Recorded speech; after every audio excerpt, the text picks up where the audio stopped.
Our show live now is Dr. Mike Sirigliano. Thank you so much for joining us, sharing the latest COVID-19 updates. So we're hearing that a huge population, kids, of course, could receive vaccines by next week. Tell us more.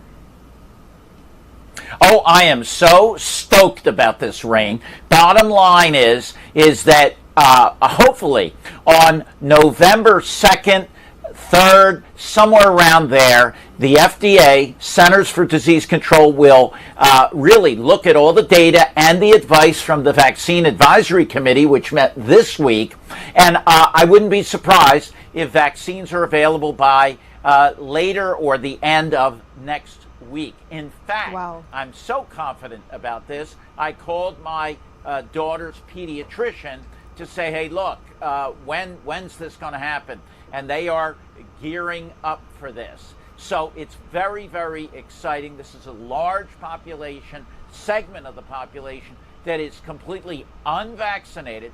And if we can get our kids vaccinated, they will be safe, and they can then, I'll sleep better with them going back to school. My son's already vaccinated. He's 13.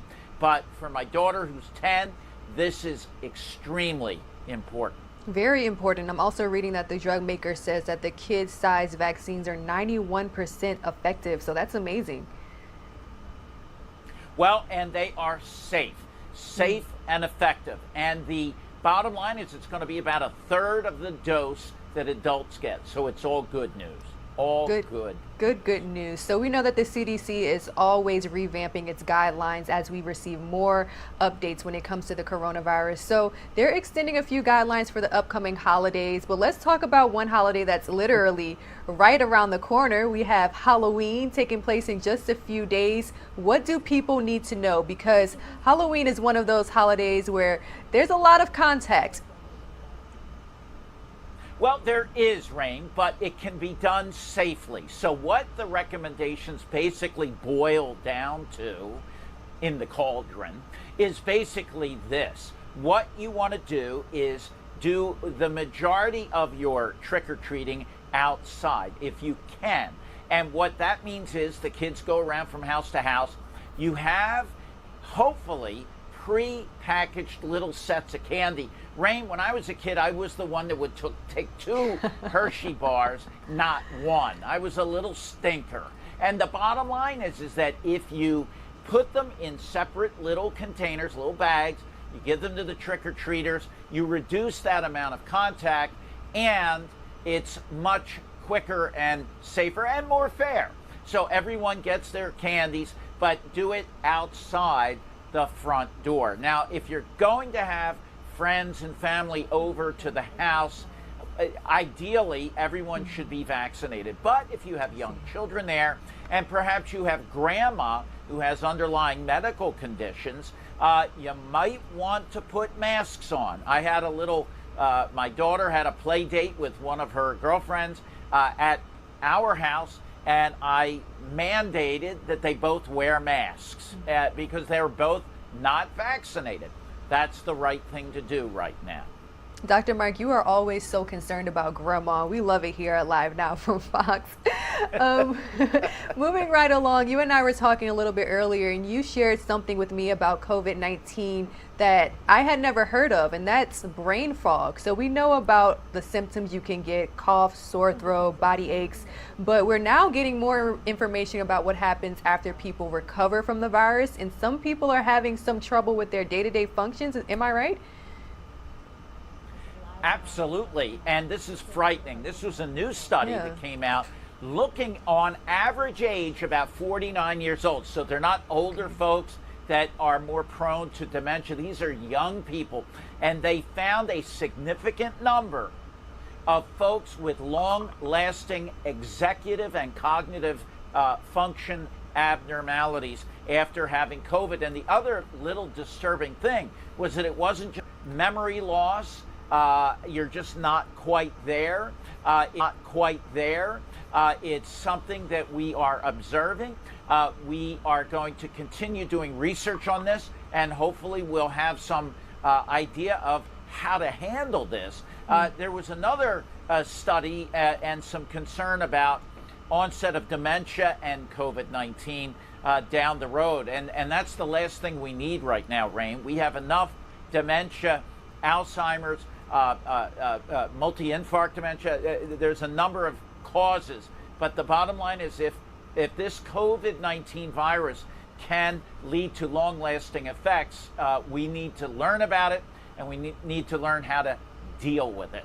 And that's the concerning thing about this study. Absolutely. That's another reason, yet again, for Americans to get vaccinated, right? You don't want this virus, Rain. You don't want it. Lots of people talked about, well, if everyone just gets it, then fine. It's not fine. We don't know the long-term effects of this virus. It's not a nice thing. It's a bad virus, and we don't want to have that. So if you haven't gotten vaccinated, get vaccinated. For kids, if you're on the fence, remember this, that you don't want your child to get COVID, even though they may have mild symptoms.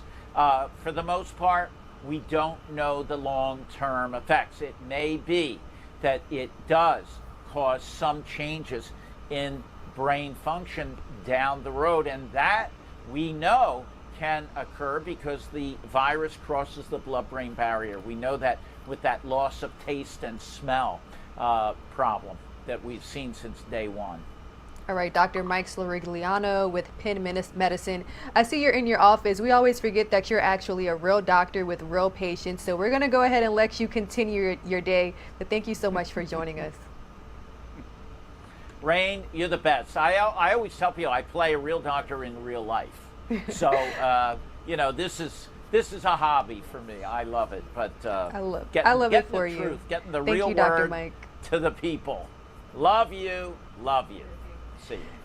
Dr. Mike, always such a fun time, but bringing us very serious information that we need to know when it comes to the COVID-19 pandemic. I do want to bring you all a bit lighter news. We do know that this weekend is Halloween and a lot of kids are trick-or-treating. So more safety tips for kids and parents who are trick-or-treating this Halloween from Fox 13 Tampa.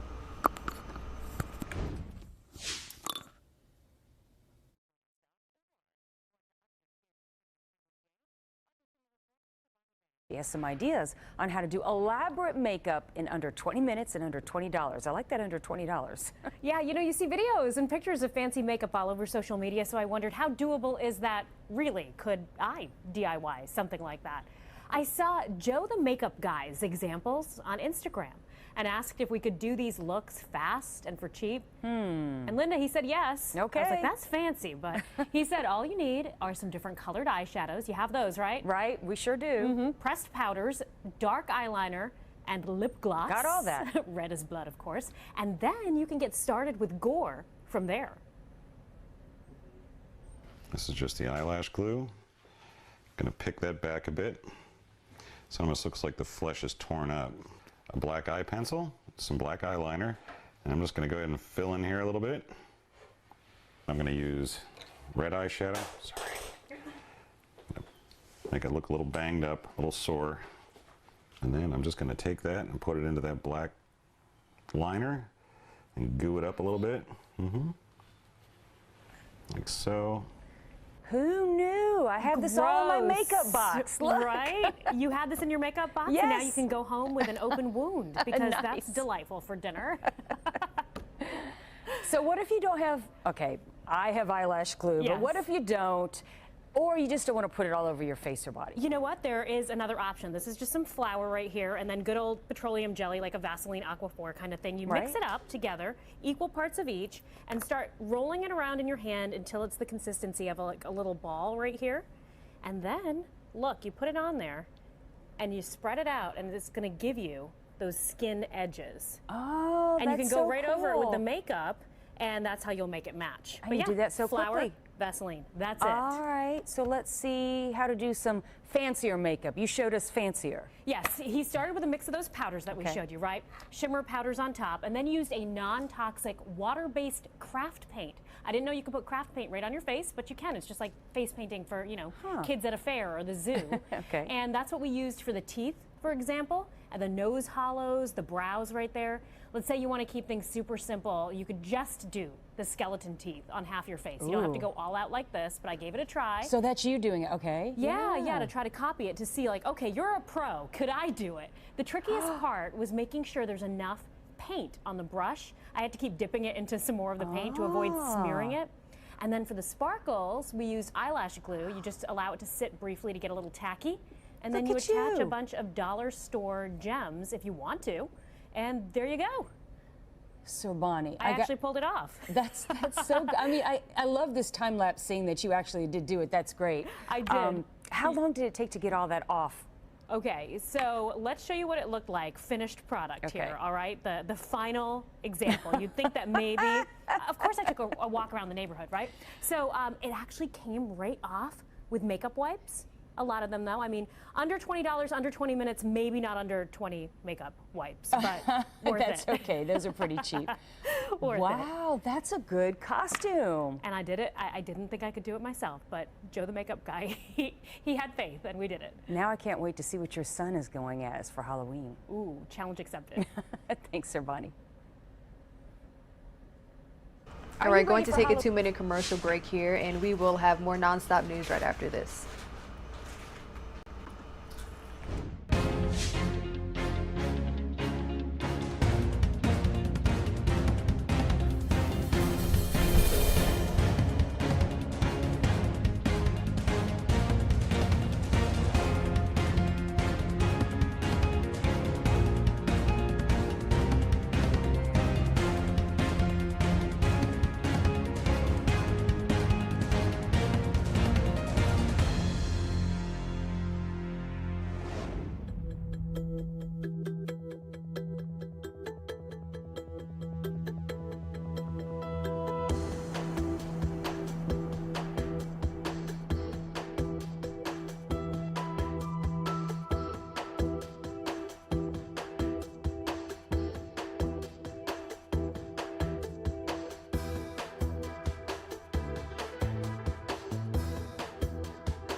(9:15 a.m.) I do want to bring you all more news from our sister station, Fox 13 Tampa. There are growing concerns over China's latest missile test. So again, Fox 13 Tampa bringing us the latest on what this could mean for the United States.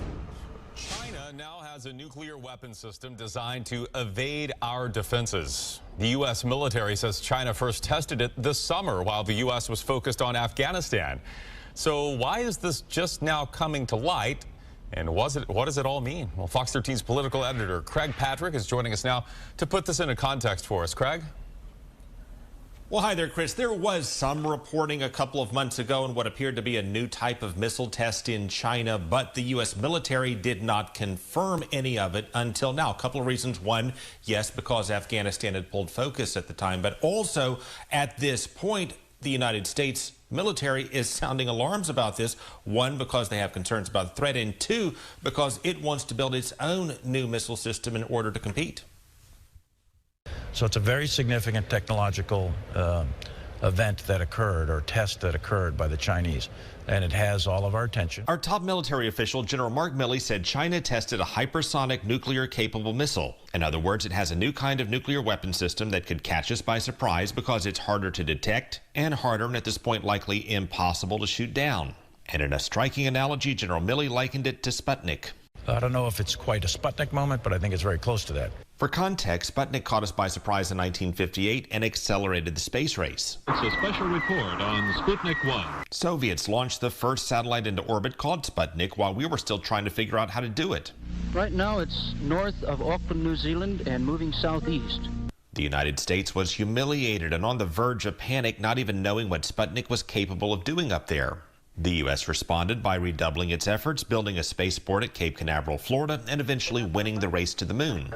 Fast forward to now, by comparing China's hypersonic missile test to Sputnik, Milley is saying that we're behind, and our military is determined to redouble its efforts to develop nukes that would be even harder for China or Russia to detect and shoot down. Now, important background here. The existing nuclear ICBMs we and our adversaries have are already challenging to shoot down. Our defense systems are certainly not fail-proof, and one launch from one side could trigger a launch from another and then a volley of missiles from all sides that we could not possibly shoot down, which would destroy the world as we know it. That's why we call it mutually assured destruction. And knowing nuclear war would destroy us has kept any nation from using them since Hiroshima and Nagasaki in 1945. China's test launch of a missile that's harder to detect and stop does not fundamentally change that. But it does set the stage for another nuclear arms race, now with Russia, the United States, and China competing to develop more advanced missiles and add to their stockpiles. There also has been a theory or premise that it's possible at some point to maybe win a nuclear war, in the sense that if a nation has a strong enough shield system, anti-ballistic missile system, then it could launch one missile in a surprise attack and then be able to shoot down any retaliatory missiles, and with that you would lose mutually assured destruction. So the thrust in moving toward these hypersonic missiles would be to render those defense systems obsolete, so no particular country would have an advantage, so the deterrent that existed all through the Cold War would continue as we know it. But keep in mind, China would have no logical incentive to try to evade our missile defense systems with a nuclear weapon. Think about it. I mean, we are greatly indebted to China. Much of its economy would collapse without Americans buying its products, let alone the fact that it would ultimately lead to the destruction of the world. But nonetheless, this is something that is actually driving momentum in this country and our adversaries in order to develop these new systems. Yeah, good point there, Craig. How does a hypersonic missile actually work, and how does it differ from the missiles we have? Well, the standard ballistic missiles we have, they just basically work on the concept of gravity. They're shot into the air, into space, and then gravity pulls them back down. The difference with a hypersonic missile is that it's launched into space the same way, but then goes into orbit, has gliding capability, then it comes down with a much lower altitude. It is then able to, unlike the ballistic missile that just comes down and you can calculate where it's going, easier to shoot it down, therefore, it then has the ability to evade and maneuver and work around any potential to shoot it down. That's where the greater threat exists. All right, and we do not have the hypersonic capability yet, or at least not that we know of. It's in development, and there has been some testing and work in that direction. The concern that the Pentagon has expressed is that our adversaries have a leap on us in that regard, just as the Soviets did with respect to Sputnik. But then we saw how the space race ultimately turned in our favor. The Pentagon wants to do the same thing in a different respect now. Gotcha. Okay. Scary stuff to talk about, but necessary to be aware of. Thank you, Craig. China now has a nuclear weapon system.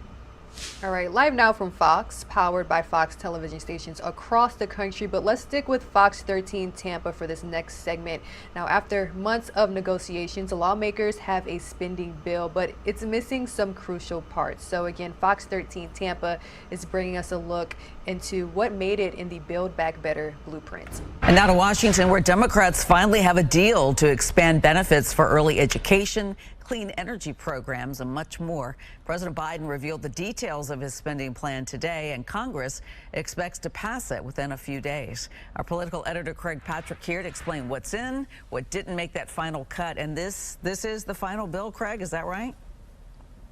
Yeah, this is the final deal. There are no guarantees it will pass, but this is what's going to come up for a vote in a couple of days, and conceivably an infrastructure bill paired with it coming up either before or after the vote on this broader social spending bill. It does not include some of the big proposals that the president and a lot of Democrats wanted. For example, there's no guaranteed paid family leave on the workplace under this proposed deal. There is no free community college as per this deal. There are an expansion of benefits for hearing for Medicare patients, but not for vision or dental as they initially had planned. And also the plan to bring down prescription costs for seniors by allowing Medicare to negotiate drug prices. That also did not make the cut. However, there are historic commitments in this legislation to fighting climate change and to expanding benefits for working families in a number of ways. Today, there are nearly 2 million women in America not working today simply because they can't afford child care. To expand our workforce and revive the daycare industry that was crippled by the pandemic, the deal offers subsidies to parents to reduce their cost of child care. For example, a family making a total of $100,000 a year would save around $5,000 a year on daycare. Nearly all families earning less than $300,000 a year will pay no more than 7% of their income for child care. The deal also creates universal preschool for 3- and 4-year-olds, based on studies that show students who go to preschool are more prepared and more likely to go to college. And it extends a middle-class tax cut by keeping the additional child tax credits for 1 more year through the end of 2022. They're getting $300 a month for every child under the age of 6.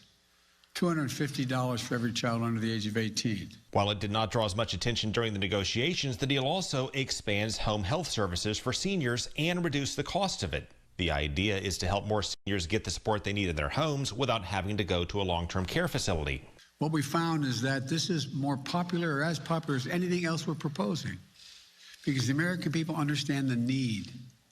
It's a matter of dignity and pride for our parents. To fight climate change, the deal offers $550 billion in tax credits and incentives to reduce the purchase price of electric vehicles, add more charging stations for those vehicles, encourage people to buy solar panels and weatherize their homes, and encourage utilities to use more renewable sources of energy in generating the electricity we buy. And enough to position us for a 50 to 52% emission reductions by the year 2030. Now, here's how they plan to pay for it. They would create a 15% minimum tax on large company profits, plus a 1% tax on corporate stock buybacks. Individuals making more than $400,000 a year would pay a 3.8% Medicare tax. And the plan also raises taxes on people who earn more than $10 million in income per year. It's fiscally responsible. It's fully paid for. And by the way, there is no billionaire tax that was proposed yesterday. That lasted less than 24 hours in the final negotiations. No income hike across the board for those making more than $400,000 a year, separate, of course, from the payroll tax hike on Medicare. You also had a plan to raise the top corporate tax rate. That did not happen in all of this. So then, therefore, how does the president say that it's fully paid for? In addition to the taxes that they do include in this, there's also going to be ramped up IRS enforcement to try to bring in more revenue from those who might otherwise try to cheat on their taxes. And also, they're expecting economic growth as a result of these new benefits will ultimately help cover some of the gap as well. This also does expand effectively Medicaid in states like Florida that have blocked the money, not by giving grants to local governments or to the state. States refused it. Instead, it would provide additional subsidies for the uninsured so that they can then get coverage through the federal exchange. So you mentioned that you're not sure about it passing. There are members of the party that haven't committed to this thing yet. So how's he selling it to them? And what do you think? Do you think it ultimately will pass?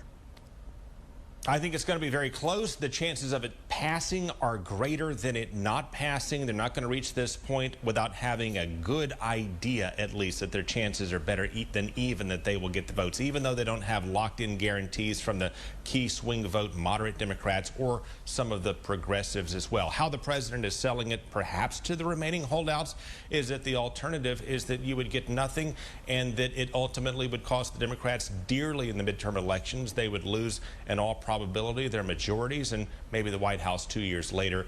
That is the case, according to sources that the president is presenting to potential holdouts behind closed doors. All right, we shall see. Thank you so much, Craig. And now 9:30 a.m. in the Metro Detroit area. That's where we're getting this live look from. As you can see, cloudy skies, I should say. and rain covering our camera there over Detroit. If you're in the Metro Detroit area, you can expect rain all day. There's a 95% chance of rain today, so make sure you all grab your umbrella if you're in that area. Also, this next story coming from Michigan as well. Police arrested a man trying to kidnap a 12-year-old girl at a Kroger store. Here's the latest from Fox's Jessica's Dumpok. Surveillance video from inside the store shows that the man tried to grab this 12-year-old girl 4 times while her family was standing right there. The mom, who's the true hero in the story, fought him off and he ran away, but then he came back and again tried to grab her, at which point she fought him off again. The man, a complete stranger. It happened in one of the aisles at this Kroger store in Novi off Grand River near Beck Road. This is proof that these things can happen anywhere, even in the most safest communities. Sunday evening, Lieutenant Jason Meyer says the 12-year-old girl was shopping with her mom, sister, and dad in another aisle. That's when 24-year-old Matthias Mangon walked up and tried to grab her by her arm and take her. Mom fought him off multiple times then. The mother did a fantastic job. The father did a fantastic job. He actually was in another aisle at the time, but he came to the rescue and protected her and protected his family. Novi police there in minutes took the alleged child predator from Dearborn into custody without any issues. He was charged with assault with intent of sexual penetration and attempted kidnapping, held on a hefty $1 million bond. The little girl and her family obviously shaken, but will be okay. The lieutenant says it's a reminder, a warning to parents. I have a 13 and 14-year-old that I let go to the store by themselves, but we teach them ahead of time that if anybody approaches you, you run and tell, someone in authority, tell an adult.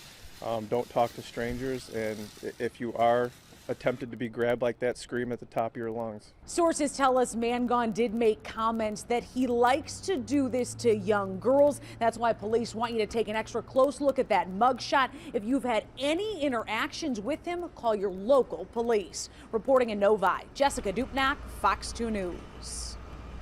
All right, from Detroit, Michigan to Los Angeles, California. Here's the latest from Fox 11 Los Angeles.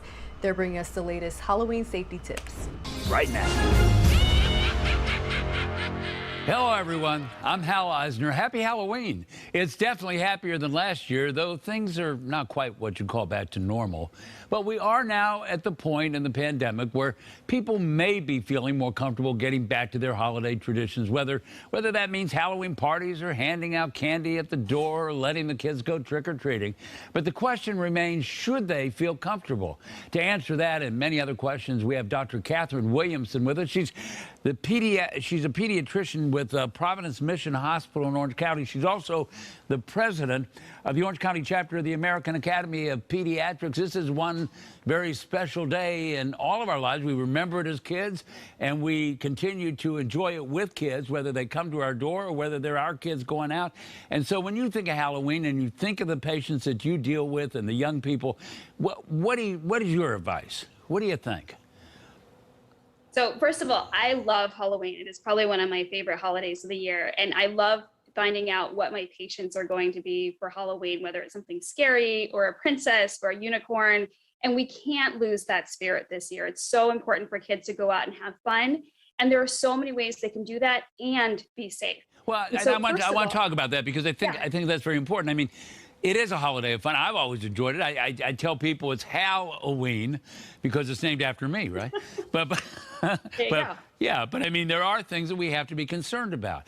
And when it comes to whether we go door to door, when we're still kind of in the tail end of this pandemic, is social distancing a good idea? What should we be thinking about? That is such a great question. And the answer is yes, right? I mean, so many of us have had the fortune to be vaccinated. But right now, kids less than 12 years of age, which is the majority of kids going out and trick-or-treating, are not vaccinated and they are not protected. So it's important to maintain that social distancing that we've been doing and make sure as much as you can, stay outside, right? Trick-or-treating is traditionally outside. So staying outside and making sure the gathering happens outside, making sure that you're not in large groups. And if you're going to be around anybody that is not in your inner circle, wear a mask. And then vaccinate everyone in your family who can be vaccinated. Those are 3 key things to keep you and your kids safe. Now, as we're taping this, we're kind of waiting for federal authorities to go ahead and approve the vaccine for 5 to 12-year-olds. So it could happen by the time we air this. But the thing is that is a very significant move. And how do you feel about it? Do you approve of that? For the 5 to 11-year-old vaccines, I'm very excited for this vaccine coming. Everything that I've seen in the studies has shown that it is just as safe and just as effective as it has been for our kids ages 12 to 18. And I've seen in my own practice, kids who are vaccinated and have been around anybody else with COVID, they've stayed safe and they've stayed healthy. And that's the best protection we can give our kids 5 to 11.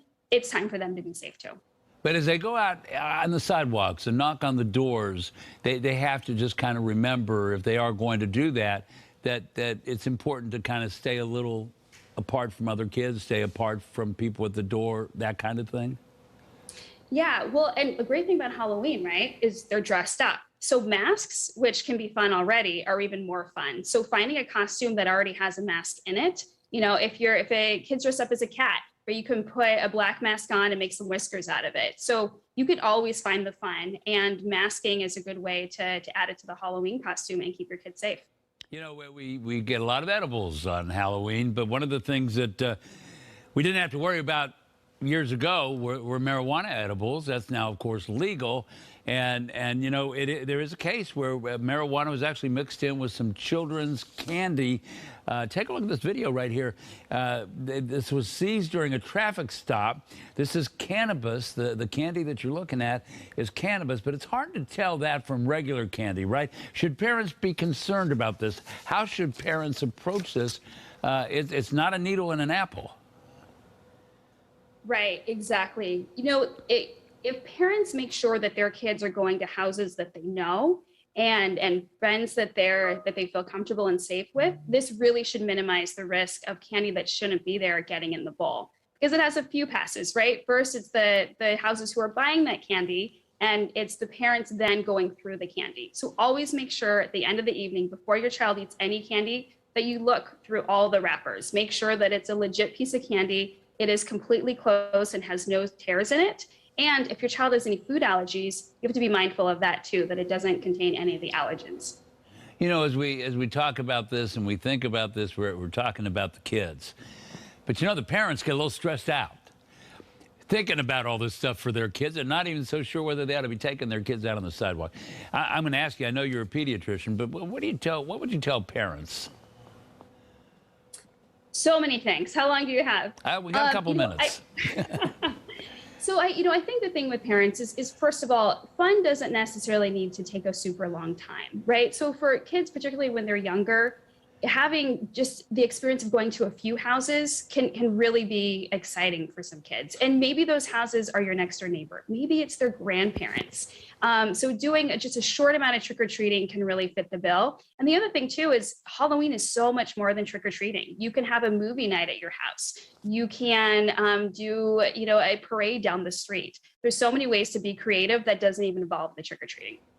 What are you going to be for Halloween? I'm thinking about being Harry Potter. I'm kind of a big Potter fan. Are you really? I was thinking about being a news reporter. What do you think? I think that's going to work for you. Yeah, it might. It may. Anyway, final thought. Bottom line is what? Enjoy yourself, but what? Enjoy yourself, have fun, and it's really easy to be safe. So find the fun and be safe. And, just because we do have a minute left, I just want to do one more thing. I want to go back to what we said earlier. The most important bullet points, as we leave everybody right now, the most important bullet points that you want to share with people as they go out tonight, Halloween, are what? Stay outside, avoid large groups, wear a mask when you're around anybody who's not in your family, and make sure everybody in your family who can be vaccinated against the COVID-19 virus is vaccinated.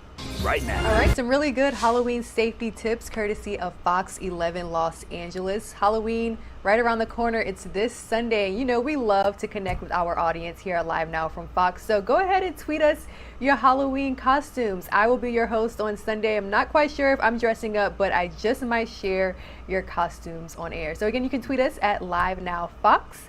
And we will have more nonstop news right after this.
Welcome back, 9:40 a.m. Moving right along with your top stories this morning. I do want to talk about COVID-19. A lot of people are wondering if the worst is behind us. So here's the latest segment from Fox 2 Detroit. They actually had a chance to sit down with Dr. Anthony Fauci.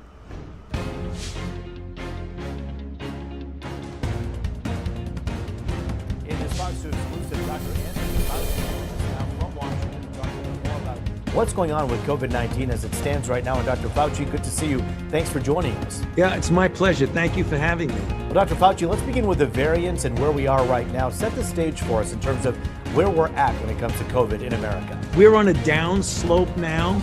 If you look at the parameters of cases, hospitalizations, and deaths, they continue to come down, but we are not at a comfortable place yet. We still have about 65 to 70,000 new cases per day. We've got to go much, much lower than that. As we've said so often, it really depends on our ability to vaccinate a considerably larger number of people, because right now, about 64 million people in this country are eligible to be vaccinated who have not yet gotten vaccinated. Yeah, Dr. Fauci, let's talk about those numbers for a moment. 42% of Americans right now are not vaccinated. Many of them say they don't plan to become vaccinated. And they're asking, why not just let community immunity happen and let those who want to get vaccinated? Is that possible?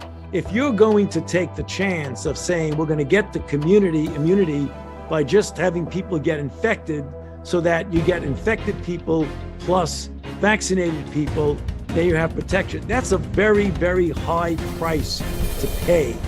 We don't want any more than the 740 or so thousand people who've already died from this outbreak. All right, Dr. Fauci, let's talk about some everyday circumstances that we run into. You have people who are fully vaccinated who say they don't want to be around people who are not vaccinated because of some kind of a danger that they may pose. But we know that people who have the vaccine can also carry and transmit the virus. So why should people be more weary, more afraid of those who aren't vaccinated?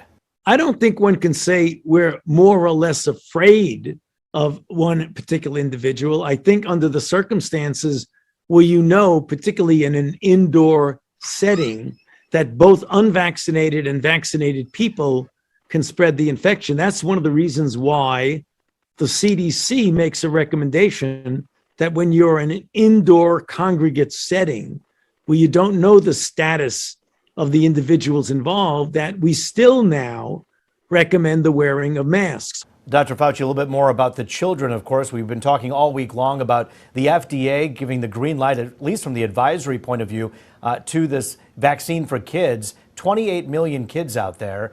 Your thoughts on what that's going to look like? What does that dosage look like for these young kids 5 to 11 years old? The dose is going to be about 1/3 the standard dose of Pfizer, which is usually 30 micrograms.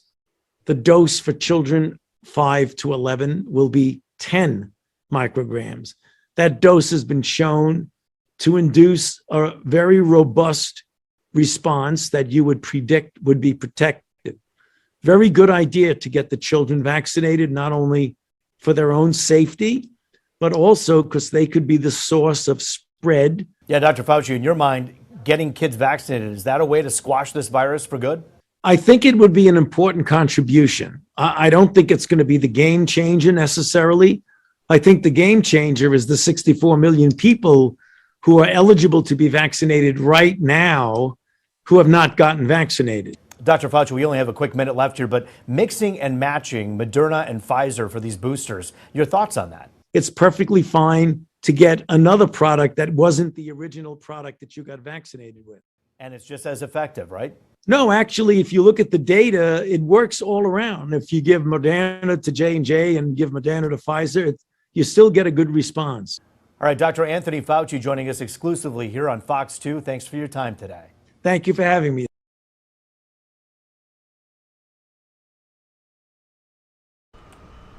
All right, a huge thank you to Fox 2 Detroit for that report. We're getting a lot of new updates when it comes to COVID-19. So I want to bring you all some more information from our colleagues over at Fox 32 Chicago. Jane at UIC talking about Halloween now. Dr. Jane, your organization Impact has put out some safety guidelines. So let's break this down into two areas for all the trick-or-treaters. First, the tips for children trick-or-treating. You have some advice, and let's get that graphic up right now so you can see. Let's talk about how you guys put these together and what you suggest. Yeah, so, if you remember last year, Sylvia, we put together a similar infographic, but last year we weren't recommending trick-or-treating or suggesting ways to do it safely. This year we think there are ways to go trick-or-treating safely. Number one, and this is really important, if your child is sick or anyone in your family is sick, absolutely please do not go trick-or-treating. When you are trick-or-treating, if you do go, make sure everyone in your group is wearing a mask over their nose and mouth. Even though you're outdoors, you're going to be surrounded by other people. You're going to be going up to people's homes. So please wear a mask that's different from your costume mask and make sure it covers your nose and mouth. And we want to emphasize a costume mask does not substitute for that really nice mask that fits over your nose and mouth. When you're going up to houses, try not to approach in groups. Try to go, one by one. Make sure that you're not getting these big, large groups of people who are coming to get candy at the same time. Try to hand sanitize between homes as much as you can. And again, this is really important. Try to avoid those indoor gatherings and indoor parties. If you are going to an indoor gathering or get together, please make sure you're wearing a mask, a nicely fitting mask over your nose and mouth the entire time. Okay, I still don't understand why we have to be as careful when we go to indoor gatherings. If everyone's vaccinated, maybe we're talking an older age group, why does that keep coming up?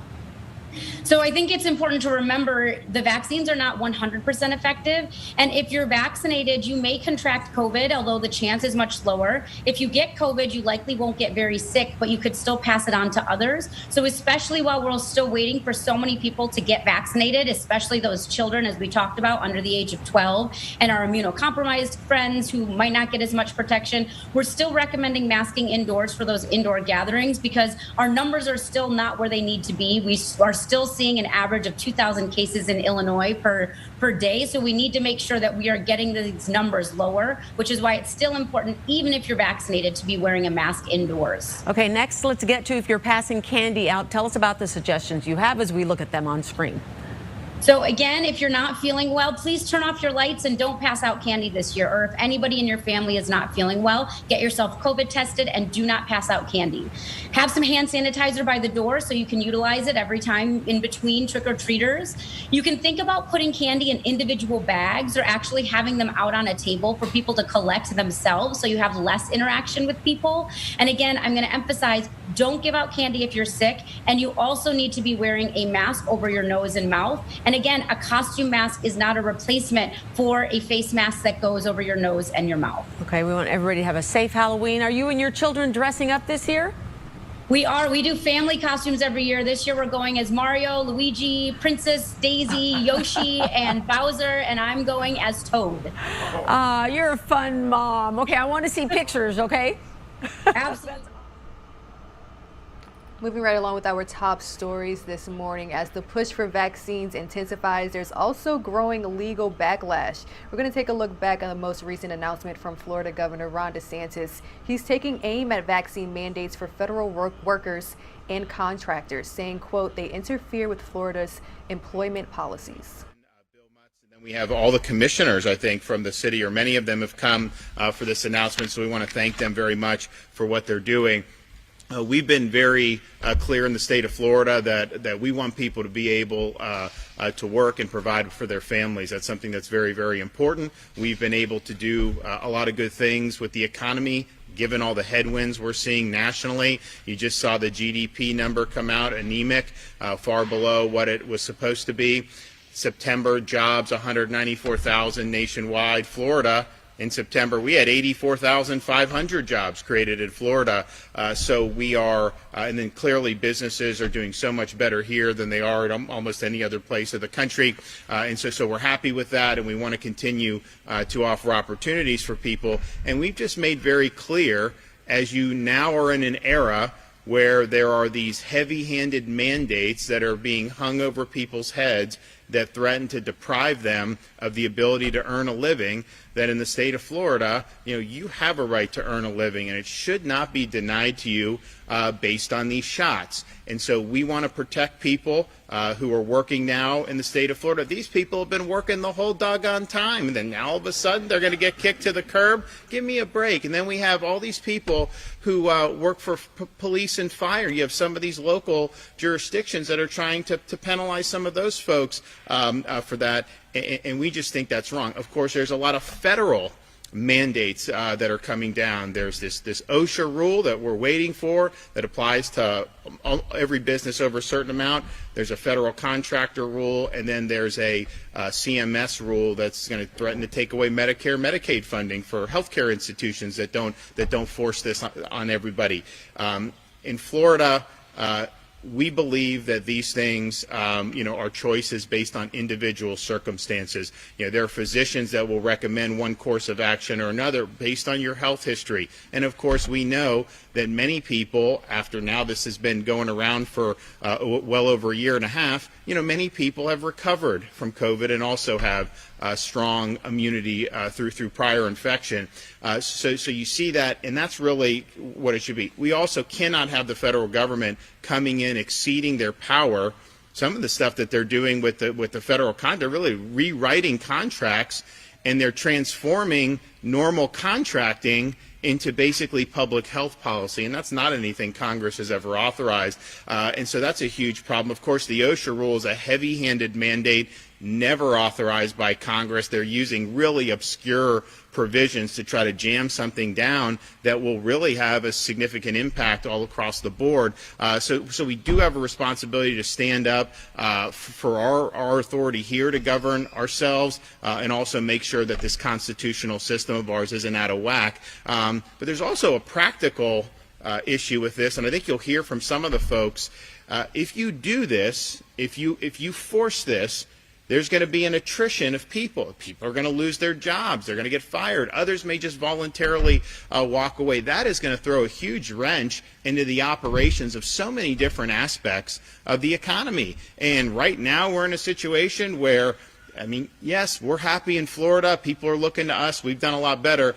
But the United States as a whole ain't exactly lighting the world on fire when it comes to the economy right now. So why would you want to be able to do that? Do you think this is going to help the supply chain problems that we see? Do you think it's going to help lower gas prices? Is it going to help all these problems that we need to do? No, if anything, it will exacerbate. So practically, it just doesn't work. It's not something that is going to work. So last week we announced that Florida was going to be taking action, and so today we have additional announcements along those fronts to be able to protect people, to be able to protect their jobs, to protect their livelihoods, and quite frankly protect the whole economy so that it can continue to function.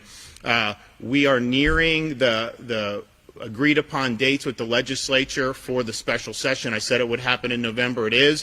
I should have those dates hopefully today, and I'll be signing that proclamation either today or tomorrow. So we'll have the fixed dates. We'll know when we're coming in, and we know what we need to do. And the main course of business will be, make sure people are able to keep their jobs. We are not going to deny people the ability to earn a living based on their decisions about an injection. The second thing that we're doing here, and I had promised last week that we were, of course, needing to pursue legislation through a special session, which is what we're going to do. But I also made very clear, given the nature of some of these mandates and how they raise questions about the federal government overstepping its authority, we are also going to need to pursue litigation. And so I'm happy to say today that with thanks to the Attorney General Ashley Moody's leadership, today the state of Florida has filed another lawsuit against the Biden administration. This lawsuit challenges the Biden administration's order imposing a vaccine mandate on federal contractors, which was going to apply on December 8th. And so just because you're a business that has federal contracts, it's not right for the federal government to come in and rewrite those contracts and then try to shoehorn this in. And then if you don't comply, so you either have to fire people or if you don't comply, they'll just cancel the contract entirely, even though this is something that you bid for and you won fair and square. That's not the way we think business should be done. We don't think that they have the authority to do that. But you are going to see, if we're not successful challenging this, you will absolutely see disruptions in the economy. I mean, just think of all the airline workers that are balking at this. I mean, we've seen different issues in different airlines, and I know that there's very many more. So this lawsuit is filed in the Middle District of Florida, over in the Tampa division, and we are going to seek a preliminary injunction so that this mandate isn't allowed to be imposed at the expense of the jobs of Floridians. And we've got a very big footprint in Florida of companies that do contracting work for the federal government. We've got a lot of them over on the Space Coast of Florida. Of course, we have defense contractors. We have a bunch. And there's a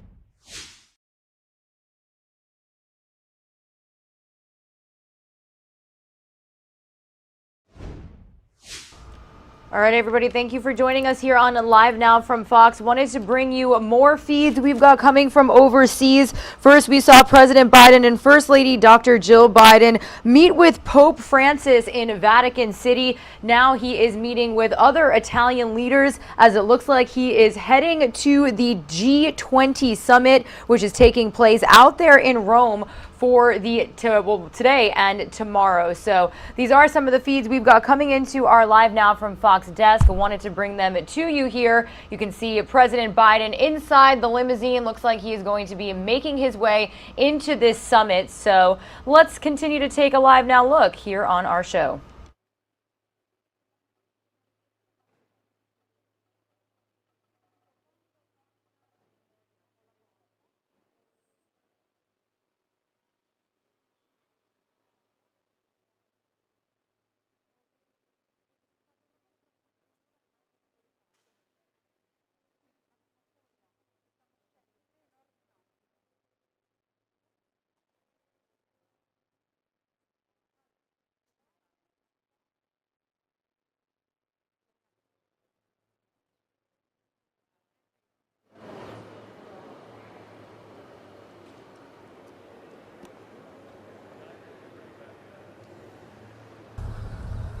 È lui, raga?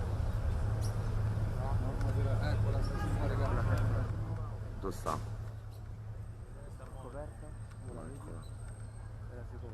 Ecco, devono passare questi.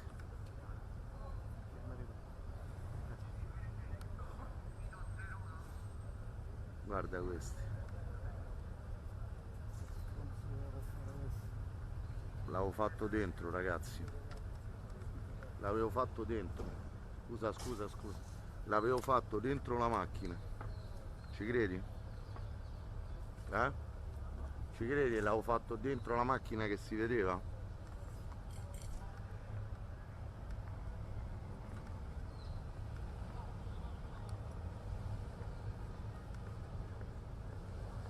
È lui, questo è il secondo. Quale? È il secondo, la seconda macchina.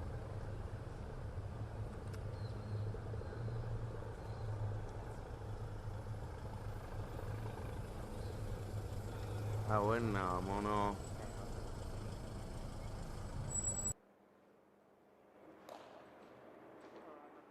And as quickly as we got that feed of that very brief departure, we are losing it here on Live Now from Fox, now just kind of facing another building. And it looks like we've got another feed coming to our Live Now from Fox desk as well. We've been getting some feeds from the G20 summit themselves. They've had their own media teams out there as world leaders are coming in from all over to meet. They're going to be discussing climate change, the coronavirus pandemic, and other major world issues. So been really cool. And guys, this is what our show is all about. We bring you front row. We get all these feeds from all of these different vantage points, especially when there's major events happening just like this. President Biden in Europe, his second overseas tour since taking office. We did see him meet with Pope Francis. We got some taped playback, as we like to call it, recorded feeds from inside outside of that meeting a little bit earlier here on Live Now from Fox.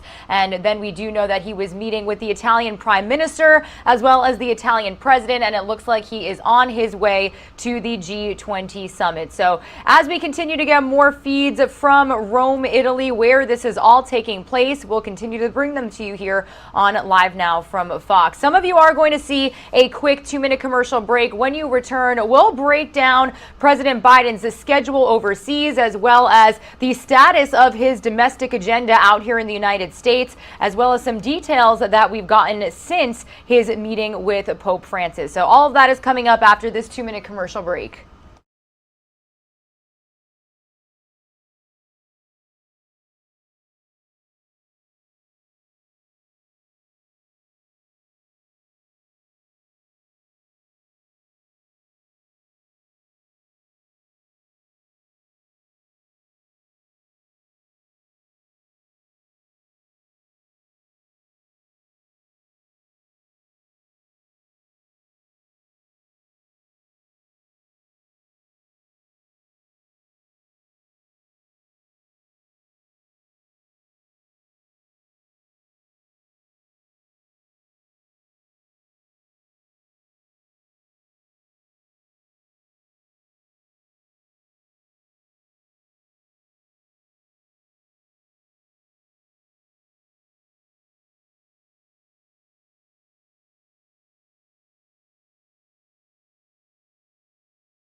Thank you for joining us here on Live Now from Fox, everybody. A little after 10 a.m. here on the East Coast, but About mid-afternoon out there in Rome, Italy. It's been a busy day out there for President Biden, and we've been bringing you the feeds from his first leg of his tour here on Live Now from Fox since we first launched. So we first saw the motorcade arrive to Vatican City. Him and First Lady Dr. Jill Biden did meet with Pope Francis. Apparently they met for about an hour and a half. They spoke about issues when it comes to abortion rights, the COVID-19 pandemic, as well as climate change also. So in just a moment, we will play for you a segment from one of our Fox owned and operated stations speaking with a Catholic reporter about what the conversation could have entailed fully. But as of right now, we are expecting the arrival of President Biden at the G20 summit.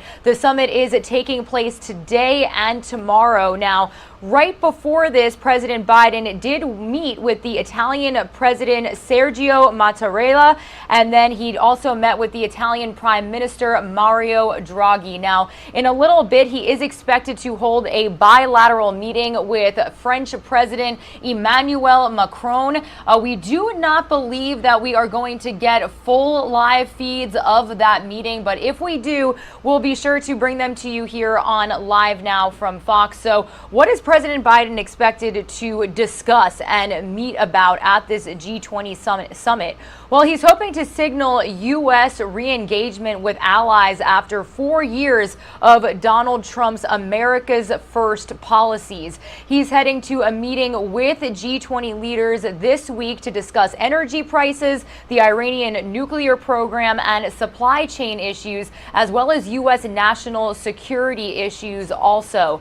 Now, he's also going to seek to cement progress on a global minimum tax during his trip. So he left for Italy yesterday. He was slated to meet with Pope Francis this morning, and that he did. Him and First Lady Dr. Jill Biden did meet with the Pope for about an hour and a half, and then he is going to be at this G20 meeting. After that, he's going to be traveling to Scotland to attend the UN Climate Change Conference. So this trip is his second European trip since taking office in January, and if we continue to get feeds from all of the events that he is attending, we'll be sure to bring them to you here on Live Now from Fox. Again, everybody, my name is Regina Gonzalez, with you here from the Live Now from Fox East Coast Hub in Orlando, Florida. I'll be with you for about the next hour before you're joined by my co-host Christy Larson out of our Phoenix bureau. So what exactly could President Biden have spoken with Pope Francis about? Well, we know that issues regarding climate change, abortion rights,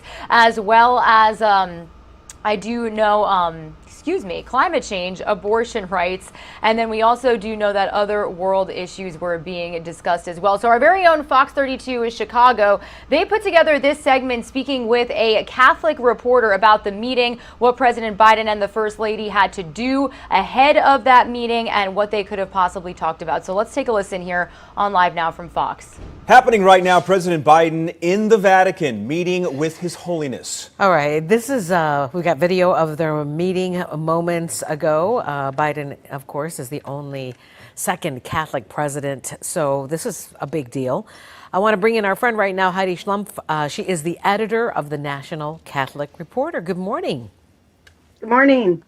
Okay, well, it's not unusual for a president to meet with the Pope, but this is a big deal because Joe Biden is Catholic.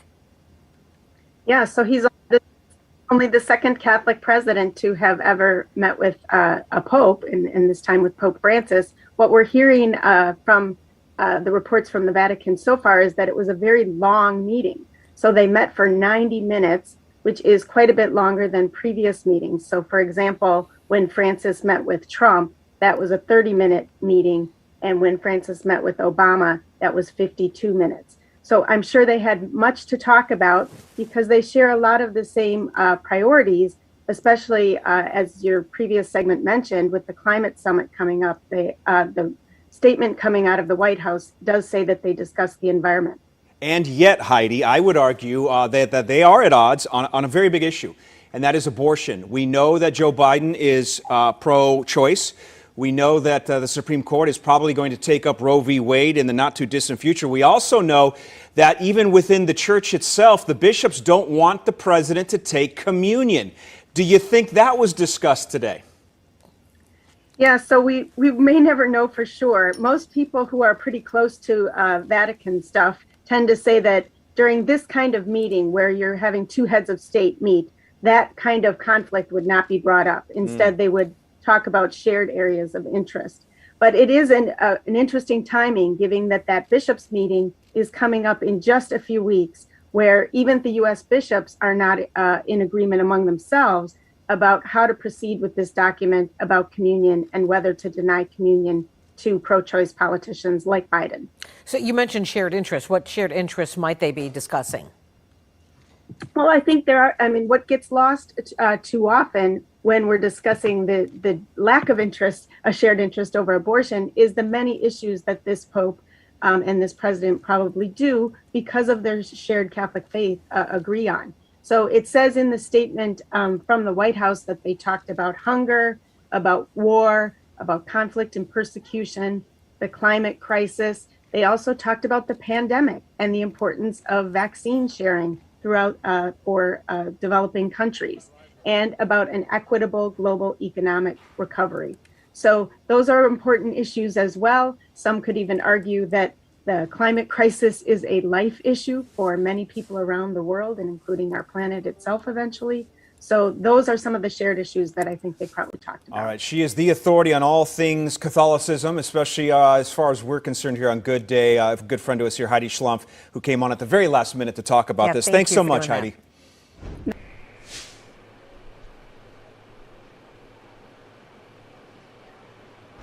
And once again, here is a live now look we have from outside of the G20 summit out there in Rome. I do not believe that we've seen President Biden officially get out of any limousine, but I do know this is the shot we have where he is expected to arrive. So we'll continue to monitor this for you here on Live Now from Fox. Meanwhile, we've been kind of walking you through what you can expect from his overseas tour. He's going to be at the G20 summit, then he's going to head to Scotland for a climate change summit. So I do want to bring you this next segment from Fox News' White House correspondent Peter Doocy, kind of breaking down exactly what we can expect within the next couple of days overseas.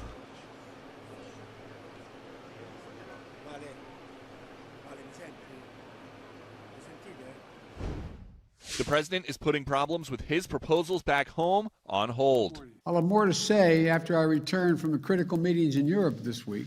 And as European officials make major security upgrades, U.S. officials are setting a high bar. The president is about to go on a trip, a very important trip, with the G20. And he's packing progressive plans. In Italy at the G20, President Biden will call for a new global minimum tax on corporations, coordinate ways to fix the supply chain, and plan nuclear negotiations with Iran.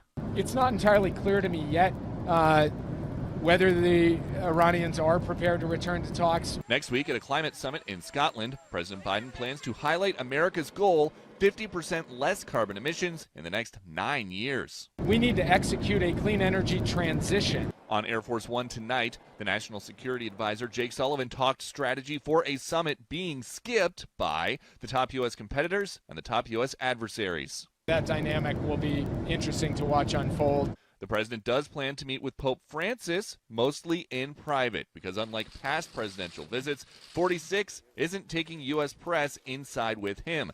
The president of the White House Correspondents Association tweets, the WHCA joins Vatican reporters in expressing our disappointment that the world won't see live pictures of President Biden's meeting with Pope Francis. That follows a claim by Jen Psaki that the White House was working on it. We are working through every lever we have to advocate for access for the press pool and for press when the president visits the Vatican. President Biden had been pushing for progress on his multi-trillion-dollar agenda stateside because he claims congressional dysfunction preoccupies the thoughts of other world leaders. They don't measure us based on the size of our military. They want to know, can we get anything done? Not a joke. But even without a vote, the president left the country. I'll see you in Italy, and in Scotland. Thank you. So there are many issues this president would like to talk about while in Rome, but there are also many unresolved items other leaders in town might make him talk about, like the subject of the last G20 meeting that was virtual and closed to the press, President Biden's hasty withdrawal from Afghanistan. In Rome, Italy, Peter Ducey, Fox News.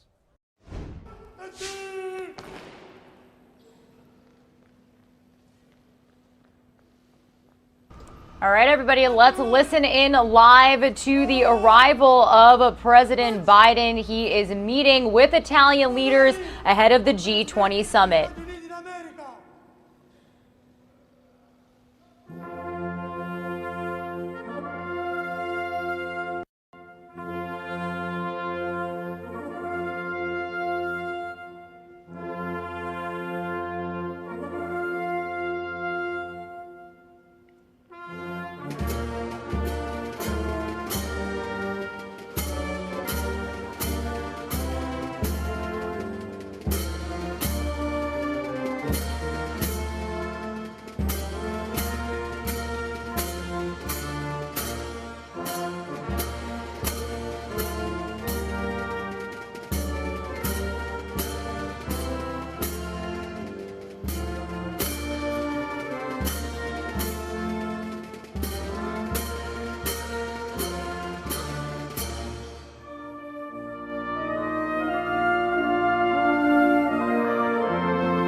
A very warm welcome for President Biden and First Lady Dr. Jill Biden to Italy by the Prime Minister. You heard them play the national anthem as they entered into this area. Now, we do know that they are going to be holding a meeting. The Prime Minister, Mario Draghi, is the host of the G20 summit. So they'll be meeting for a little bit before President Biden sits down with French President Emmanuel Macron.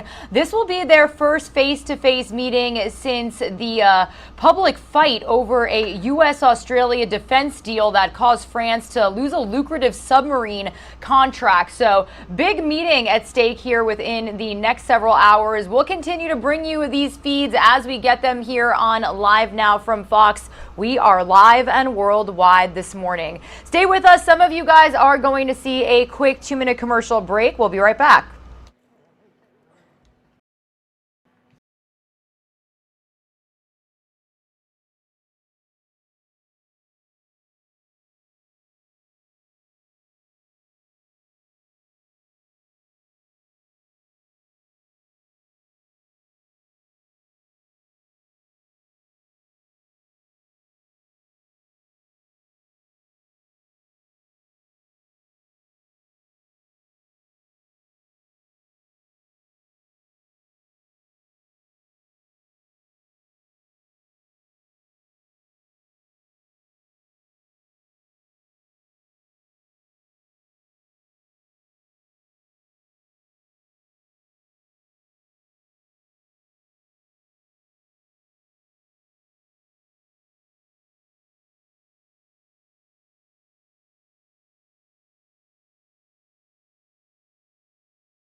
Welcome back to Live Now from Fox, everybody. We are monitoring severe weather conditions from the mid-Atlantic to the northeast here on Live Now from Fox. A weather alert camera to bring you. This is out of Annapolis, Maryland, and you can just see the water levels rising to basically the window fronts of these stores. The ships are definitely risen up there with the levels, and then you've also got the camera shaking because of the severity of the wind. Actually, when I was monitoring this camera a little while ago, you actually saw a tow truck having to rescue a Jeep from the flooded area. So really crazy to see how the conditions are taking effect as we speak right now here on Live Now from Fox. I do want to give you a live now look at our XRAD radar showing you the system moving across the mid-Atlantic and towards the northeast. You can see that little hand hovering over the DC Metro DMV area. Coastal flood warnings in effect, wind advisories in effect for much of the mid-Atlantic and Northeast. So a large area of low pressure over the Ohio Valley is expected to bring heavy rain, coastal flooding, and gusty winds as it moves towards the Northeast through the weekend. Now, strong easterly winds from the Atlantic are expected to funnel moisture onshore, leading to widespread heavy rain and some thunderstorms today as well as tomorrow. These strong onshore winds are expected to also pile water into the mid-Atlantic bays, posing a significant coastal flood threat during high tide. And as you can see, that's already taking effect here in places like Annapolis, Maryland, the area basically surrounded by water. Now, we are going to be monitoring these feeds here on Live Now from Fox. We do know that tonight into tomorrow is when the heaviest rain will shift into the New England and New York State area. Additional flash flooding is not ruled out on Saturday from the upper Hudson Valley eastward into New England. The greatest risk of flash flooding Saturday is likely over eastern New England, where localized rainfall rates could approach 1 inch per hour at a time. So showing you another look at our radar, the system moving up the Atlantic towards the north. Guys, crazy to mention also that today officially marks 9 years since Hurricane Sandy wrecked the Northeast. Personally, myself, Regina Gonzalez, I was home at the time. My neighborhood was completely destroyed by flooding. So crazy to think that they're seeing really significant rainfall and conditions on that anniversary. Also, cleaning up from the nor'easter that really hovered over their region for about 2 days this week. We saw flooding there and really severe weather conditions as far as winds, as far as power outages. So this is something that we're going to continue to monitor here on Live Now from Fox. We'll actually keep up a look at this radar as we get into other live events that are coming our way this morning. I do want to head out to Ewing, New Jersey. We've got Acting Attorney General Andrew J. Bruck and Pennsylvania Attorney General Josh Shapiro holding a news conference with law enforcement partners to announce an arrest in an interstate firearms case involving untraceable ghost guns. So let's take a listen to it here on Live Now from Fox. Have easy access to these untraceable guns. Look, the vast majority of Pennsylvanians, including gun owners and gun dealers, they don't want convicted felons to get their hands on guns. And ghost guns are every bit as deadly of a firearm. And so they make every single one of our communities, from our biggest cities to our smaller towns, less safe every day that goes by that our lawmakers don't act to keep these guns out of the hands of criminals. We in the AG's office, and certainly my colleagues in New Jersey, are committed to enforcing the laws on the books and doing everything we can to stop these ghost guns. And we're going to keep holding individuals accountable. We're going to keep shutting down these trafficking networks when they violate our laws, and we're going to continue to work together on these types of operations. But make no mistake, our lawmakers need to step up in Pennsylvania and do more. Follow the clear conviction of Governor Murphy and lawmakers here in New Jersey who recognized the threat, who understood that keeping these ghost guns out of the hands of criminals would make us all less safe while not infringing on people's constitutional rights. And we need to slow down the easy access criminals have to these weapons, and that's going to require lawmakers to do more. I want to thank you all for your collective work. Our New Jersey and Pennsylvania law enforcement officials make us proud, and I want to now recognize Director Rutolo for some further comments. Thank you. Thank you very much, General Shapiro. Appreciate that. Good morning.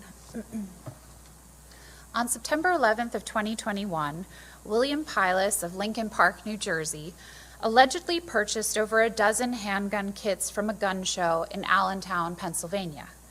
Pilas and his girlfriend, 21-year-old McKenna Sweeney, were observed storing items purchased at the gun show in the cargo area of their vehicle before leaving the venue's parking lot. They then traveled out of the Commonwealth of Pennsylvania and into the state of New Jersey, where they eventually stopped at a Home Depot in Totowa, where police searched their vehicle. As Acting Attorney General Bruck referenced, law enforcement seized several items from the vehicle. Those items included 13 handgun kits with ammunition, 13 polymer 80 boxes containing 9mm grips and trigger housing kits. These are subcompact firearm frames, none of which were serialized. 2 35-round magazines, 14 12-round magazines, and various firearm manufacturing tools. A subsequent search of Pilus's Morris County residence led to the seizure of these additional items. 1 unserialized AR-15 style 45 cal semi-automatic rifle, 2 30-round high-capacity AR-15 magazines, 3 AR-15 frames, handwritten handgun assembly instructions, and more firearms manufacturing tools. Further investigation revealed Pilus previously purchased the parts and components of an assault firearm from a Pennsylvania gun show, transported said parts into the state of New Jersey, where he allegedly built the untraceable AR-15 style firearm, also known as a ghost gun, that was seized from his residence on September 11th of 2021. These defendants face serious charges. Pilus is charged with second-degree unlawful possession of an assault firearm, third-degree purchasing firearm parts to manufacture untraceable firearms, third-degree possession of firearm without a serial number, and 2 counts of fourth-degree possession of large-capacity ammunition magazines. Sweeney is also charged with 1 count of fourth-degree possession of large-capacity ammunition magazines in connection with the 2 35-round magazines and 14 12-round magazines recovered from their vehicle. As I said, these are serious charges. Second-degree charges carry a sentence of 5 to 10 years in prison and a fine of up to $150,000. Third-degree charges carry a sentence of 3 to 5 years in state prison with a fine of up to $15,000. And fourth-degree charges carry a state prison sentence of up to 18 months with a fine of up to $10,000. With this indictment, we are sending a strong message to criminals looking to transport kits from neighboring states into our state. We know you are out there, we will find you, and we will bring you to justice using New Jersey's tough gun laws. We will continue to work together in order to stop the flow of dangerous weapons into our state, reduce gun violence, and hold those who break the law accountable. Through this highly effective collaboration, we will continue our efforts to halt the illicit flow of lethal firepower into our communities. Thank you, and at this time, I would like to invite my colleague, Major Frederick Fife of the New Jersey State Police, to the podium. Thank you. Thank you, Director. Good morning. I serve as the Deputy Branch Commander of Investigations, and I'm here today representing Colonel Patrick Callahan. I think we would all agree that the Hudson and Delaware rivers do not serve as boundaries for those that peddle misery that is often inclusive of ghost guns and the deadly opioid known as fentanyl. But what we can do is we can form these, and what we have done is form these unbreakable partnerships with the NYPD, with the Philadelphia Police Department, and our colleagues here from Pennsylvania. Specifically, I'd like to thank the Attorney General Shapiro for the partnership with Chief of Investigations John Kitzinger, his deputy John Melandra, have really been tremendous partners during your term, sir. Last year, year to date in New Jersey, 176 ghost guns have been seized. More than 25% of them have been forensically linked to shooting hits, a significant increase from non-ghost guns. It remains a priority, and it remains something the New Jersey State Police will continue to focus on. In closing, the last couple of years, we've had the opportunity to participate in the Attorney General Shapiro's Gun Violence Task Force Award ceremony in Philadelphia. And what that has done is a couple things. One, it has built a sense of camaraderie, but I think even more importantly, it's built a sense of teamwork and sharing best practices. So as we move forward at Colonel Callahan's direction, under Attorney General Bruck's leadership, we'll continue to relentlessly follow up. We'll be precisely aware, we'll police precisely, and we'll focus on precision prosecution. Thank you. Barring any questions, I'll turn it over to Attorney General Bruck. Thank you.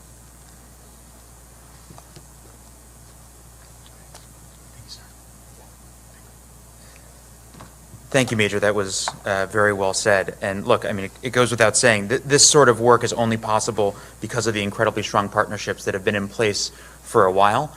And it's because of the real trust that exists between the law enforcement organizations that are standing up here today. It's what happens when you have folks who care about the work. They don't care about the credit. They just care about making their communities safer.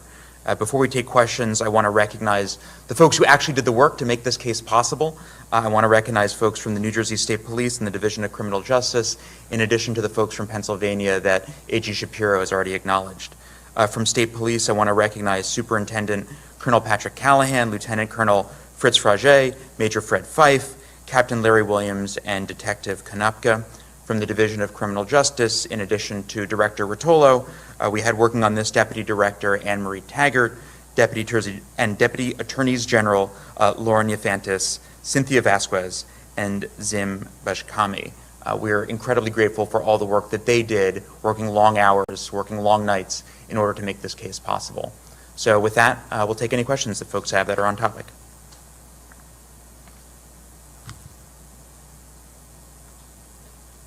Easy peasy. Thank you so much for coming. We appreciate it. Have a good one.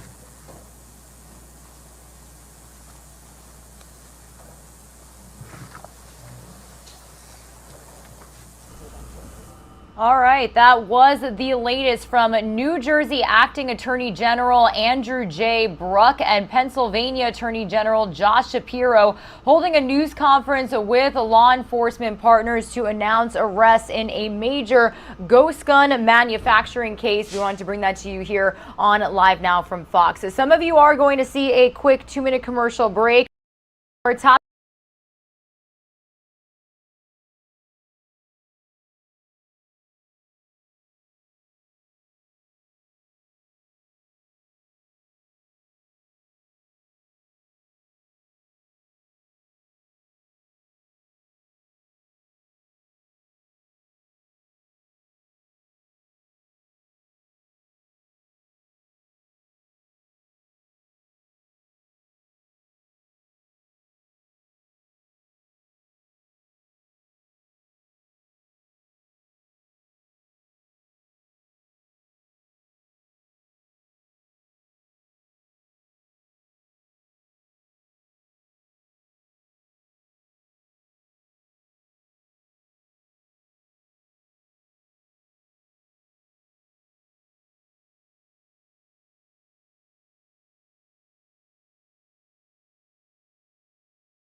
Welcome back to Live Now from Fox, everybody. We are continuing to bring you this feed from Annapolis, Maryland, because it is just so wild to see how the conditions are happening right in front of us in real time. This is what our show is all about. We can bring you front row to situations just like this, including severe weather. You can see this camera shaking all over the place. The flooding. Now this area is really completely surrounded by water.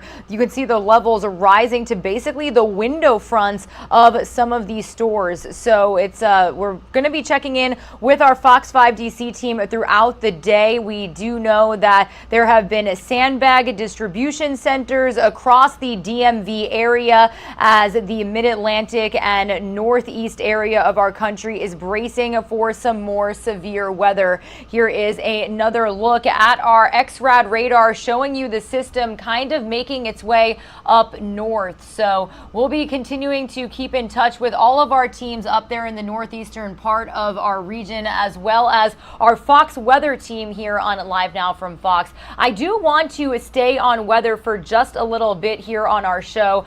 We did see the tornadoes touching down in the Gulf Coast over the last couple of days. Several people in Lake Charles, Louisiana, waking up and assessing damage. We saw homes destroyed and a really crazy video surfacing on the internet. So I do want to bring you the latest remarks from Louisiana Governor John Bel Edwards as he talked about the resources that will be available to those who saw storm damage, as well as what they are doing to move forward here on Live Now from Fox. Let's take a listen. That's unwelcome news for any community at any time, but the fact that it's here in Calcasieu Parish, where last year, as you know, Laura and Delta, two very significant hurricanes impacted the area, followed by a winter storm, followed by a May flood, all have happened during a pandemic. I mean, seriously, enough is enough. And the people are resilient, and they're very generous and hardworking, faithful people, but that's enough to test anybody. And so my heart breaks anytime we see this sort of damage anywhere, but particularly here in Southwest Louisiana with everything that's going on. And they didn't need this, and I ask everybody around the state to please lift up this community in your prayers, especially those whose homes were significantly damaged. And those who were injured. Now, those prayers can also be, at least in part, and should be prayers of thanksgiving, because we didn't have anybody killed. And we had two people who were injured, as far as we know at present. And relatively speaking, they are minor injuries and not life-threatening. So we can be very thankful for that. We believe the path of the tornado was about 2.2 miles long, about 300 yards wide, with wind speeds that reached a maximum of about 130 miles per hour. And the good news is that the hurricane didn't touch down and then stay on the ground as it moved forward. It sort of bounced. And so not all of the homes and structures in the path were damaged, and that's obviously good news. And I guess the best news of all is we do not have any loss of life to report this morning. The two injuries that I spoke of, one woman, and this was probably straight line winds that caused this, but one woman was injured when a window was blown into her home, and a second person suffered a deep laceration to the leg from flying debris.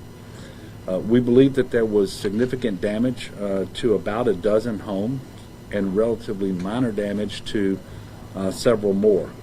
As you all probably know, the path of the tornado ran along and parallel to Hamree Road, and the National Weather Service is continuing to conduct additional surveys of other areas, and that information will be made available once it is complete. The storm moved across the entire state yesterday, and the most severe weather was in the southern part of the state. And it wasn't just all in Calcasieu.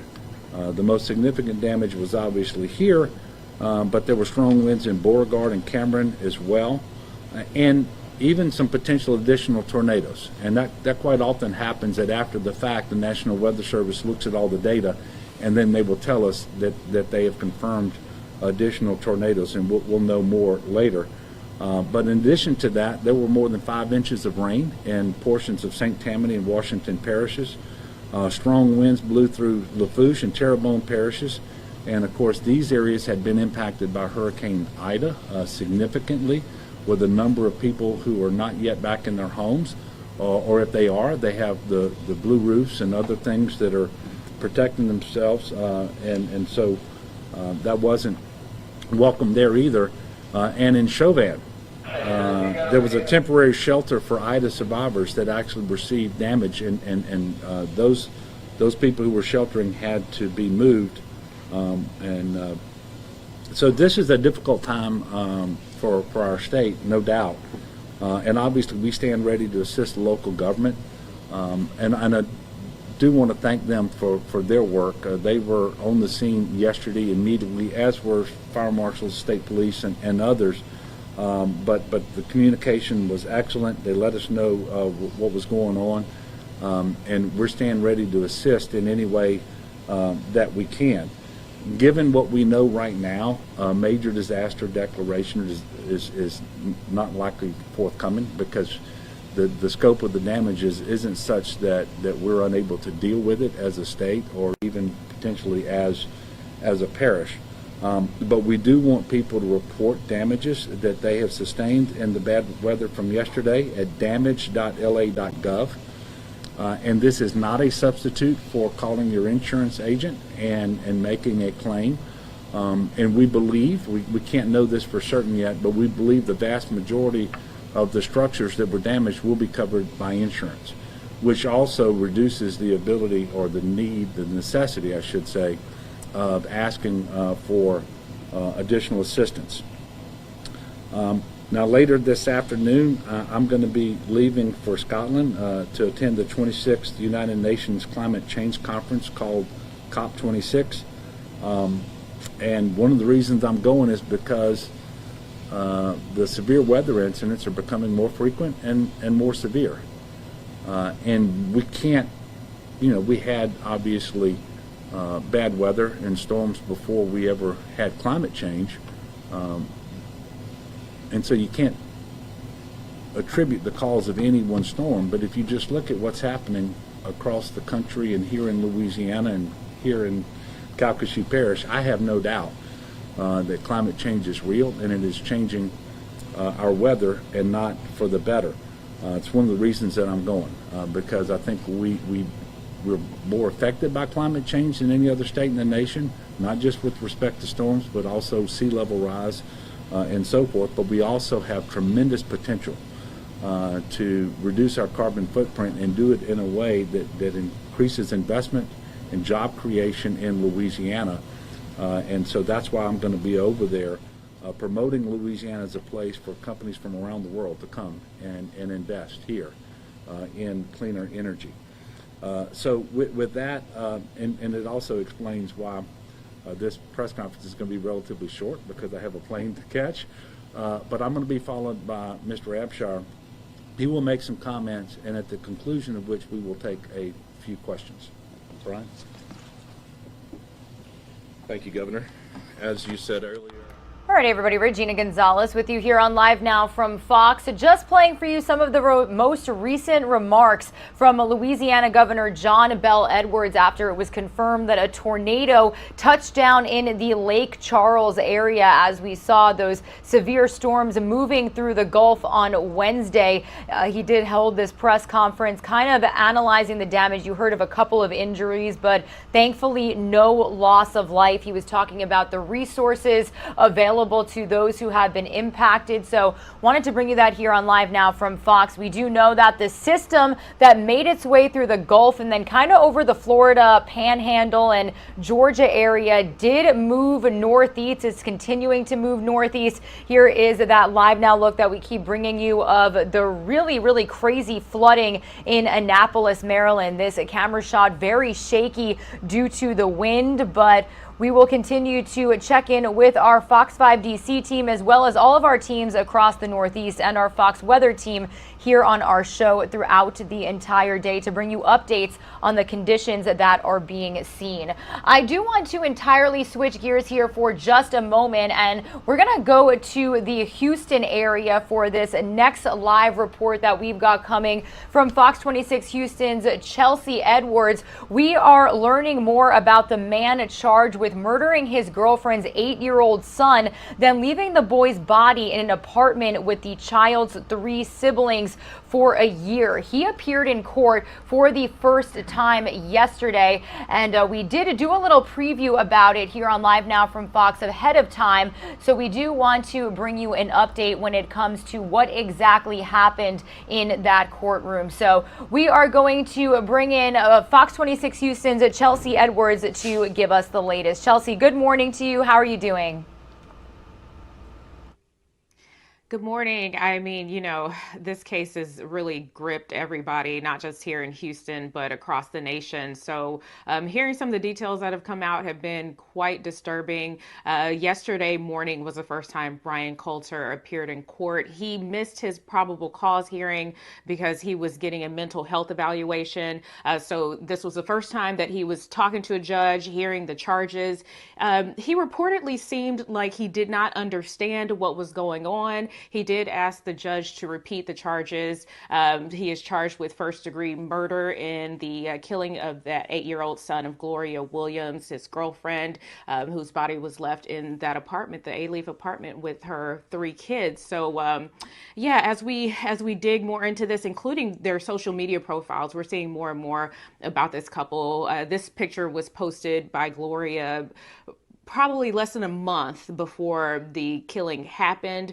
She's also posted several other pictures. This tattoo, the warrior tattoo, this couple reportedly got these matching tattoos after the murder, probably a few months after. She posted this in April, and Brian has one on his neck. But we've also seen on social media how he was bragging about doing drugs, bragging about all the meals that Gloria was making for him while her 3 sons were left abandoned in that apartment, malnourished and eating off of snacks that were dropped off through a delivery service. So prosecutors told us yesterday that they are looking to keep him on the highest bond available. So he is still on $1 million bond. He is locked up. Meanwhile, Gloria was expected to be in court this morning. However, the judge for both cases, the original judge, he recused himself for personal reasons. So her hearing has been pushed to next week so far. So in the meantime, she did have her probable cause hearing, and we've been hearing more details from the kids, the interviews with police about a lot of the disturbing things that were happening in that apartment, along with the continued abuse. Chelsea, what do we know right now about the 3 children that were living with the remains of their little brother? Do we know where they are right now?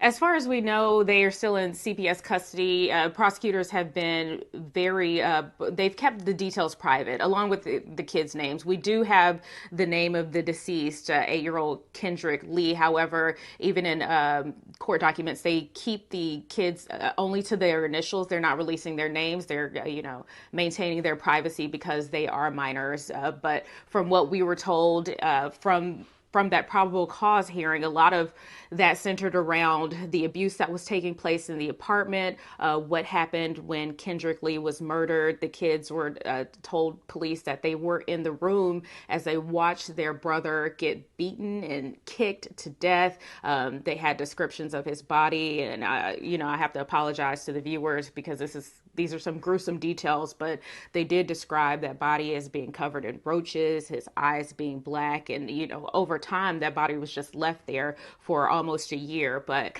they described what happened afterwards, that Brian Coulter allegedly covered Kendrick's body with a blanket, and that he and Williams argued about what happened. And the 15-year-old thought that Williams was going to call police, but instead she moved out about 25 minutes away to an area in Houston called West Chase. So she moved out and lived with Coulter in a separate apartment, and they only came back occasionally. And during those occasional visits, they would Coulter is accused of continuously beating the children. The 10-year-old, when he was discovered, when all three boys were discovered, he had a serious jaw injury that police believe he was given by Coulter about 3 weeks before all of this happened. And because he wasn't taken to the hospital, he had to be taken to Texas Children's for surgery. So a lot of, disturbing details that we're hearing about the conditions that they were living in as well, with no furniture, and, flea and roach infested apartment. So just a lot of heart-wrenching things that are coming out about this case. Yeah, Chelsea, I don't even think disturbing is the word, as all of these details have come out. And I know so many people have asked, where has the family been? I know that you and your team have spoken to a couple of members of the boys, literally the children's family. What have they had to say? Yeah, so as it turns out, Williams also has a total of 6 kids. That's what we were told by a family member, a grandmother on the paternal side of one of the children. So that grandmother actually took in one of Williams's girls, a 13-year-old girl. But Williams also reportedly has a 17-year-old girl who asked to come and live with that grandmother during the time when Coulter and Williams were together under that roof and with the kids, and she was seeing all this abuse. She didn't like how her brothers were treated, so she asked to go live with that grandmother. But at this time, we're hearing that 17-year-old has not been located. A lot of what the family is saying, that they just did not expect this from Williams, that she was a kind soul before all of this happened, that she didn't drink or do drugs or anything like that. But it's really a mystery as far as what happened in this case, how she turned, who she was before and who she is now. Absolutely. Well, Chelsea, we thank you so much for joining us here on Live Now from Fox to kind of break down all of the really gruesome details when it comes to the investigation. We will continue to check in with your team regarding this case. You have a great weekend. All right, you too.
Welcome back to Live Now from Fox, everybody. We are back out internationally here on our show today. I do believe it looks like we've got First Lady Dr. Jill Biden maybe getting some lunch out there in Rome. Pretty jealous. Got some good Italian food out there for sure. They've had a busy morning here since the very beginning of our show. We brought you all of the feeds from Rome, Italy. They had a motorcade up to the Vatican where they met with Pope Francis, met for about an hour and a half and discussed several issues, including hunger, war, climate, and even the coronavirus pandemic and the latest on vaccines.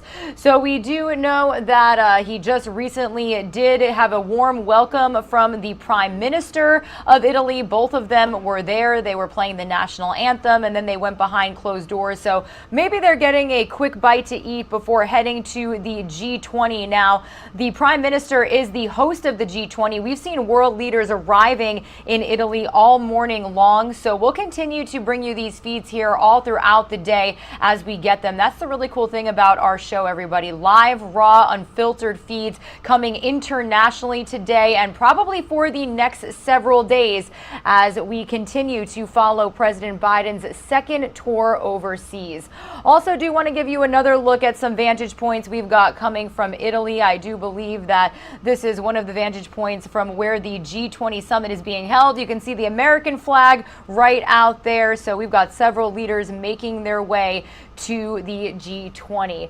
Other feeds we've got going on, we are monitoring weather here on Live Now from Fox. We do have this camera that we're continuing to bring you out of Annapolis, Maryland. Very windy conditions. You can see the flooding that is already happening. It has gotten progressively higher over the last couple of hours. So we'll be monitoring the conditions from the mid-Atlantic to the Northeast throughout our show as well. We can give you a live now look at our X-Rad radar showing you the system pushing up. We do know that the heaviest chances of rain are expected tonight into tomorrow and even possibly on Sunday. So definitely be weather aware if you are joining us from any of those areas. I also do want to give you a look at the Dow Jones Industrial on this Friday morning. It looks like it is up. Stocks doing well on this Friday, October 29th. My co-host Christy Larson will be picking things up from Phoenix, Arizona. Thank you so much for joining us here all morning long.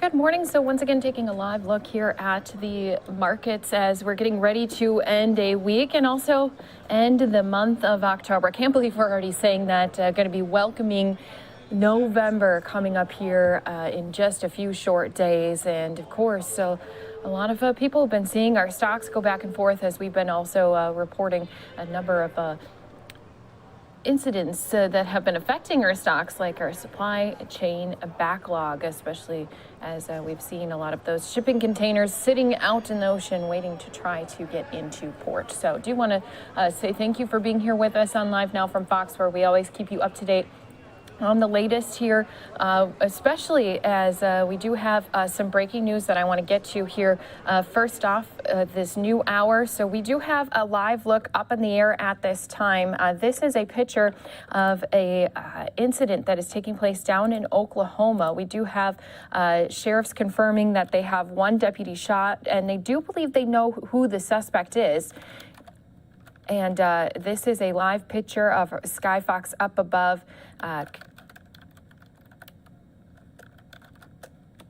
And we're zooming in here to see the police chopper there as well. So very little information coming to us at this time, but Potawatomi County Sheriff Mike Booth confirmed one of his deputies was shot on Friday morning. Now, this shooting which was originally a domestic-related call, was reported near the intersection of Austin Drive and Patterson Road. This is in Bethel Acres, and the condition of that wounded deputy is unknown at this time. Now, authorities do believe they have identified the suspect as Braden Chesser inside of a home. Again, they say that this was in a home on Austin Drive, and this person had fired multiple shots. We actually did have just a brief look down on the ground that I want to bring our viewers out to, especially as we're trying to give you some of these different views. So this is a look down on the ground of that response, again, where multiple rounds had been fired. One deputy confirmed shot at this time. Going to take us back out to those live pictures. Looks like we're having even more support down on the ground arriving. So we do have a lot of the officials who have been gearing up, as they, again, do believe they know of this person, but they are not yet in custody at this time. So in a Facebook post, Bethel Acres Public Schools did say they will be in a shelter in place until further notice. They do have another public schools area who is not on lockdown at this time. And again, they are just monitoring this situation. So this is a very brand new piece of information, a news scene that we're getting here to Live Now from Fox. And I did just want to bring it to our viewers here with us. Again, do have just a quick shot again from down on the ground as we were seeing just some of that first initial response here. Our crews, I listened to this report, to this information coming from our Fox 9 team, who did say that one person was shot, and again that they have identified at least the person they believe is the one responsible for this incident. So the reporter was standing here down on the ground just for a brief moment, said that they were told this was a safe area. Also, she had mentioned at the end of her report that they are hoping to get an update from officials here very shortly. Since this is the only portion of down on the ground video, I want to go back to some of those live pictures we do have coming in here to our Live Now from Fox desk. And again, if we get any more information after there was a confirmed deputy who was shot out here in Pottawatomie County, Oklahoma, of course, we'll try to learn more information, bring it to you right here on Live Now from Fox. Good morning, and thank you again to all of our viewers who are here with us. We appreciate each and every single one of you, especially when it comes to our viewers who are watching us on all those different platforms. You know, we try to keep you informed on the latest when it comes to breaking news incidents like this. Of course, we just got those very few short, brief pictures down on the ground. We do have a chopper up in the air showing us exactly this area where that domestic call had been first originally called from. That was the original report, and then we do know that in response to that, since this time, one deputy has been shot.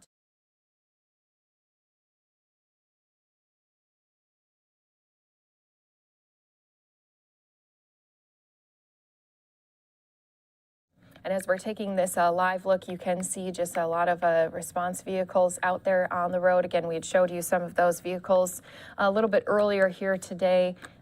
Just from down on the ground. It was a very brief shot, and I'm glad I had recorded it for a brief moment. As soon as I saw it, I'd pressed that record button, and that way we do know we do have a reporter down on the ground. And again, if we do get more information on this scene, we'll be bringing it to you here. But just once more for our viewers just joining us here, Pottawatomie County Sheriff Mike Booth confirmed one of his deputies was shot on Friday morning. This shooting, originally a domestic-related call, was reported near an intersection of Austin Drive and Patterson Road in Bethel Acres. You're getting a look now as our camera has zoomed in at just some of those first responders out there. Authorities probably having to discuss and make an official plan on how they're going to proceed forward after, again, authorities say they have identified this suspect. This suspect is named Braden Chesser, and it was inside of a home where they have responded to, and they did say that multiple rounds have been fired. So once more, thank you to all of our viewers here with us on Live Now from Fox. As I said, if we do get more information, more pictures, and as that reporter had said earlier on, I listened to her report back to her station. They did say they are hoping to hear from officials. If we do get that, we'll be bringing that piece of content out to you right here on Live Now from Fox. So thanks to all of our viewers who are here with us. We do appreciate all of you. As I mentioned, this Friday, we're all looking forward to that Halloween weekend. I'm sure a lot of people have plans. I know I have plans. I have a little one now, and we are going to go trick-or-treating just to a couple houses here. This will be her first time doing that, as she just turned 1 a little bit ago. But since she's only 1, not going to go to too many houses. Also, still want to keep ourselves safe from that COVID-19 threat, and also safe from some of those other incidents you see happening on Halloween night, like pedestrians going out in the roads. Sometimes you hear of those accidents of drivers going through areas and driving through neighborhoods a little bit too fast, going on main roads, not slowing down in those crosswalks. So we did have our Fox team over in Los Angeles speaking about that story and sharing what the departments are doing out in the Los Angeles area to try to combat that as they talk about safety for pedestrians. Let's go listen into that story right here on Live Now from Fox. It's important to remember trick-or-treaters will flood the streets, and that can come with an increased risk of people getting hit by cars. Haley Winslow is in Pasadena this morning looking at what they're doing to keep pedestrians safe, and she's practicing good pedestrian, looking both ways. There you go. Jeez. Whoa. See, that's what you have to worry about. Okay. Yeah, and the police are out here to make sure that doesn't happen. Look, there they go. They're going to pull them over right now. Oh, this is an effort to keep kids safe this Halloween. And happy early Halloween to all of you out there. Yes, this is these crosswalks in several areas of the city now have flashers. A lot of them in up high and then also on the ground. And this is new technology. It's motion activated. And it helps keep people safe because there have been a lot of fatalities in this area lately. So I've got Sergeant Sam DeSilva with me from Pasadena PD. First of all, I want to ask you about the rise in pedestrian deaths, 40% nationally in the last decade. And then in California, we're way above the average. I think a quarter of the road fatalities are pedestrians. Why is that? Yeah, we've had the same thing happen in Pasadena. We've seen a tremendous increase in pedestrian collisions and fatalities, sadly. And I firmly believe this is happening because of distracted driving. Cell phones really don't help. Speed and also driving while impaired. All right, you guys are doing a little extra something special this Halloween for the kiddos. Tell me about that and what reverse trick-or-treating is what you're calling it? Yes, so with Halloween coming and with pedestrian involved collisions being high, we want to keep our kids safe. So we are doing this program called Reverse Trick-or-Treat, and what this program is we've been going to community centers, schools, even hospitals, and putting these flyers up, and we also have several of these coloring sheets. Look at how so the kids, what they can do is they can color these sheets and then put it up on the window of their house and register with the police department, and they actually get a visit from a police officer who brings them candy, and they'll give them candy and a little sticker. Yep, and a sticker. And why we do that is so that we can engage some dialogue with the kids and parents, and this is what our end goal is, to pass them this, which has 6 safety tips that we cover with them. Speaking of which, what is your message to parents this Halloween to help keep their little gremlins and goblins safe? Yeah, so we want parents, the main thing is we have to have an adult accompany them. You know, we can't have kids going alone. And the other big thing is kids, even though they come to a crosswalk, we want them to use crosswalks. Don't run across the street. Please don't walk on the street, you know. And when they come to a marked crosswalk, try to make eye contact with the driver. Don't just, assume that just because a driver is slowing down, they've seen you. And then the other thing is, let's keep our kids visible. You know, sometimes they have dark costumes. Think about putting reflective dark tape on it. That way, if headlights hit them, they reflect. They can also carry flashlights and glow sticks and other things that can illuminate them a little better. All right, thank you very much. Yes, headlamps are my friend. I was talking to Sylvester in this house over here just a few minutes ago, and he was talking about all the fatalities and all the people hit right in front of his house. So important that they're doing this new technology at the crosswalks to help keep people safe, especially this Halloween. We'll have more for you coming up in the next hour, but for now, reporting live in Pasadena, Haley Winslow, McKay. And thank you again to our Fox 11 team for that important update, especially as we head into those Halloween weekends. A lot of folks going to be planning on going out and about, whether you are those ones with kids going to be out there on those roads. Make sure that they do have those bright costumes, something that drivers at night will be able to see your children. And as they said, it's always a good idea to have glow sticks. Those can be fun, too, to add on to a kid's costume or have them carry around with their bucket, or possibly even put some reflective tape on there. I know back in my reporting days, we always, every single year, talked about Halloween safety, not only for kids, but also for adults. There's going to be a lot of police who step up enforcement when it comes to drinking and driving. Many cities across the states have rules in place that if you deny doing a breathalyzer, if you get pulled over, then you're going to have to do a blood test. And so, again, they're just trying to keep everyone on those roads safe, especially when it comes to those adults also celebrating the holiday. Make sure you have a safe way getting to and from those parties that you may be going to. So speaking of Halloween, did just want to show you some of the pictures we have coming in here as well of just some of those people who are taking part in the events that are going on. A lot of friends of the zoo in Santa Barbara getting a little bit of a spooky Halloween here as they are also celebrating.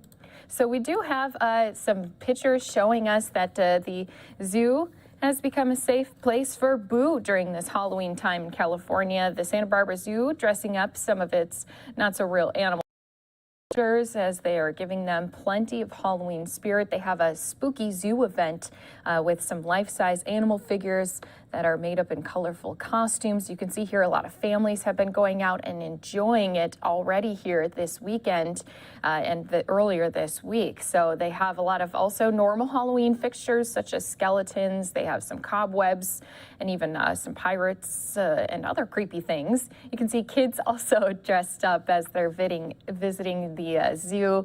Parents say they're excited about this and grateful that there's something outdoors for the kids to do as they feel a bit of booze. So some of those parents were saying it's wonderful to see them enjoy the zoo as we intended them to do so. It's a safe environment for parents and children.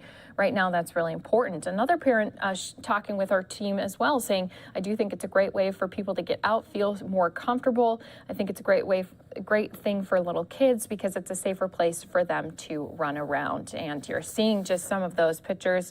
Once again, guests are going to the zoo. They also can see, of course, and check out those real animals.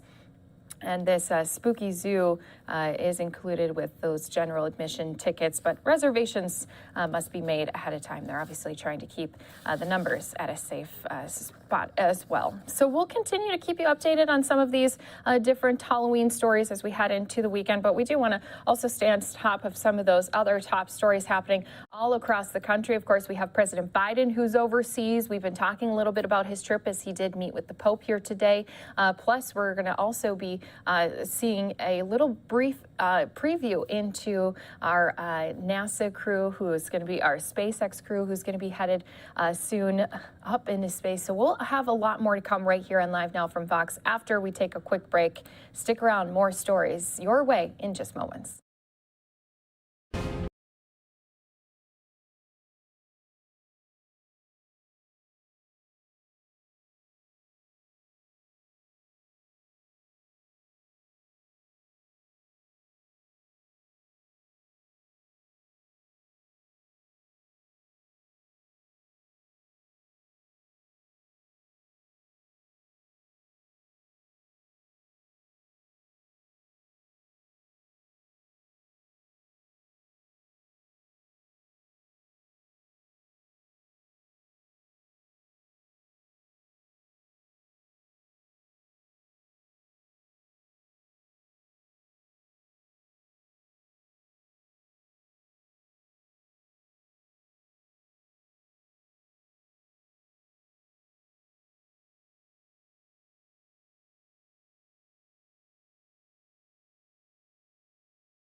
Welcome back here to Live Now from Fox. We are staying on top of all the top stories that are happening across the country. But if you're not familiar with what we do here, we also like to bring you out to live events as they are happening. So we're going to head out to Philadelphia, where we have Operation Ally welcoming Afghan refugees. Remember, it's not too long ago when we had thousands escaping Taliban rule in Afghanistan. Well, now Philadelphia welcoming some of those folks. So let's go into that event live right here for you on Live Now from Fox.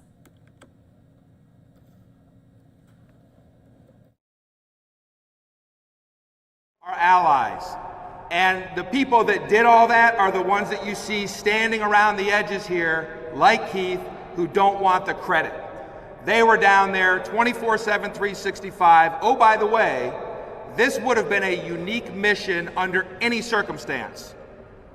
During this mission, we were continuing to address, as we still are, the COVID-19 pandemic, Hurricane Ida, and of course we also had a great event. How appropriate that our biggest weekend early on was Welcome America, or Made in America. You know, how appropriate to have that music festival. Now that's a lot of work for our folks. We knew that they would rise to the occasion. And I also want to acknowledge our colleagues in Virginia at Dulles. We put this whole thing together truly in a matter of hours. And they were... All right, guys, we'd like to switch things around because I do see we do have some officials speaking with our crews down in Oklahoma where we had a report of a deputy shot. Let's jump into that live here for you on Live Now from Fox. As we have a lot of resources, a lot of different things, in place. So just stay away from the area. Give everybody room to try to keep everybody safe. And you say that your role is to assist. So what does that look like? What kind of vehicles are you using? And what would that look like if something were to escalate? So just in an assist role, we'll do whatever Pike County needs for us to help them. We have our TAC team out there, and that, anything that you can think of as far as, our personnel is there. We have different armored vehicles, things like that, in case they need us. And so as that starts to unfold, once we get information, we're able to move very quickly. As with other agencies, we work well with everybody else. And so there are multiple agencies, multiple different resources in place. Are you able to talk about what kind of armored vehicles that you have? You mentioned that an MCAT is here. Can you describe that for us? Well, it's just an armored vehicle that is able to move personnel in and out safely in a very dangerous situation. If someone has is armed with a high-powered rifle or whatever, we have, armored capabilities to be able just to protect all the other personnel that are in the area. Can you talk about the situation altogether? We've got someone who is armed and dangerous. Can you talk about, with this joint response, what that looks like for you? What's going through deputies' minds right now, troopers' minds, law enforcement minds? Take us inside if you can. Well, really, it's really very methodical in how we work. We're trained for this, and we're trained to work with multiple agencies at the same time. And so our mindset is very methodical. Very slow pace as far as taking one step at a time, and that's what we're doing.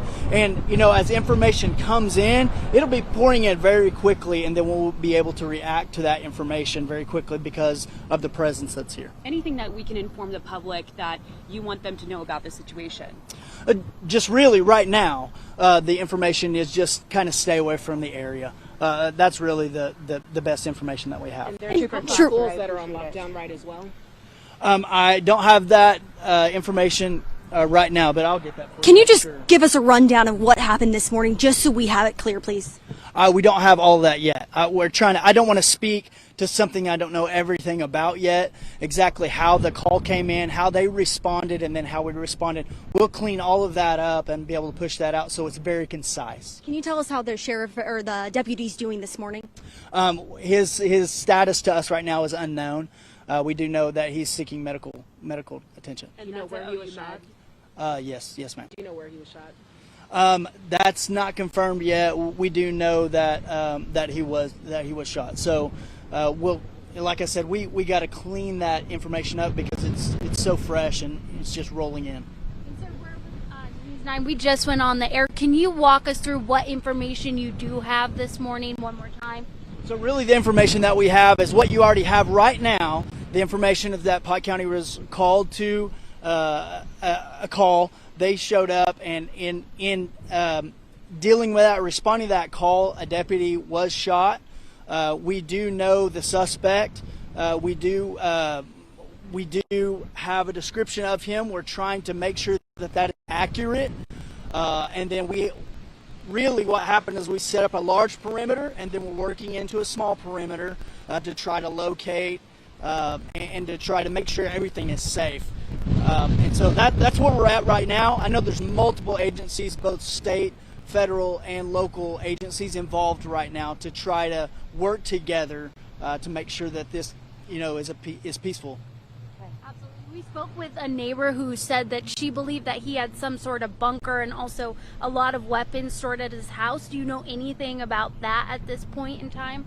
Really, there's nothing we would confirm right now. We've got different people looking into all of that to see, what type of person we're dealing with. And then once we get that out, we'll definitely push information out that the public needs to know to keep them safe. To keep the public informed, so we know he is not in that house right now. We know he's somewhere around here. We know I will say we don't know necessarily exactly where he's at, and that's why we have such a perimeter. We have air assets, we have different assets, in place to try to locate him. We do know that he's not in the actual residence, right? That doesn't mean anything. It doesn't mean that he's not on the grounds immediately outside. It doesn't mean anything. It just means in the structure itself, he's not there. But we have a large perimeter set up, and so that's what we're working with right now. And like I said, information is fluid. It's moving very quickly, and so we will keep you apprised of all of that. That neighbor also mentioned that he was, once in the military. Can you confirm his background? I don't know background yet, and that's something that we have to check and confirm. We also saw a woman being placed in a car. We know that this started as some kind of domestic dispute of some sort. Do you have any information on her? We also, I should say, saw court records of a divorce. Do you know anything about that?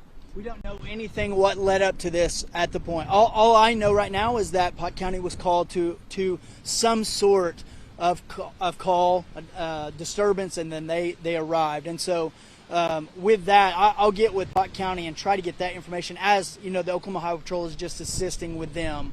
And so try to figure out that information, clean that up. Thanks, All right. guys. Truly appreciate it. All right, we'll get back. Thank you so much. Okay, thank you. We appreciate it.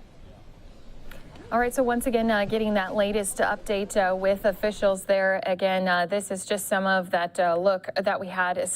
Since this time, our chopper has left the scene, but you can hear that they still have a lot of personnel down on the ground, and also a lot of support up in the air, as they said they don't know exactly where this suspect is at this time. They don't know if he's still inside the residency or not. So we will stay on top of this breaking news story again out of Potawatomi, Oklahoma, for you right here on Live Now from Fox. Gonna step away for a 2-minute break, bringing you more top stories and news across the country when we all return.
To Live Now from Fox again. This video footage from just a little bit earlier here today does look like we still have our sheriffs is speaking about this breaking news incident where one deputy was shot here this morning. Going to jump back into that, listen in to see if he's giving any more information on what's going on down on the grounds. Support was requested, all of those different things that the Oklahoma Highway Patrol has those assets in place. We work well with Pottawatomie County. As we do with all the other counties. And so we were able very quickly to kind of get in place to set up that perimeter and to try to hold what area we have to try to search it out. Air is above, trying to check all the surrounding areas. Obviously, there's a lot of people out and about walking around, and so that makes it hard on air support. You know, we always ask the public to go inside the home because that helps us when we're searching for somebody who's not supposed to be where they're supposed to be. So the Oklahoma Highway Patrol is assisting with getting out information, just as a representation of Pottawatomie County as well. Do you know how large this perimeter is? The perimeter, I can't give you miles, but it's a large perimeter. I mean, we're pushed way back, and we need to be. We don't necessarily know what type of person we're dealing with. We don't know what type of armament he has, if he has any at all. We don't know any of that. There's just so much we don't know, and so it's safer to push out and then to kind of move in, and that's what we're doing right now. Describe the machine or the tactical units that are being used to assist and how that is helping with the investigation. So, the Oklahoma Highway Patrol has a lot of different resources, and then with the TAC team we have armored vehicles, and basically the armored vehicle allows us just to get closer than we could if it was just a person walking up. That's all that does. It provides armor. There are other different things that vehicle can do as well, and so we've been requested. We're here to help, and at the direction of the sheriff. There are other agencies, local agencies, other state agencies, other federal agencies who are coming in to try to assist in whatever, different skill sets that we all individually have. Do you know how many other agencies are assisting? I don't know number, but it's a large number. Whenever he shot the deputy, was that on his property when that happened? I can't confirm that that's his property or not. I could just confirm that they were called to a scene, they showed up at the scene, and that's what happened. How many people do you think are helping with this right now? Oh, I would assure you there are hundreds right now that are making sure that people are safe. We take this very seriously, and we make sure that everybody is safe. Yeah, what's the suspect at right now? The suspect, we do not know where he's at. We're holding a perimeter until we can search every square inch of that perimeter, and then we'll work from there. So we know he is within that perimeter. I will tell you, we don't know anything. We're working under the assumption, not really the assumption, that's just the safest way to do things. We have to make sure that the immediate area is clear first before we can start going anywhere else. If you could talk to the public, stay in your home, what would you do today? What would you suggest to them? Well, obviously, obviously, we would tell the public to just, stay away from the area, allow law enforcement to work, give us room to work.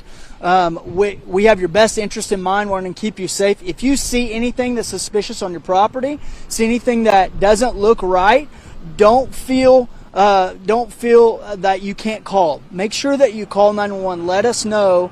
We're going to check out everything that we can in response to this. I'm assuming there's some difficulties with it being so widespread. Can you talk about that, or are there any difficulties?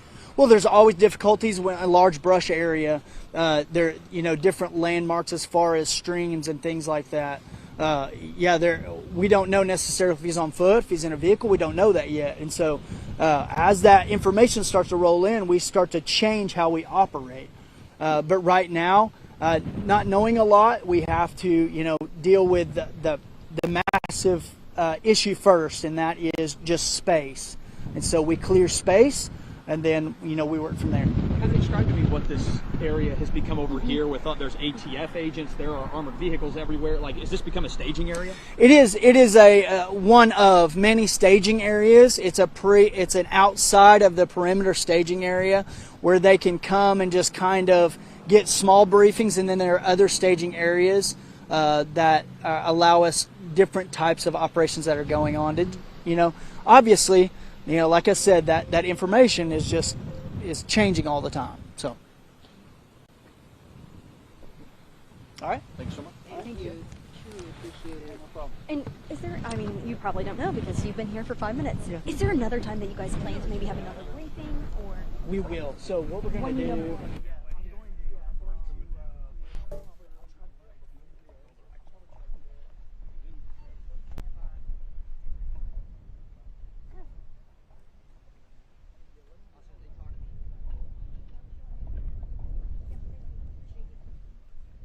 All right, so once again, getting a little bit more insight into the search that is underway with a number of authorities. You just heard also that sheriff saying they have dozens of personnel down on the ground. And I want to give everyone just a little bit of an idea on exactly where this is taking place, because a lot of us not certain where Pottawatomie County is in Oklahoma. So it is actually just a little bit east of Oklahoma City. So you can see that red outline there. That is of the county. And I'm just going to circle my mouse. This is Oklahoma City right here, right near it. So not too far away from there, and still getting a little bit more footage of some of those officials who are down on the ground. Hello, everybody. It is game time for the ISB 2021.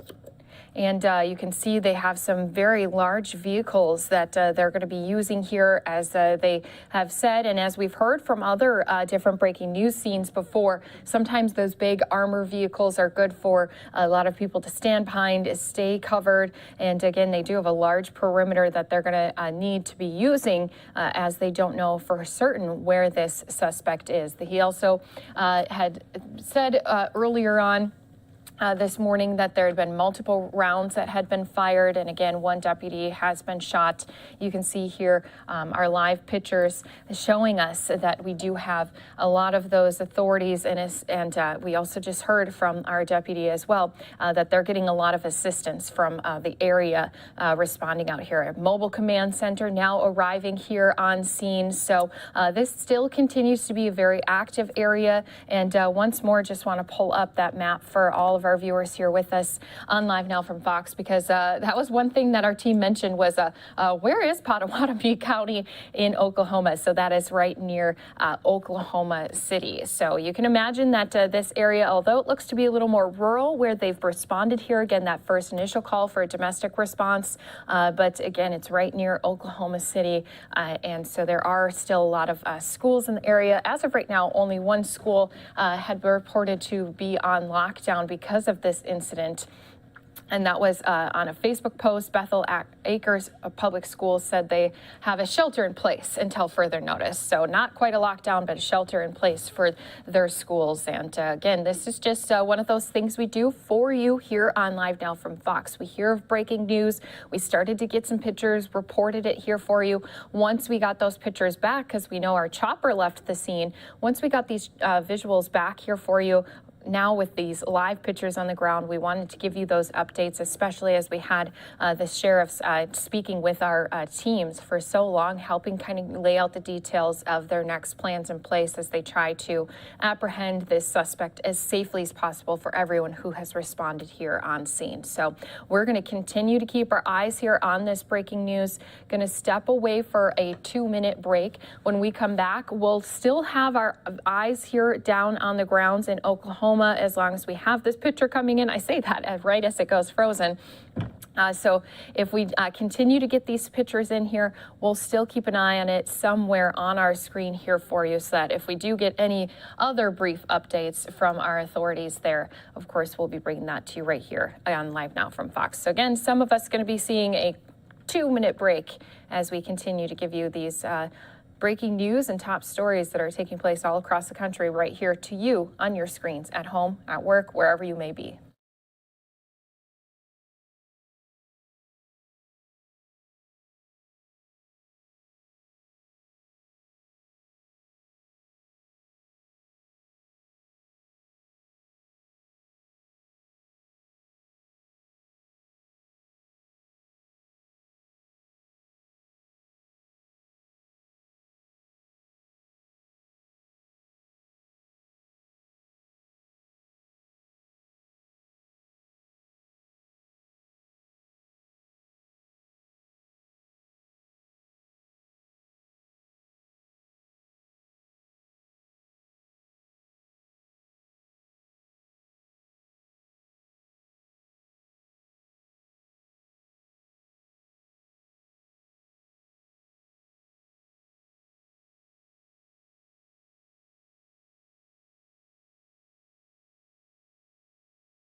Welcome back here to Live Now from Fox. We continue to keep an eye on a number of top stories happening across the country. A lot of us may have seen and heard and even had the effects of the last few rain days that have been, storms have been moving across the country here, kind of crazy. So I do want to just show our viewers some of these different videos that we've had coming in here, especially as we do also have a few of our weather pictures coming up. Real quick though, I do still have that shot down in Oklahoma. Again, this is in response to a deputy who has been shot. We do know at this time that there's a number of authorities who are down on the ground, and we do have those authorities still trying to make their plan and stay at a safe distance as their search for the suspect is underway. So with that being said, we do have some rain that has been moving through the area over near Pittsburgh. You can see getting hit with some rain, and even north of there, really some heavy rain coming down as this storm system seems to be making its way north, a little bit northwest even, and they've really been dealing with quite a bit of weather events. So we do know they had some of that flash flooding earlier from that nor'easter that had passed through the area, now getting more rain here on this Friday afternoon as well.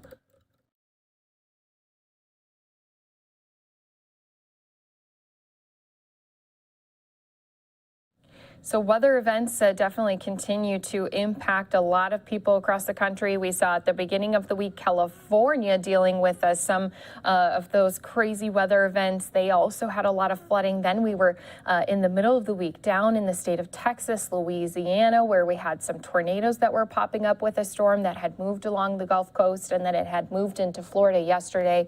So we've been staying on top of all these different weather events for all of our viewers here with us on Live Now from Fox. You can always count on us to be showing you some of these different pictures that take place all across the country. And again, just even more rain expected for many viewers in this area here, as you're seeing a lot of Pennsylvania covered with some of that green across our weather map here.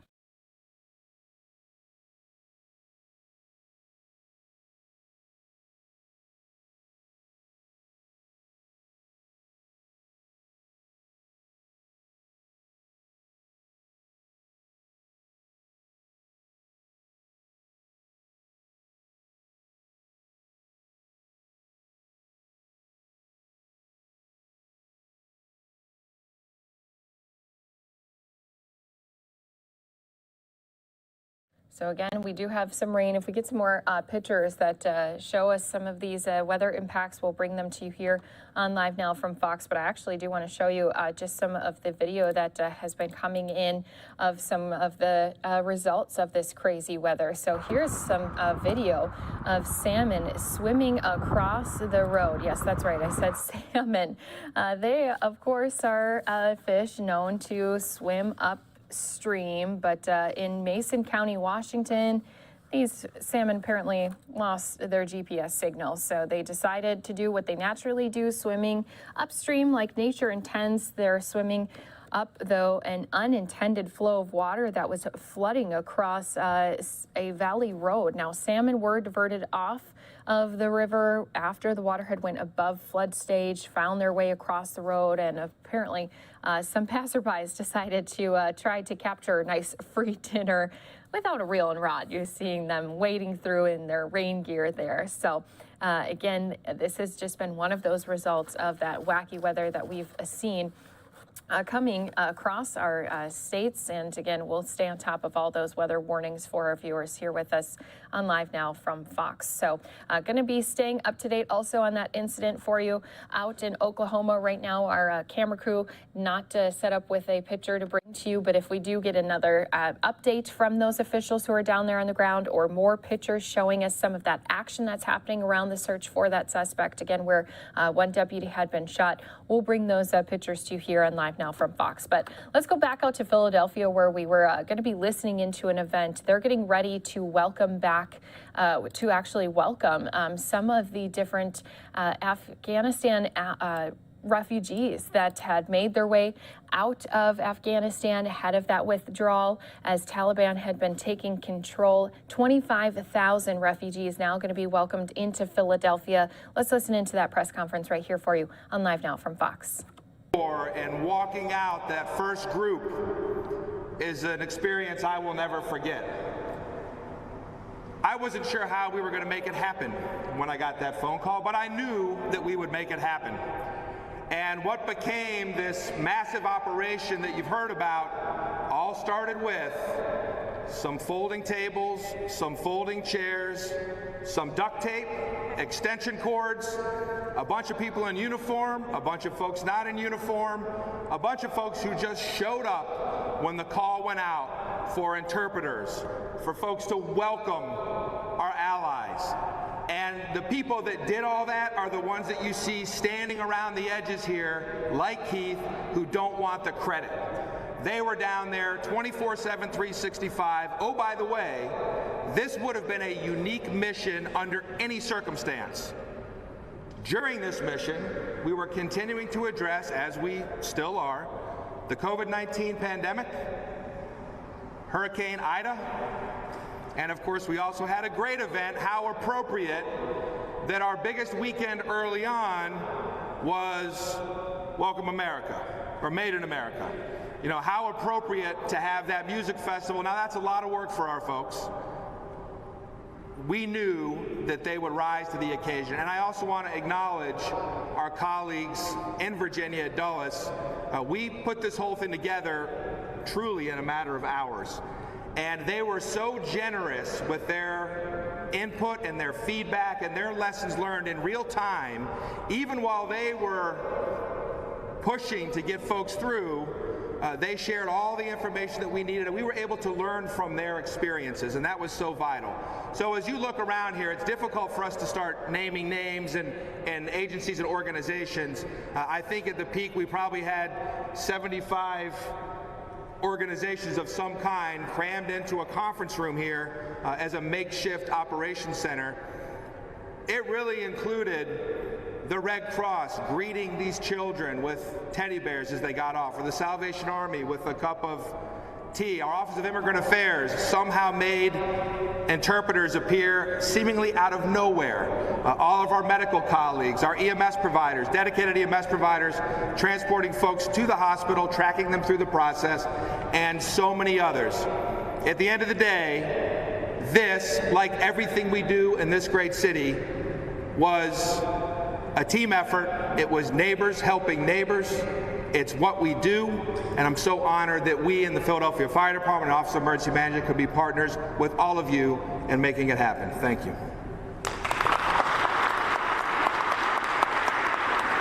And with that, we do want to jump out to a live event as, again, we've been following the president's trip overseas. We do have a meeting with the French president. Let's listen into that live here for you on Live Now from Fox.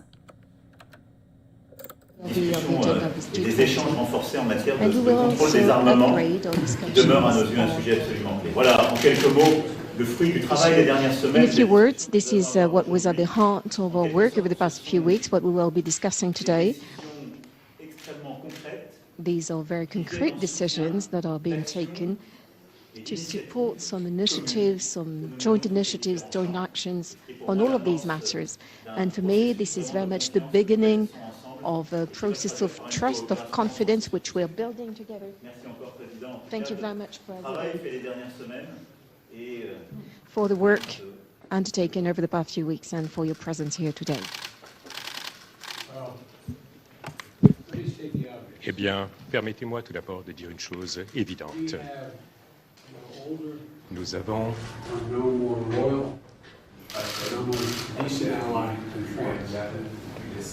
It's been with us from the beginning. Here's the reason, in part, why we became. As a matter of fact, I'm trying to run this down, but my father always told me, and I have a little medallion, and I followed up. My name is Robinette. Some of my French relatives came and told Lafayette and the home. And so, all kidding aside, there was a strong affection, a sense of loyalty, and a commitment to faith. And there is no place in the world where we can work together. France is value added no matter where it is. That's how we do it.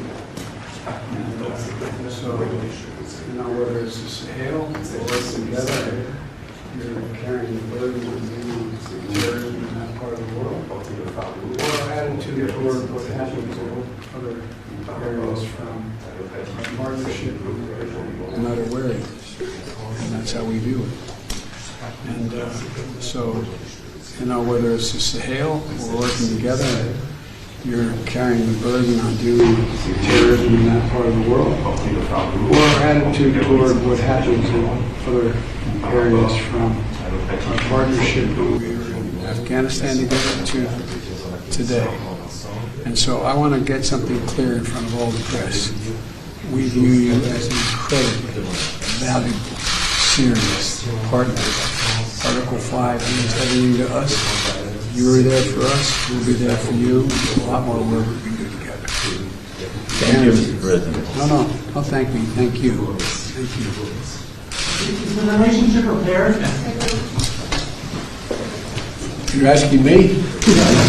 The answer is, I think what happened was, to use an English phrase, what we did was clumsy. It was not done with a lot of grace. I was under the impression certain things had happened that hadn't happened.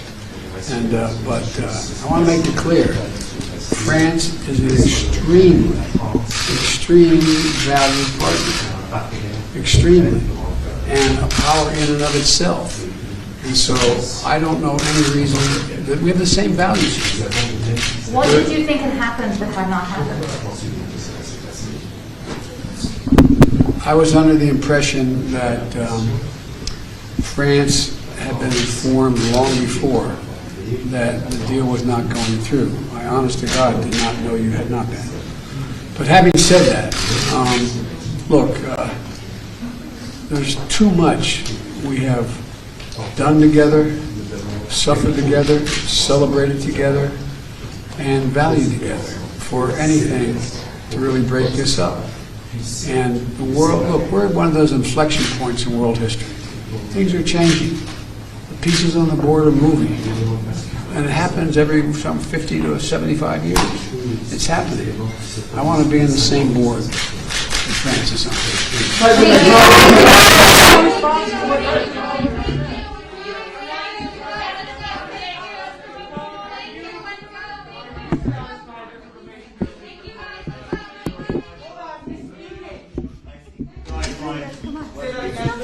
We clarified together what we had to clarify. The US was not the only party at stake, as President preferred to say. And now what's important is precisely to be sure that such a situation will not be possible for our future. Stronger coordination, stronger cooperation. But for me what's important is that we built during the past weeks some very concrete actions in order to strengthen the partnership in Sahel, this clarification between what European defense means and how this is completely compatible with NATO, what European sovereignty means and how it is important for global security, and this is an extremely important clarification. Plus, we launched a series of cooperation, as I mentioned. So for me, what really matters now is what we will do together in the coming weeks, the coming months, the coming years. Great, thank you guys. Thank you. Let's go, you guys. Thank you so much. Thank you. Let's go. Thank you. Come on, guys. Let's go. Thank you. Thank you. Thank you. Thank you. Come on, you guys. Thank you.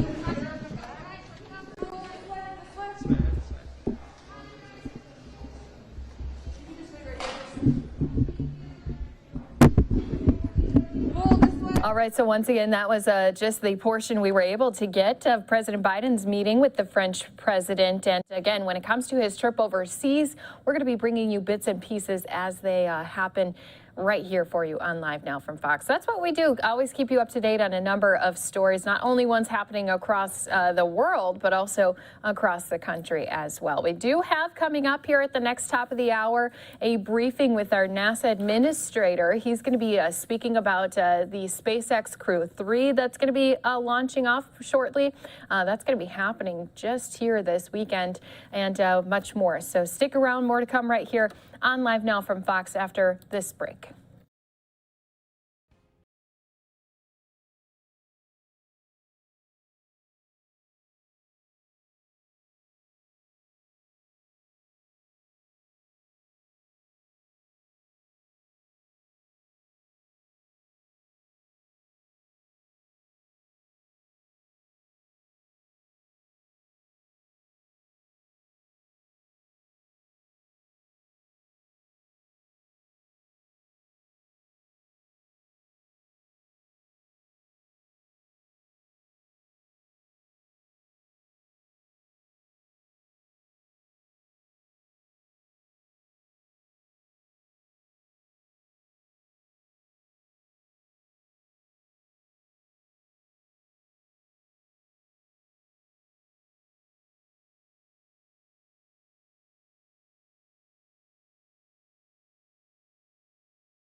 Welcome back here to Live Now from Fox, taking a live look as many leaders being presented and welcomed to the G20. Let's go ahead and continue to stay up to date, though, on the latest. We just saw President Biden meeting with the French president, and earlier here today, he also had met along with First Lady Jill Biden. They met with Pope Francis on Friday at the Vatican. So President Biden gifting His Holiness with a coin, explaining the gift, saying, quote, "I'm not sure if this is appropriate, but there's a tradition in America that the president has what is called a command coin that he gives to warriors and leaders, and you are the most significant warrior for peace I've met." So this here is the Italian Prime Minister meeting with the Indian Prime Minister. And again, we do continue to keep our eyes on all of the moving parts and events that are happening over in Rome before the president does then continue his journey over there. He's going to be going to a climate summit in Scotland. So while in Rome, though, he is going to be attending the G20 summit that will be taking place tomorrow, and then again, then headed to Scotland next week for the climate summit. And we've heard some of our other leaders across the U.S. saying that they're going to be headed to Scotland for the climate summit. That included just yesterday, we heard Louisiana Governor John Bel Edwards. He was saying he's going to be headed to Scotland. They, of course, have had a big impact from some of that changing weather. They've been hit with storm after storm. They had Hurricane Ida that really left a huge path of destruction there. So we'll continue to keep everyone up to date on not only this weekend's events with President Biden, but also that climate summit when we're able to into next week as well. So again, we do have some of those live pictures coming in here to our Live Now from Fox desk. And when we see President Biden meeting with more officials and world leaders, we'll bring that to you here again on Live Now from Fox. Do want to let some of our viewers know if you may be thinking about a job change. Well, there's many companies who have been trying to look for ways to attract even more workers. Costco raising its minimum wage prices once again as they are trying to entice those folks to come and join their team. So big box retailer had raised their minimum wage to $17 an hour this week for some workers, such as service assistants, and $18 an hour for service clerks, $18.50 an hour for meat cutters. Costco says it's doing so to remain competitive, and the company will review hourly wage scales in connection with the employee agreement. Now, the changes went into effect Monday amid a tight labor market and retail seasonal holiday hiring. And it's the second minimum wage raise this year for Costco. The company hiked the minimum wage to $16 an hour back in February. So this, again, coming at a time when we know there's a lot of folks trying to look for help. Those help wanted signs seem to be everywhere nowadays. So I did want to just update you on this story. But we do have coming up here in just a little bit a briefing with our NASA administrator. He's going to be speaking about the NASA SpaceX Crew 3 going up into space this weekend. We'll bring that briefing to you as soon as it does begin. Until that time, earlier here this morning, our very own Regina Gonzalez had spoke with someone about what to anticipate. So let's go ahead and get a preview again on that launch that's going to be happening on Halloween. Because on Sunday, NASA and SpaceX are launching the third rotation of astronauts to the International Space Station from American soil in a fully reusable spacecraft for a planned mission duration of about 6 months. These astronauts will continue more than 20 years of continuous human presence in space. So here to talk to us about the Crew 3 mission and the incredible research they'll be doing is NASA astronaut Johnny Kim here with us on Live Now from Fox. Johnny, good morning to you. How are you doing? Thanks so much for being with us. Good morning. I'm doing well. I'm excited and happy to be here. Yes, really exciting stuff. I was already saying to our viewers before, it's hard to believe that I feel like we just sent Crew 2 out there. So, Johnny, can you break down, first off, everything that we are expected to see very early in the morning on Halloween? Yeah, so very early, around 2:22 a.m., Eastern Standard Time. My friends, 4 of them are going to be launching on a SpaceX Falcon 9 rocket to the International Space Station, where they will be conducting a 6-month long duration space mission, conducting science experiments, material science, researching, performing and research on their own bodies to enable more knowledge about long duration space flight so that we can enable future missions to the moon and Mars and beyond. Yeah, now, Johnny, I understand that NASA and SpaceX have partnered to launch these astronauts as part of the agency's, like you said, commercial crew program. So can you tell us a little more about that program? Yeah, so this program was envisioned years ago, almost a decade ago, where NASA and America envisioned a future where we could have a strong infrastructure, a strong network of commercial providers providing space services to customers. And for that to happen, NASA and our country had to put an investment into our commercial partners. So companies like Boeing and SpaceX, we worked with them years ago to make this network. And we, NASA, are just one of the many customers today that can purchase a space flight to go to low Earth orbit. And you're seeing the fruits of that labor come out now. This year, you've seen plenty of private astronaut missions go to space. So we're now seeing an era where space flight is opening to more and more people. Now, Johnny, I understand that Crew 2, correct me if I'm wrong, Crew 2 is returning home, right? That's correct, Crew 2. So, okay, so talk to me about the transition here, because if I remember correctly, Crew 2 was greeted by Crew 1. They kind of showed him the ropes around the ISS, and then they returned home. So will we see a similar transition up there? Yes, you've certainly followed the space station and done your homework. We are going to see, we call it a handover period. So there's going to be a moment, a phase of time, maybe several days, where the space station will be a little more crowded than it usually is. But I know my friends on board are going to be very happy to see, for it to be crowded, to see their new friends. And so when Crew 3 arrives, several days afterwards, assuming that we have good nominal weather conditions, we will see the return of Crew 2 on Earth. All right. Well, you said they're your friends. That's amazing that you are speaking on their behalf. Talk to us a little bit about who they are. Who are these 4 astronauts? Yeah, so I have to mention, of course, 2 of the 4 astronauts are my classmates. So Caleb Barron and Raj Achari. We all started initial astronaut training together in 2017, and they'll be launching. They're both rookies, so this will be their first time in space. There's Tom Marshburn, who is a veteran of multiple space flights, and we have another rookie, Matthias, who is a European astronaut. And so we have a multinational crew, and this is something that is quite normal. Right now on space station, we have crews from all over the Earth. We have crews from Japan, America, and Russia, and Europe. That's amazing. Now, I want to ask you, Johnny, how is NASA's work paving a path where more people can fly to space one day? We've already seen billionaires go to space several times over the last couple of months. So how is this paving a future?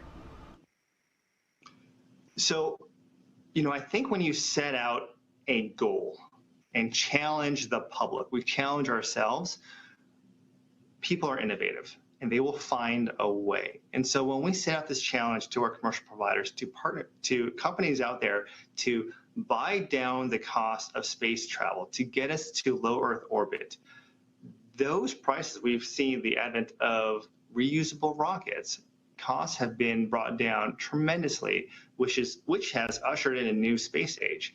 And so as we continue to do this, as more companies continue to invest resources into space flight, we're going to see space economy become more efficient, and that's going to open up access for more people.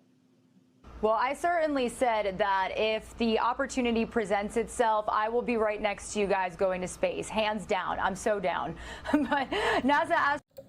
And I probably would too. Regina and I will be first to volunteer to go up into space, do some reporting from up there. I think that's a great idea for our Live Now from Fox team. I do see we do have our live briefing taking place with our NASA administrator plus some other team members as they get prepared for launch this weekend. Let's go listen into that live right here for you on Live Now from Fox. NASA Administrator Bill Nelson. NASA Associate Administrator Bob Cabana, NASA Associate Administrator for Space Operations Kathy Leaders, and NASA astronaut Woody Hoberg. Thank you all for being here. Now we're going to start with some opening remarks from each of our guests, and then we're going to take questions from reporters. Why don't you kick things off first, Janet? Thank you, Megan. Good afternoon, and I want to welcome everybody to the Kennedy Space Center. I'd like to say, this really is the happening place at the agency right now. We have a ton of operations going on. So we're all super excited about this upcoming launch of the 3rd crew mission to the International Space Station coming up this weekend, as Megan just mentioned. But, we've supported a whole bunch of other launches. Recently, in the last couple weeks, we had one of our major planetary missions, the launch of Lucy to go to Jupiter and the asteroids. So that was very exciting, and we've got a couple more this year. IXB and DART coming up from both the East Coast and the West Coast. And then just behind us in the vertical assembly building, we have the largest rocket ever built being assembled. Following a successful umbilical release and retract test, we stacked the Orion spacecraft on top of that large vehicle. We're performing all of our closeouts to get ready, and our next major milestone along that path is when we roll out for wet dress rehearsal. We're going to see that huge stack rolling out to Launch Complex 39B. So a lot going on here at the center, and I couldn't be more proud of the workforce and the teams that are making that happen here. Now let me introduce our next first speaker, who really needs no introduction. He has been a public servant for more than 4 decades, starting out here as a state legislator in Florida, going on to be a congressman and then a senator. And now I'm proud to introduce our Administrator Nelson. Over to you. Hey, thanks, Janet, and hi, everybody. And Janet, it's great to be back at Kennedy. I've spent a lot of time here. That was many moons ago on Hoot Gibson's crew. It took us 5 times to get off the ground. This place has a very significant place in my heart. And we're here on the occasion of the photographs of the astronauts behind us. This is going to be a great mission. We were down for a while after we retired the space shuttle. It took us additional time that we didn't expect, but now we are launching Americans on American rockets from American soil, and that includes our international partners. And that's another thing that's very important to us.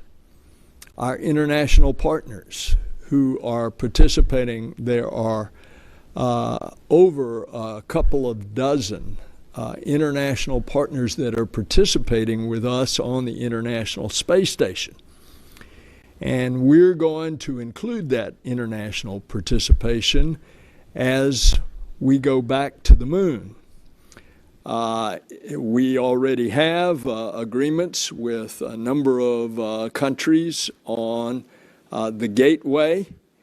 You will see international participants, astronauts, on the cruise, on the Artemis program, just as you have seen and will continue to see going to and from the International Space Station. The space station is a living example of how we have moved research, development, and manufacturing off of the Earth's surface. And eventually, that's going to move even further out into the cosmos, not just in the vicinity, in and around and on the moon, of which some of those landings are going to occur within the next couple of years, but even further out into space. And so this is an inflection point in our nation's space program. Janet said there's a lot of exciting things that are happening right here at Kennedy. There's a lot of exciting things that's happening to our overall space program. And right over there in that big, tall building is one of those exciting things. It's the largest, most powerful rocket ever. It is stacked, and it's getting ready for a rollout, a wet dress, and you're going to see soon into the new year, you're going to see the launch of this powerful rocket, 8.8 million pounds of thrust at liftoff, that will take us on our first uncrewed mission around the moon, way beyond the moon, further than we've been before, and then with Artemis 2 to follow with a crew, and that crew will go even further out around the moon and come back in preparation then for Artemis 3, where we will go into a lunar orbit. The crew will transfer to a lander.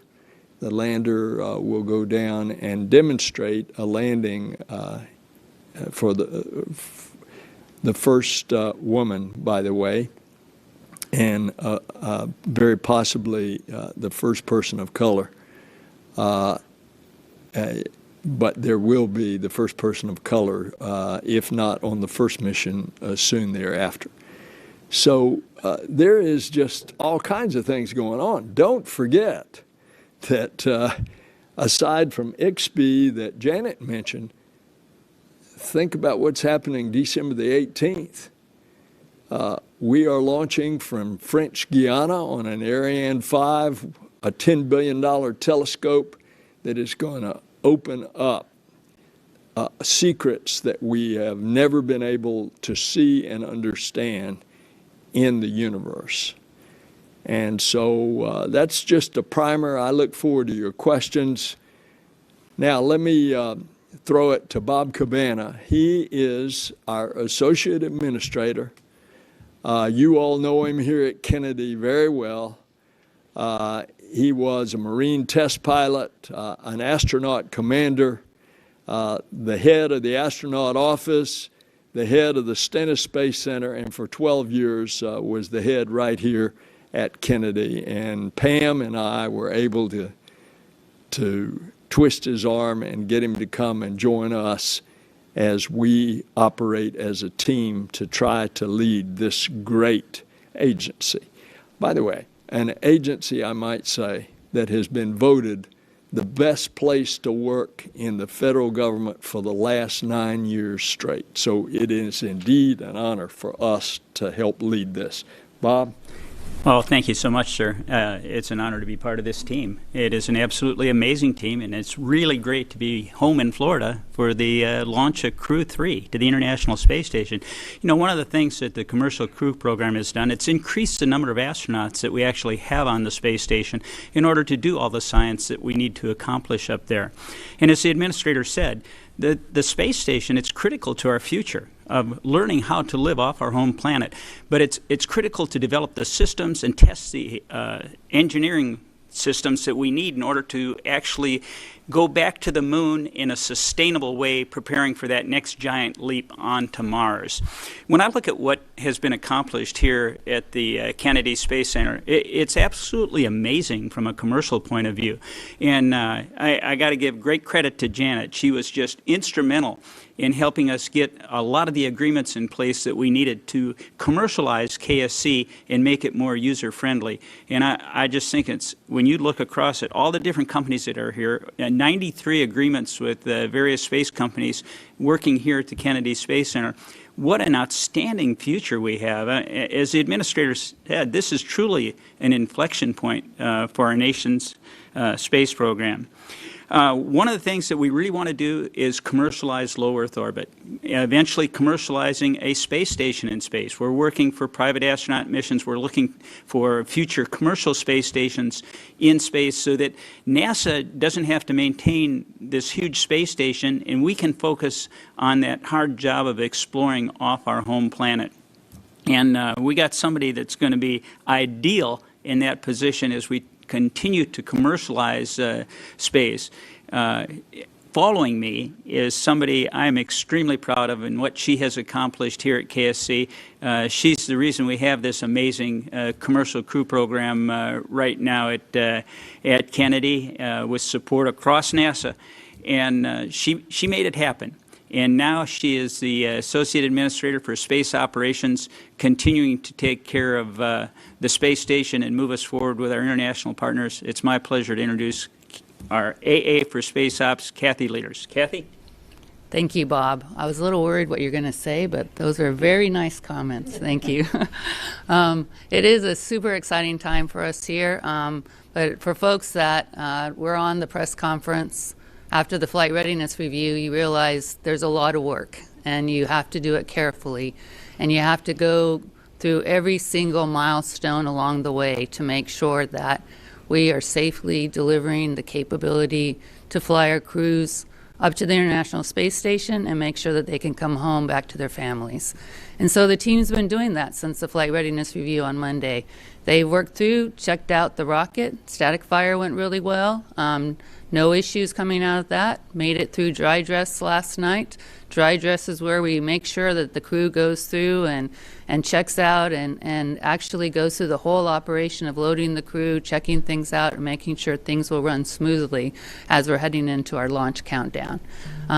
We have a few more milestones to go. We have a launch readiness review this evening at 8 o'clock. And in the morning, about 1 o'clock in the morning, we have our final weather briefing and to make the determination on whether we're ready to go moving into the countdown into the launch early Sunday morning. Right now, the weather's at the launch site's looking great. The weather along the abort sites, we look at the weather in our key high-risk areas to make sure that the abort weather looks good. And right now it's kind of marginal along that first staging area. So we're continuing to get ready for the next step and making sure that we've got a safe and reliable crew transportation service for our crews. Now I'm very happy to have Woody here. Woody Holberg is, and I found out he's a classmate of two of our crew members, Raja and Kayla, and he came in the 2017, the Turtle class. And I'm trying to figure out which one's Michelangelo and which one's Donatello. I'll have to talk to Raja and Kayla after this and find out. But I'm very, very excited to have, I'm hearing that there's like a turtle takeover that's going to be starting to happen with our missions coming up, and really excited to hear from Woody. Well, thank you, ma'am. Yes, it's slowly happening. I'm truly honored to be here and so excited to watch my friends fly in space. These 4 astronauts are exceptional operators, and I know that they're going to do an exceptional job on their 6-month mission, carrying out important scientific research and maintenance on board the International Space Station. And with their mission, they'll be carrying forward NASA's amazing 20-plus year legacy of continued human presence in space and paving the way for our future Artemis missions to set up a sustainable presence on the moon. Now, as Kathy mentioned, this launch is special for me. I have 2 classmates on Crew 3, Raja and Kayla, and I know that our entire class, the Turtles, are so proud of Raja and Kayla and so excited to watch them fly in space. It is not every day that you climb aboard a rocket that's capable of accelerating you to 17,500 miles an hour. And those who have seen a launch in person, maybe here at Kennedy, know that it is a powerfully emotional experience. And it's even more so when people you know and love are on board. And so Raja, Tom, Kayla, and Matthias, you are amazing human beings. We wish you safe travels to the International Space Station. Our hearts are with you. Go Crew 3 and go Endurance. Thank you so much, everyone. And thank you for that last word there, Woody, because at the heart of the commercial crew program, as we know, are the people here. So that was a great way to end your comments. So again, thank you for the opening remarks from everyone. And we're going to start taking questions now from reporters on the line. The first person we have is Marcia Dunn from the Associated Press. Yes, hi, Administrator Nelson. This crew is going to be the welcoming committee for multiple tourists. And I'm wondering, do you have any qualms about non-professionals showing up at the station's doorstep in greater numbers than ever before? Any concerns that one of them might accidentally break something, pose a safety risk, or maybe just prove a general nuisance? Thanks. Marcia, the first part of your audio cut out. So would you please repeat the question? Yes, this crew is going to be the welcoming committee for multiple tourists. And do you have any qualms about non-professionals showing up at the station's doorstep in greater numbers than ever before? Any concerns that one of them might accidentally break something, pose a safety risk, or maybe just prove to be a general nuisance to the crew? By the way, we've got a backhoe or a truck, and the beep beep is going on out here, and that's where it's difficult for me to hear. So basically your question is, what do you think about the private astronauts? So just coming in the building today, I got with Reed Wiseman, the head of the astronaut office, and I said, tell me, how was the experience with the Russian film crew, the actress and the film director. And he said they were constantly with the Russian commander, and it was a good experience. And they stayed in the Russian module except the time that had been agreed to that they could go a short duration and film in the cupola. That was a good experience. And so as we go forward, we go on a case-by-case basis. Now, you've got a private astronaut that's coming up with the Russians again. The Russians take responsibility for them. And on any of the private astronaut missions that we have, there is a clear understanding that the former astronaut that is with them is responsible and takes responsibility for their actions, because we cannot have a situation where our permanent crew on the station in any way is impaired in their productivity as a result of all their tasks. And of course, that's quite extensive. As you know, there's a detailed timeline that goes on every flight day as to the tasks that they need to accomplish. So we're going to make sure that they are prepared, that they have bonded as a crew, that they are well-versed in all the emergency procedures, and all of this is a part of the conditions of any of the private astronauts in the American part coming onto the International Space Station. Understand, separate and apart from the Inspiration 4 mission, that did not come to the International Space Station. That was entirely done by SpaceX on their own mission. So I hope that answers it for you, Marcia. Thank you, Administrator, and thank you for that question, Marcia. Next one is Jeff Faust from Space News. And as we continue to listen into some questions ahead of this launch on Halloween, let's go ahead and send some of you off to a 2-minute break. You'll be right back here listening about this SpaceX NASA Crew 3 launch taking place Halloween Day.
It will pass. then what you have is a total of about $1.5 billion for NASA, some of which is infrastructure, $1.5 billion that NASA did not have before. That is a considerable positive. In addition, in there to infrastructure is climate change. And of course, that's one of our top agenda items as well, especially with all of our very sophisticated spacecraft that are measuring what is happening to the Earth, and the big 5 observatories that we're going to put up over the course of the next decade. So $1.5 billion to the good. I think that's pretty good for NASA. Your question with regard to the human lander system, the big plus up on that comes in 23. And that is what we have been working with the Office of Management and the Budget on the President's next budget, and, oh, by the way, with both houses of the Congress to get the plus-ups there that we need for the 22 budget. The House and Senate are about the same, 150 million as given to the human lander system. That on top of what is being awarded, called Appendix N, so we could get these other companies going, and 5 were selected, giving them the seed money to get started on the competition that we will have in the future on the human lander system. All of that is happening. So what you want to look at, Jeff, is the 23 budget to see the big plus up. Perfect. Thank you so much. And the next reporter is Stephen Clark from Spaceflight Now.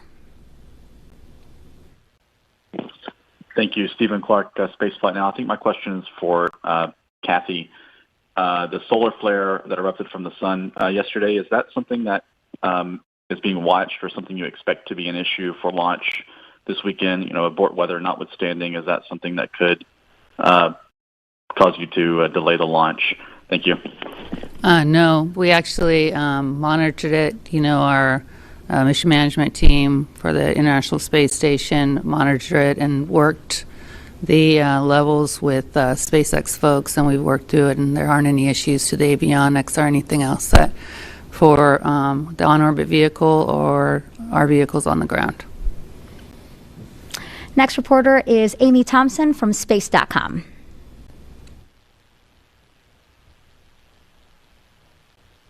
Oh, I just heard that Amy actually dropped off, so Ken Kramer will take you now.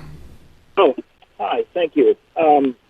Thank you for doing this. I have a question, probably for Bill Nelson, about the Russian cosmonauts flying on the crew vehicles. I'm wondering how close are you to signing a contract with the Russians? And I also want to follow up on Jeff's question for the human lander. If you're only getting the money in 2023, how can you maintain a 2024 landing? Is that still possible on the moon? Thank you.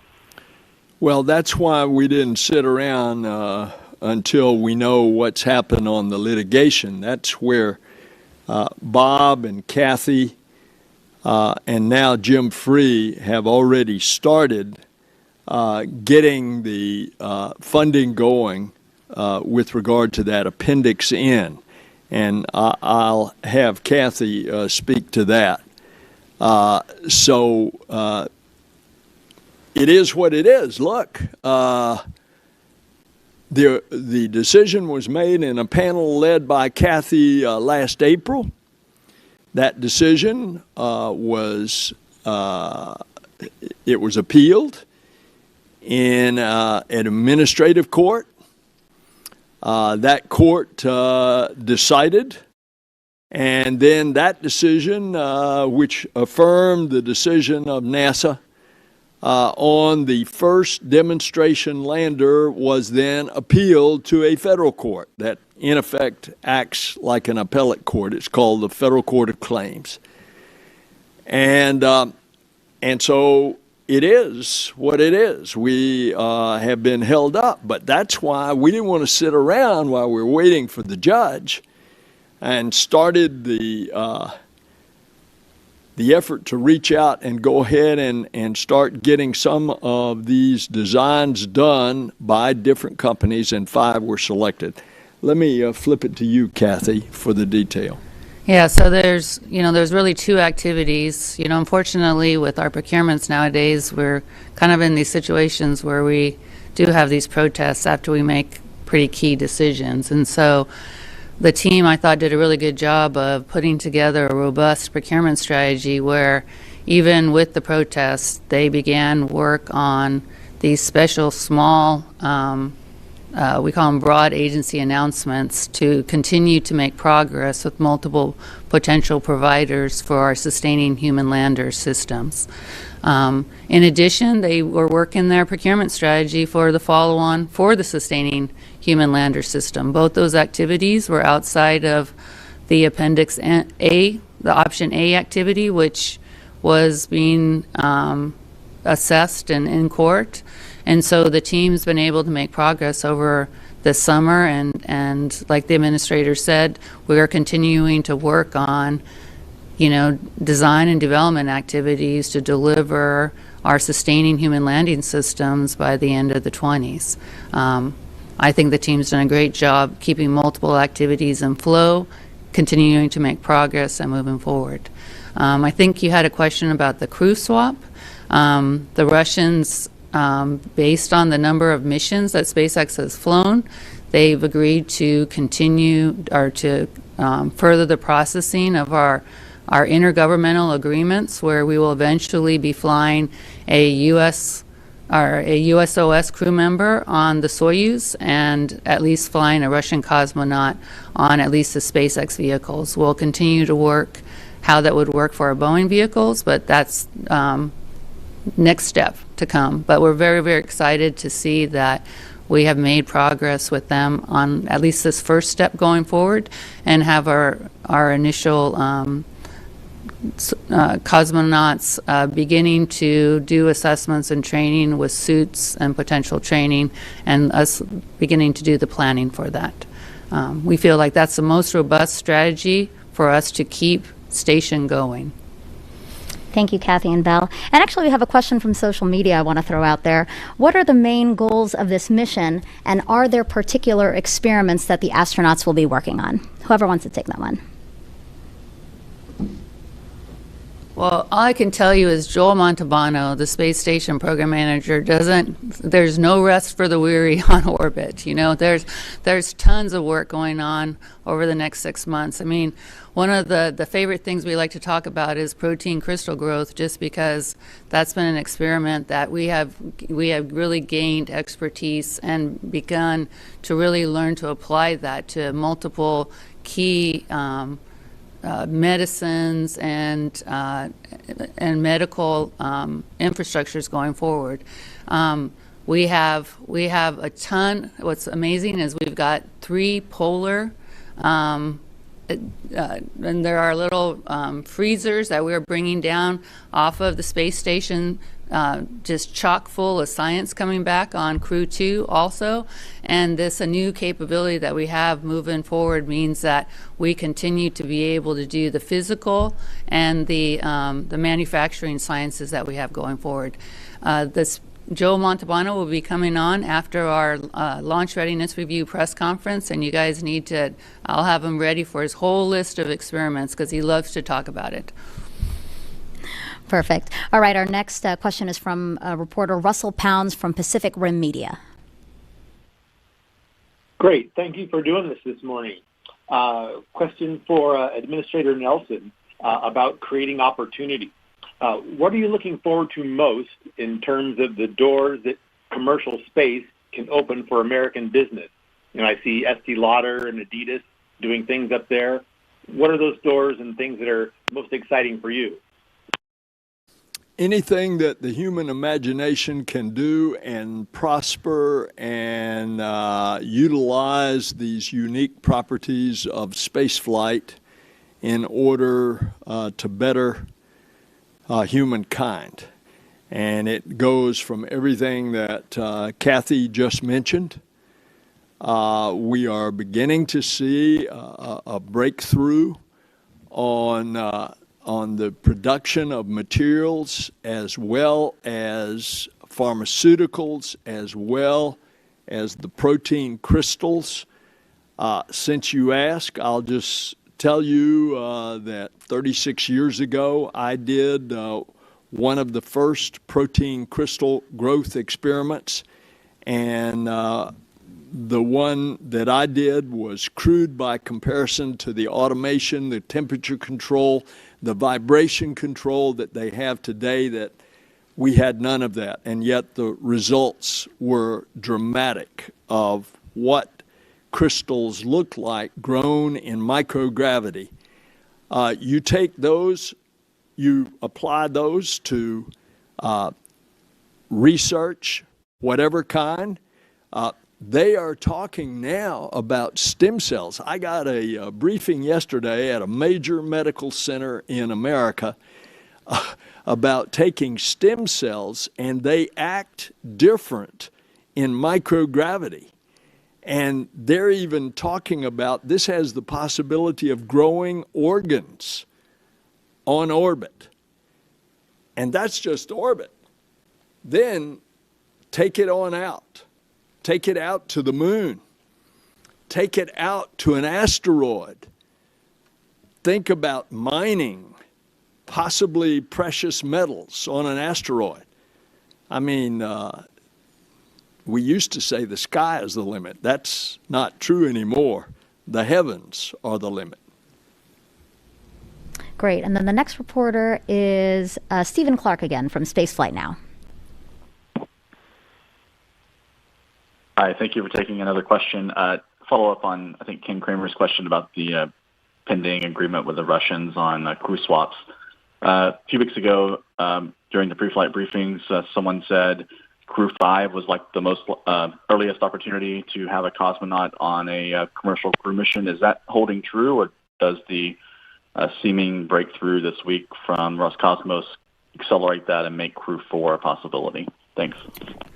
Well, our big challenge is it takes a while to build a suit, and you really want to make sure that you've got the right training suits and you've got the right flight suits and build. And so we want to make sure that we're giving SpaceX and the team time to get the suits right, and so we're aiming for Crew 5, which is right now about a year from now. So that's what we're targeting right now. Thank you, Kathy. And there's actually another social question I wanted to share. This is, what piece of advice or words of encouragement would you give to our elementary students at Evans Elementary School that we could share? This is a question for Woody, by the way. I'm so sorry. Our theme this year, yeah, listen up, Woody. Our theme this year is one team, one mission, and revolves around space. Again, what words of encouragement would you give to elementary school students about this theme, one mission, one team? Sure. I guess my words of encouragement, looking back on how I got here, would be to follow your dreams. And one thing I mean by that very specifically is that you may have interests outside sort of the core thing you're doing. And so in my particular case, I was going to graduate school for computer science, but I was also really interested in search and rescue. And I actually got advice telling me, don't go do those other things because they're distracting you. And I'm so glad I went and did them because they were passions of mine and things I wanted to do. So. Perfect. And then we have Marcia Dunn again from the Associated Press, if you'd like to give your question, Marcia. Yes. Another question for you, Administrator Nelson. Sir, you mentioned the other big launch coming up, the James Webb Space Telescope launch. Could you please explain your rationale in sticking with the telescope's name despite a push by some to rename it after someone less potentially controversial? And what would it take for you to change your mind? Thanks. Marcia, we are here for this crew mission. I'm going to keep the focus on our crew and the mission right ahead.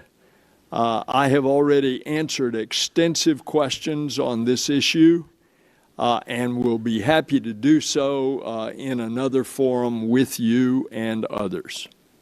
Thanks, Marcia.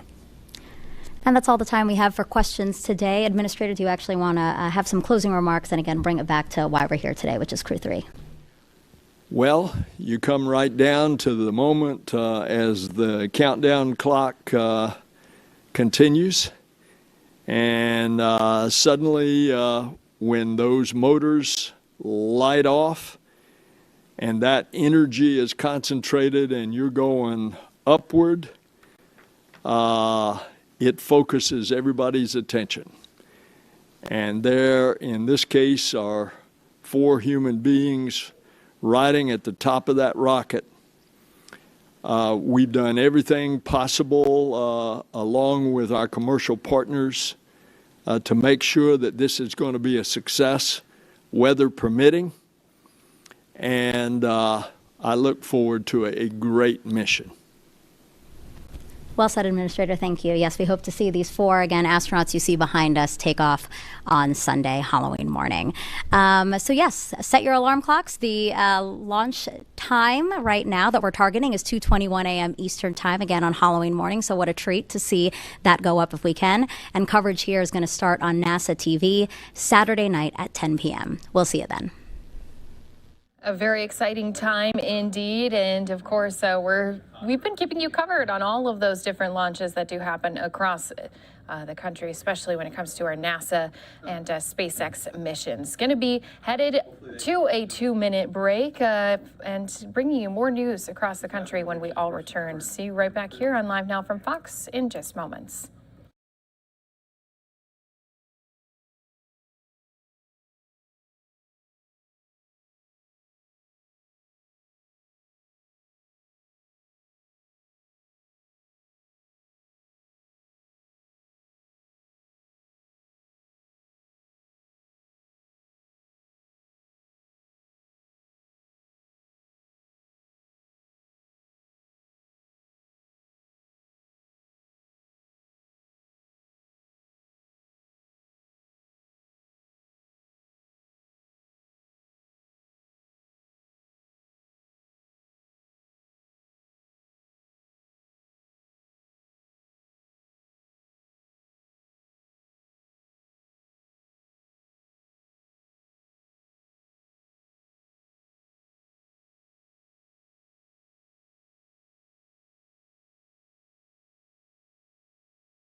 By Sienna Wagner. She is a resident in Arizona and has a really special story, which we're going to be getting into. As many of you know, it is Domestic Violence Awareness Month, October. So we are bringing awareness to this very, very important topic now, and especially now with the pandemic that has changed so many people's lives. Sienna, you have an extremely close connection with this, and we're going to get to your story in a little bit. But I want to start off with what you are doing to help local domestic violence survivors in the Arizona area. Yeah, hey, thank you so much. I'm happy to be here tonight. I appreciate you letting me chat with you. What I'm doing locally, there's a couple of groups that I've joined. Sojourner Center is a place where I've spoken at before and kind of discussed some of the situations that we've all kind of seen and heard of, as well as Smiles Direct is another organization I have sat on the board of to be able to help men and women that are victims of domestic violence. Essentially, they give them a new smile. So something that I felt really strongly about helped the silent auction and the event this year. So. Yeah. I mean, we've talked previously about this with everything that was happening with pandemic, people being inside and locked indoors a lot more than they typically would. There was a rise in domestic violence, right? Yeah, absolutely. There was a shelter that reported the shelters essentially being empty during the pandemic, which was obviously very frightening because situations were happening at home. And as soon as doors were open again, they were full. So that just kind of alludes to the awareness that we need to bring to what's going on domestically with people becoming violent with each other. Yeah. And to bring awareness to this, we want to dive into why this is so close to your heart. It's easy to say, hey, domestic violence, there needs to be something done about that. But it's different to actually see it happen to someone in real time and someone like yourself.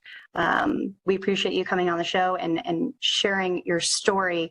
I'm wondering if you could just dive into that right now. Sure. In 2016, I was on a vacation with my then husband, Damien France, and he attacked me in a hotel room situation that you likely don't ever feel like you will find yourself in. He assaulted me for a couple of hours and was subsequently charged in Nevada on these counts. And I know in 2016, it's been about 5 years, so I'm able to talk about it now. But looking back on the events, I think that they were impactful, in my life just in general, to be able to just speak out and speak to those who don't have a voice any longer. I know we've kind of all followed the Gabby and Brian Laundrie case and, all across the US. It's just something that it needs to change. There needs to be social awareness around this so that, hopefully it would deter some sort of offender or criminal from hurting someone else, just knowing that people are not going to be silenced about it anymore. Yeah. And I think there's a lot of confusion around what domestic violence is. If you could put it into terms, how would you identify it? I think it takes so many forms. There's, the mental and physical abuse. There's also emotional abuse. There's a lot of different levels of domestic violence, right? And we all have situations where our backgrounds kind of send us into certain modes of life, what we predict as a marriage should or shouldn't be. And I know there's circumstances surrounding that where certain people think it's okay to act certain ways or behave based on their upbringings. But I think domestic violence takes so many shapes.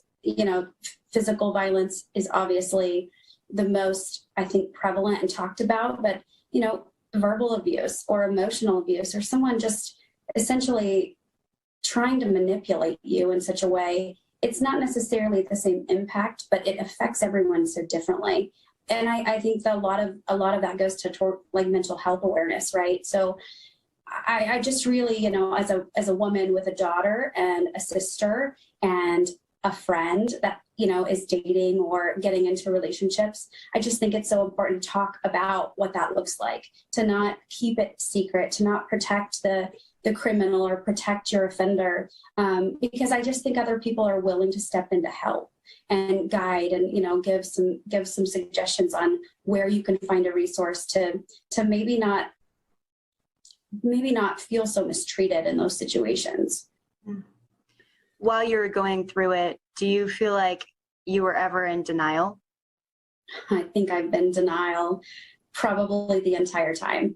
And I think it was a few years ago, probably about 3 now, I really sought out faith. And that really took a huge turn for me to be able to just guide myself towards what, a healthy relationship looks like between two individuals.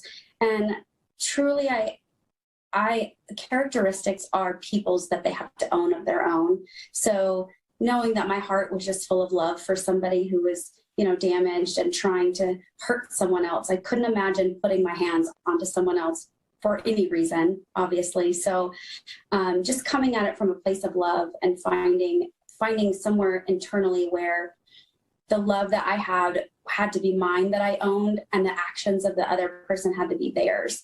And I think that was something that was so aware for me. So I probably gave my offender so many chances to change and adjust because I wanted to see the good. I wanted to believe that, people could change. And I pray that that does happen. I pray that, someone who's being abused can get out and get help, and someone that's being the abuser can get help as well to understand why they're inflicting pain on another person. For people, because this can be men or women who are going through these domestic violence situations and incidents, for someone who is watching this right now, who may be going through it or has been through it, what's your message to them? Please reach out. Reach out to anyone in the community, reach out to the Sojourner Center, reach out to a friend or a colleague, or go to the Domestic Violence Hotline. Go and reach out and just ask the questions. Talk to your friends. I think if I had been talking to my friends about what was going on at home, they would have probably suggested, like, that doesn't necessarily seem like love to me. Mm-hmm. And I think if I had heard that message enough times, I likely would have done or acted differently. If I knew then what I know now, obviously I would not have been in that situation. And people can change, but you have to protect yourself. So please seek help. Men, women, children, just seek help in a sense to where they're able to go and get, refuge from being so mistreated. Sienna, we appreciate you so much coming on and sharing your story. I know it's taken a long time. What officially made you feel comfortable to be able to come forward and talk about this? I think I got to a place where I was needing to heal and, find forgiveness in my heart. I think that's the message that I would like as a takeaway tonight, is just find a way to heal, find a way to help someone else and advocate for someone who doesn't have a voice, and then find a way to forgive and move forward. I think that's such an important part of the whole situation over the last few years. Is it's a process and it's a journey for the healing to occur. I never thought something like this would happen to me. So I feel like it's a success story only because I feel like I can forgive and I can move forward. And I think that's the important piece of just talking about it, to get awareness out there. I know there's other women that don't have voices, and if there's anything I can do to advocate, I would love to make change in this space. Right. Awareness and education. Sienna Wagner, thank you so much for being with us here on Live Now from Fox and sharing your story. Thank you so much. You're welcome. And thanks again to Daytona Ever for that important interview, especially on a super important topic, talking about domestic violence. Let's continue to give you more stories. Going to be coming up here at another fresh new hour. So we'll be giving you some more new top stories happening all across the country coming up here in just about 40 more seconds.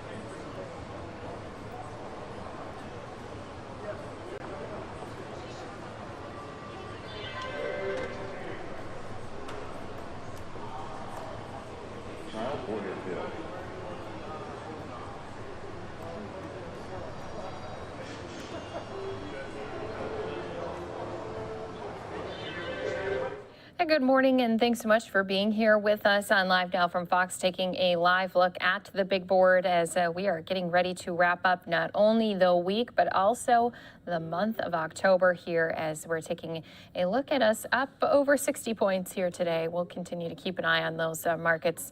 This coming at a time when our president is overseas, going to be showing you just some of the footage from just earlier here today. So the president and First Lady did meet with Pope Francis. And here's just some of a look at their visit. Again, this just taking place here today as the president is going to be taking part tomorrow in the G20 summit and then continuing to make his way over to Scotland for a climate summit. But the president and his wife, First Lady Dr. Jill Biden, meeting with Pope Francis at the Vatican. Mr. Biden gifting His Holiness with a coin, explaining that the gift explaining the gift, he said, quote, "I'm not sure this is appropriate, but there's a tradition in America that the president has what is called a command coin that he gives to warriors and leaders, and you are the most significant warrior for peace I've ever met." So while meeting, Mr. Biden and the Pope spoke about multiple topics. This all ranged from the COVID-19 pandemic to climate change to poverty. So again, while he's in Rome, President Biden going to be attending the G20 summit. Those discussions going to take place tomorrow on Saturday before he heads to a climate summit in Scotland next week. He also had been meeting with some of the other officials and world leaders. So we've been poking in our heads over across the pond, showing you just a little bit of his visit there. And again, it will be something that we'll continue to do for you here on Live Now from Fox as his trip does continue overseas. But a lot of folks have been trying to focus also on what's been going on here on Capitol Hill, as there's still some controversy when it comes to the president's agenda still hanging in the balance. We heard that, of course, yesterday the committee members did say if it were to go to a vote, it would not pass. So they did not have that text that they've been writing up go to a vote yesterday, but they are going to be continuing to work today. Senate going to be on a break, though, today. So we will continue to stay up to date on all of those latest parts with all of those pieces coming from our Capitol Hill, as well as President Biden's trip overseas, all for you right here on Live Now from Fox. I do want to talk about a story that many people have been discussing here today, and that's Facebook's name change. This had been coming out just yesterday as we had Facebook CEO Mark Zuckerberg saying his company is rebranding itself as Meta in an effort to encompass its virtual reality vision for the future in what Zuckerberg calls the metaverse. Let's get some more information on this with Andre Sr. I am proud to announce that starting today, our company is now Meta. A major announcement Thursday from Facebook founder Mark Zuckerberg renaming the corporate wing of the company Meta Platforms, Inc., 17 years after it first launched. The iconic like button signage at the entrance of its Menlo Park headquarters also changed to the new logo. Our mission remains the same. It's still about bringing people together. Currently, we interact with the company's Facebook, Instagram, and WhatsApps on a screen. Zuckerberg now shifting the company's future to a virtual experience, says tech and business expert Shabani Joshi. What Mark Zuckerberg is trying to get to and get at is that he believes that the future and the next platform for social media is going to be this integrated digital platform that converges online, virtual reality, augmented reality, all in this new sort of sci-fi universe. Instead of typing or tapping, you're going to be able to gesture with your hands. Venturing into the virtual world, or metaverse, will take the company years and costs billions of dollars, according to estimates, and the company may be banking its future on it. Recently surfaced internal documents reveal the company is projected to drop a whopping 45% of teenage users in the next 2 years, potentially capping growth unless it turns the tide. And Mark Zuckerberg is rebranding the company to make sure the investor and the world community knows this, and then it's going to put in billions of dollars also to support that. Now, critics say the name change is simply the company trying to hide from bad press created weeks ago after an ex-Facebook employee told Congress that among the company's issues, executives ignore the platform's harmful mental effects on young people in exchange for profit. But this is a way to distance itself from all of the heat that it's gotten, and really deservedly so.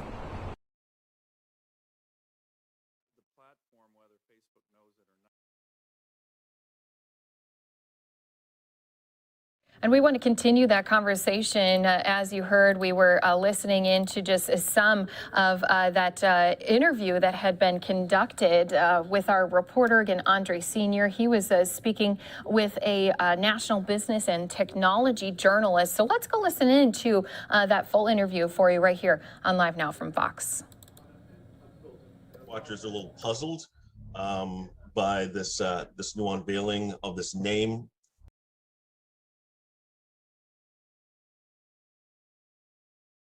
All right, and we'll actually be playing that interview for you. Going to work on bringing that back here for all of our viewers with us on Live Now from Fox after we step away for a 2-minute break.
From Fox, we've been talking about Facebook now reportedly changing their name. We heard from the CEO, Mark Zuckerberg, just yesterday about this name change. But we do want to continue to have that conversation, have that interview back up, ready to go here for you with a national business and technology journalist with our Fox 2's Andre Sr. By this new unveiling of this name, it is strange. But talk a little bit about why what tech watchers are talking about with this change. Yeah. So there's a little bit of a puzzling sort of reaction to Mark Zuckerberg's announcement that came out this morning about the rebranding of Facebook, now called Meta. And Meta is a confusing term in and of itself, and it's sort of this expansive. It means self-referring, and it's a very distinct tech term, kind of a wonky tech term. But what Mark Zuckerberg is trying to get to and get at is that he believes that the future and the next platform for social media is going to be this integrated digital platform that converges online, virtual reality, augmented reality, all in this new sort of sci-fi universe, which is what Facebook is trying to get into the business of. And that is what the renaming really is all about. It is not just for show. A lot of big companies have done this in the past. Microsoft, Google, we know, has gone through a reorg and is called Alphabet. Philip Morris renamed Altria. So this is sort of in the same vein of what big companies do. And it had a positive investor reaction. The shares were up about a 1.5% in reaction today. And speaking of, while you're talking about the stock prices, they also are going to be changing their stock trading symbol. What can you tell us about that? Right. So if you are worried about how to access your Facebook page and find your friends and your likes and all that stuff. Not to worry, you just type in facebook.com, open the app, no problem, no change there. What does change for the company is, one, the company name. The logo has changed, so not the iconic F with the blue and white color. It's now an infinity sign. And then if you type in the word meta.com, it will redirect you to Facebook. So it's trying to create this umbrella landing page. And then if you are a owner of Facebook shares, which most of us are in some way, shape, or form through 401k plans or index funds or the like, there will be a new ticker symbol that you have to log in if you want to check on Facebook shares. It's MVRS, and those are really the more substantial changes that would affect everyday users like you and me.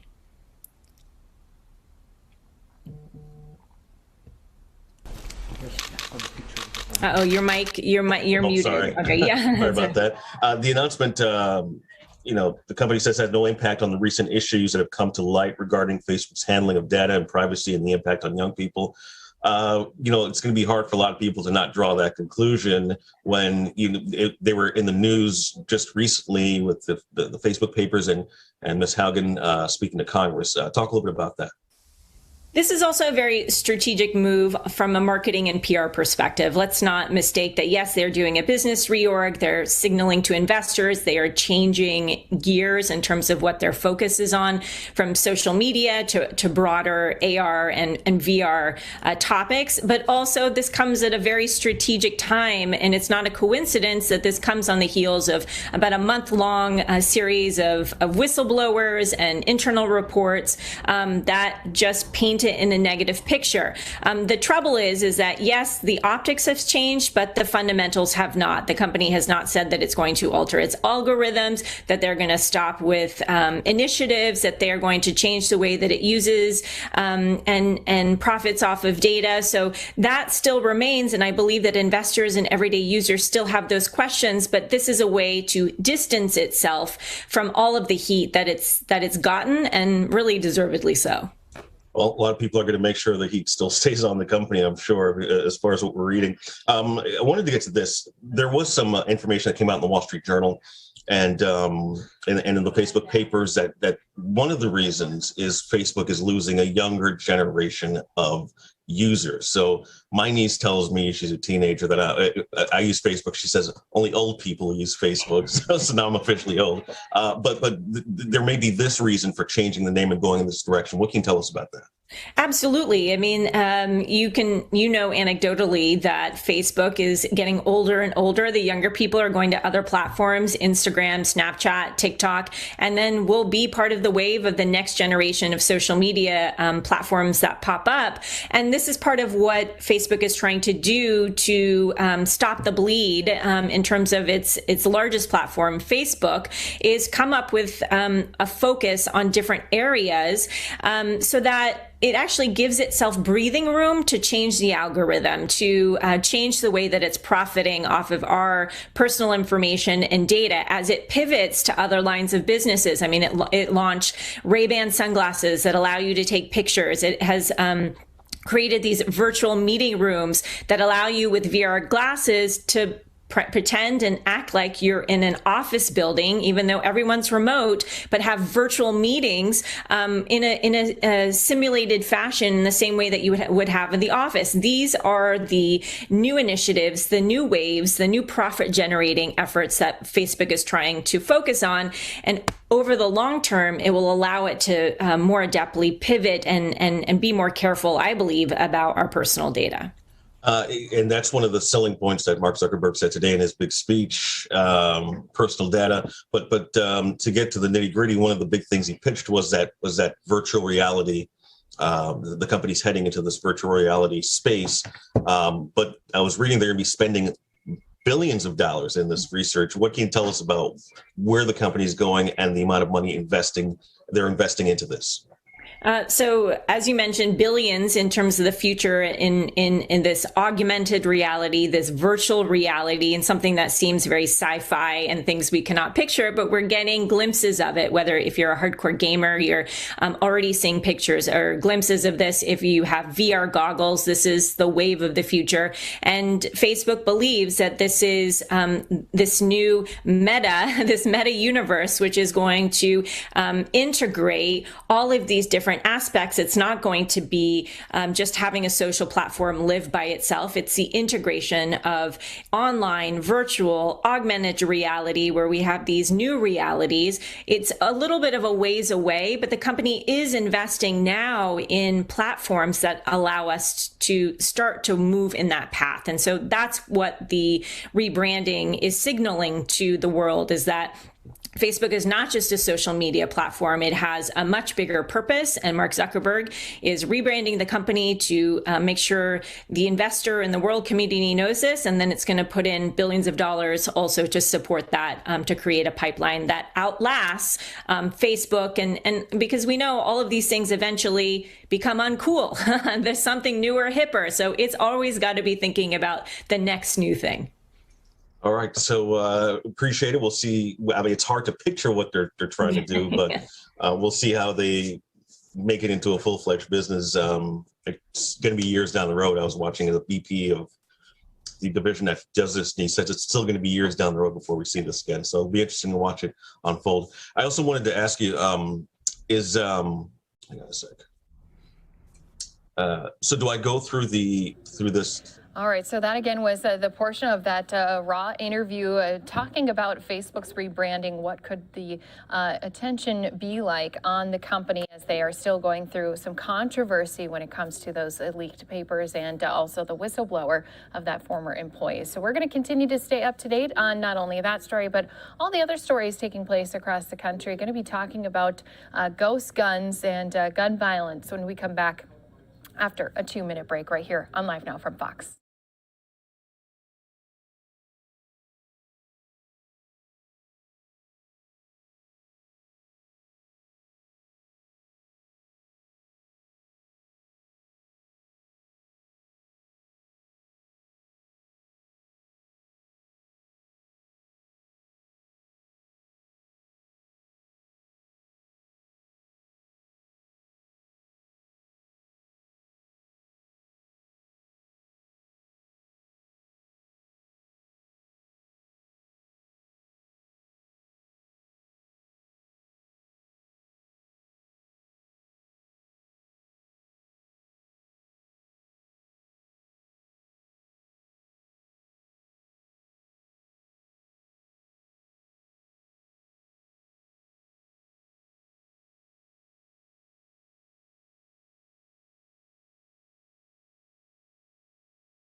I do want to give you another story. This one speaking on gun violence. We've heard a lot of our major cities across the country saying that they are trying to find ways not only to combat the violence they're seeing, but prevent it as well. Senator Dick Durbin out of Illinois also speaking with authorities and families and organizations on this issue. He had a portion of a press conference we were able to get. Going to play that out here for you on Live Now from Fox. By working with people who are directly impacted. That's an important investment. Metropolitan Family Services has a story to tell about how they are working with a vast number of organizations that are achieving that same goal.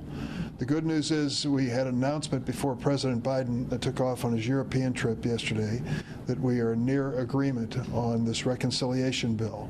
What that means is there can be a coordinated effort to do some important things to change things for the better for families across America. We are committed to giving 2 additional years of education for kids before kindergarten. At ages 3 and 4, these kids will be in a learning atmosphere, and they'll be off to a flying start when they go to school. That's going to be an important part of their future and what their life looks like. And good news for working families, too. For the first time ever in the history of this country, we are going to make a commitment to daycare.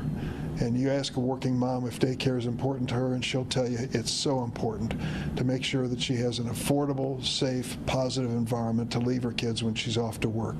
President Biden announced the beginning of an agreement last night in Washington, which will be a federal commitment to that purpose. We also have a lot of other aspects of this bill, but the bottom line is this. We are going to invest in America's families. That's what we're going to specifically focus on in this legislation. We want to make sure that they have a fighting chance to have an economic go of it. We're going to cut taxes. We're presently sending money out on the child tax credit across America. We are extending that program so that families have enough money to put food on the table for their kids, pay their rent and their utility bills. These are the basics many of us take for granted, but for some families it's a struggle every day, every week, every month. We're going to give these families a helping hand. And as we stabilize these families and we put mothers to work with peace of mind, as we put kids into the classroom, we're going to build stronger families to come. I started off by saying we have a violence problem, a gun violence problem. If you want to solve it, you need good law enforcement, that's for sure. But you need much more. You need to invest in these families and give them a fighting chance so that they can be strong as these challenges face them. Rick Estrada is the CEO of the Metropolitan Family Services. I've known Rick for quite a while. We've worked together in a lot of different settings. I'd like to ask him and Vaughn Bryant to say a word or two about what's going on here. Well, Senator, first of all, thank you for your partnership over the years, and thank you so much for the recent work that Congress and your leadership is bringing forth to invest in families, to invest in our children, to invest on our infrastructure, and to make our communities safer. At Metropolitan Family Services, for 164 years, that's been our goal, is to make families whole, to give children the opportunities that they deserve, and to make sure that our families and communities prosper. So thank you on behalf of Metropolitan. We are working in partnership with the Chicago Police, and importantly with 14 community-based organizations across the city of Chicago to help bring peace and restore peace to our neighborhoods. But it doesn't happen easily and without investment. So again, on behalf of Metropolitan, we thank you for all your work and the investment that you're making in our communities, in our children, because at the end of the day, they are going to be the future Senator Durbins and the future leaders in this city and in this country. I will now call Vaughn Bryant, who could tell you a little bit more about our efforts on behalf of peace building in the city. Vaughn? Just want to thank the Senator for coming to visit us today on behalf of our partners at Communities Partnering for Peace. Again, we're 14 organizations working across 28 of the most violent communities in the city of Chicago, and we believe in hyper-locality, restorative practices, we're trauma-informed, and we believe in nonviolence. Going back to the hyper-locality part, we believe in building up the capacity of the local organizations who are closest to the work.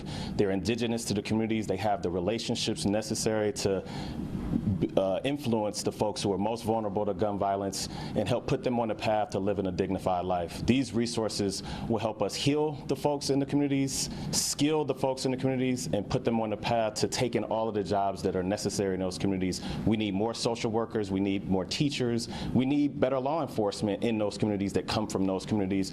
And all of the work that we're doing is really going to put us on the path to building a workforce for tomorrow that strengthens our communities and makes them more safe for everyone. Thank you. Please, come on up here and say hello, introduce yourself.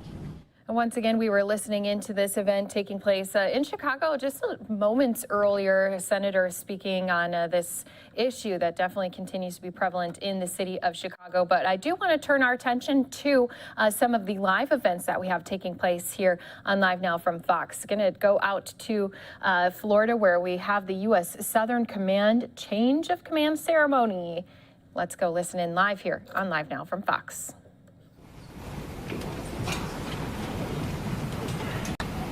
At this time, please direct your attention to the screen in the back of the gymnasium for a brief message from the Secretary of the Navy, the Honorable Carlos Del Toro. Craig, I'm sorry I can't join you today as you pipe ashore for the last time. Right now, I'm meeting with our allies and partners in the Indo-Pacific region where you served so honorably for so many years. That's just one of the many parts of the world that has benefited from your superior service throughout the years. When we commissioned together in 1983, it was clear that you had the technical skills to be a great junior officer. But it was also clear that you had the leadership capability and the bedrock integrity to one day reach the highest levels of command. Through every challenge from Cold War to Gulf War, 9/11 to the tsunami, you've come through for our fleet, our Navy, and our world. And as Commander of Southcom, you've delivered for our joint force and our many great allies and partners in this hemisphere. The UNITAS exercise we recently completed in Peru is a perfect example of that. Over 5,000 personnel from 20 nations operated side by side on 32 ships. These opportunities to train and operate together are critical to the future security and prosperity of this region we all call home. Craig, that's just one of the many achievements at Southcom under your watch. The compassion, determination, and life-saving leadership you demonstrated in response to the earthquake in Haiti is an inspiration to us all. And thanks to you, Southcom is better positioned to counter threat networks, respond to natural disasters, and work together with our neighbors. As a Cuban immigrant, I know the importance of freedom, dignity, and security in the region.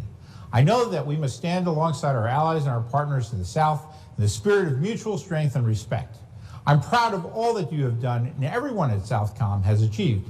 And I know you leave this command in good hands. General Richardson, thank you for taking on this crucial role. I look forward to working with you as well. And to Craig and Martha, thanks for all that you've done for our sailors, fair winds and following seas, for your well-deserved retirements. Congratulations, shipmate and classmate.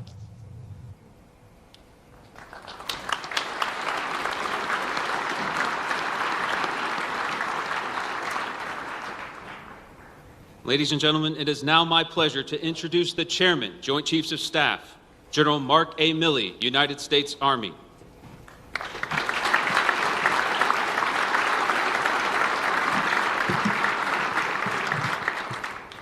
I want to just take a moment and say thank you to all of you for being here and participating in this event. It's an important event for our nation, and most importantly, it's an important event for the Fowler and Richardson family and for the entire Southcom family. So thank you all for being here. There's senators, there's congressmen, there's members of the Joint Chiefs, there's all kinds of dignitaries, chiefs of defense from 47 different nations and partners here. So many of you have made the trip to be here to celebrate this day, and I just want to say thank you to all of you. I want to say a particular thanks to the SecDef for presiding over the ceremony. I've known SecDef Austin for many, many years, decades in fact. This is a man of enormous integrity, a man that I have seen personally up close in combat as we fought the fight on many, many occasions in the Middle East and elsewhere. We are incredibly lucky to have you standing tall as our Secretary of Defense, so thank you, sir, for being here. There are many of you who are here, but perhaps none more important, I think, than the soldiers, sailors, airmen, Marines, Space Guardians, and Coast Guardsmen, and all of the many, many civilians assigned or attached to the United States Southern Command.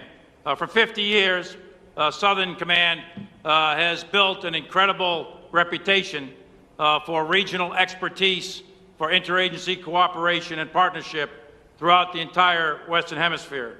And there are thousands of you who are doing it 24/7, 365, risking your life, your limb, separating from your family and sacrificing on a day-to-day basis. And many of you who are there assigned to Southcom are not here today. So I want to extend a warm welcome to them, even if they are joining us by Zoom or VTC or whatever means we have. The integration of the interagency efforts and military capabilities and the partners that Southern Command has brought together has really put meat on the bones of a concept that SecDef Austin has introduced to us called integrated deterrence. And it means a great deal not only in Asia and Europe and Africa and the Middle East, but it means a great deal right here in our own Western Hemisphere. The Southern Command works together with our partner nations to fight transnational criminal organizations, to counter the malign influences of adversary nations that dare to come into the Western Hemisphere, to respond to natural disasters, and to help our friends in need to meet any challenge that comes our way. And Southcom does all of this with teams that work together to accomplish big things with the clear-eyed goal of ensuring our hemispheric stability. Our regional partners are the bulwark of security and stability in this hemisphere. The United States is a great country, a great power, but we don't do anything alone. We do it with our friends and partners, and there are 23, I think, represented here today of the 47 allies and partners that throughout the region, and I'd like to acknowledge them with a round of applause.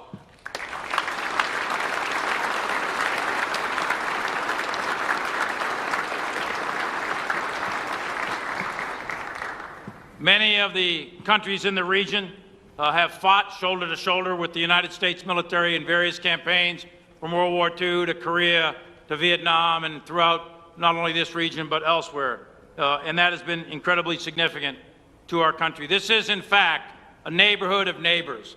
The Western Hemisphere is, and it's all of ours. This hemisphere belongs to us and to no one else. And we're all shoulder to shoulder in that common cause to protect our hemisphere from any international threats. Economic competition is welcome.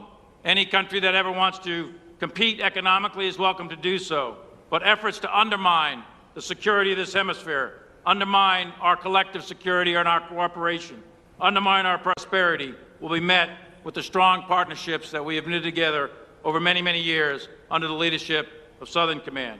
Deterrence against our potential adversaries such as China or Russia or Iran or terrorists or drug cartels or human traffickers or any other threat will be met with a unified level of resistance by every single country in this hemisphere. And we have seen that over many, many years.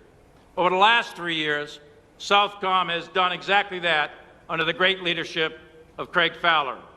Admiral Fowler has accomplished all of these tasks to an exceptionally high degree, and for that, Craig, not only me personally as a friend of yours for many, many years, but on behalf of the United States, on behalf of all of the countries in the Southern Command AOR, I want to say thank you to you.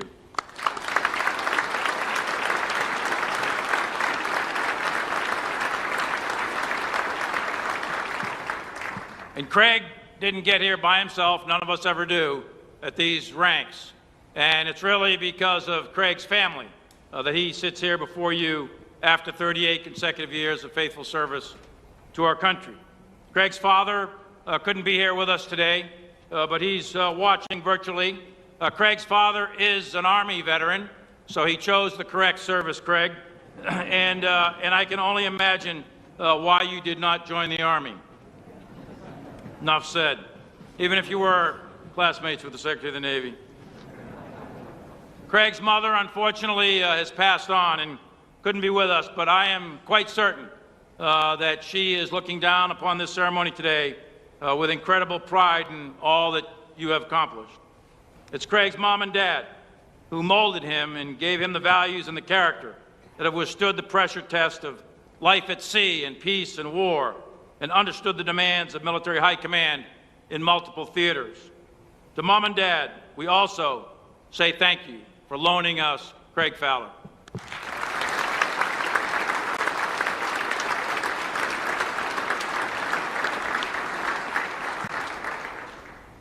And I can also say without a doubt that Craig would not be here if it were not for Martha. She has been by his side for 37 of his 38 years of commissioned service, and every single time she sings God Bless America or the national anthem or any other song, she inspires us all. So Martha, thank you.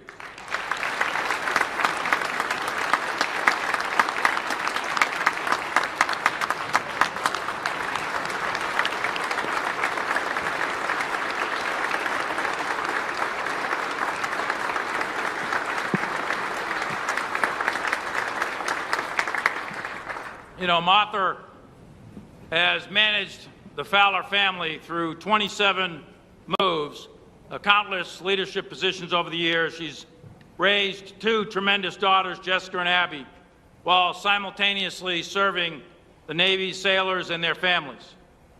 And now, in this Joint Command, she's done the same for our soldiers, our Marines, our airmen, Coast Guardsmen. With thousands of hours of volunteer service and service also as an Arlington lady, Martha has comforted the families of our fallen who are buried in Arlington National Cemetery. She doesn't get paid a dime for anything she has done over the years, and she's been absolutely instrumental here at Southcom.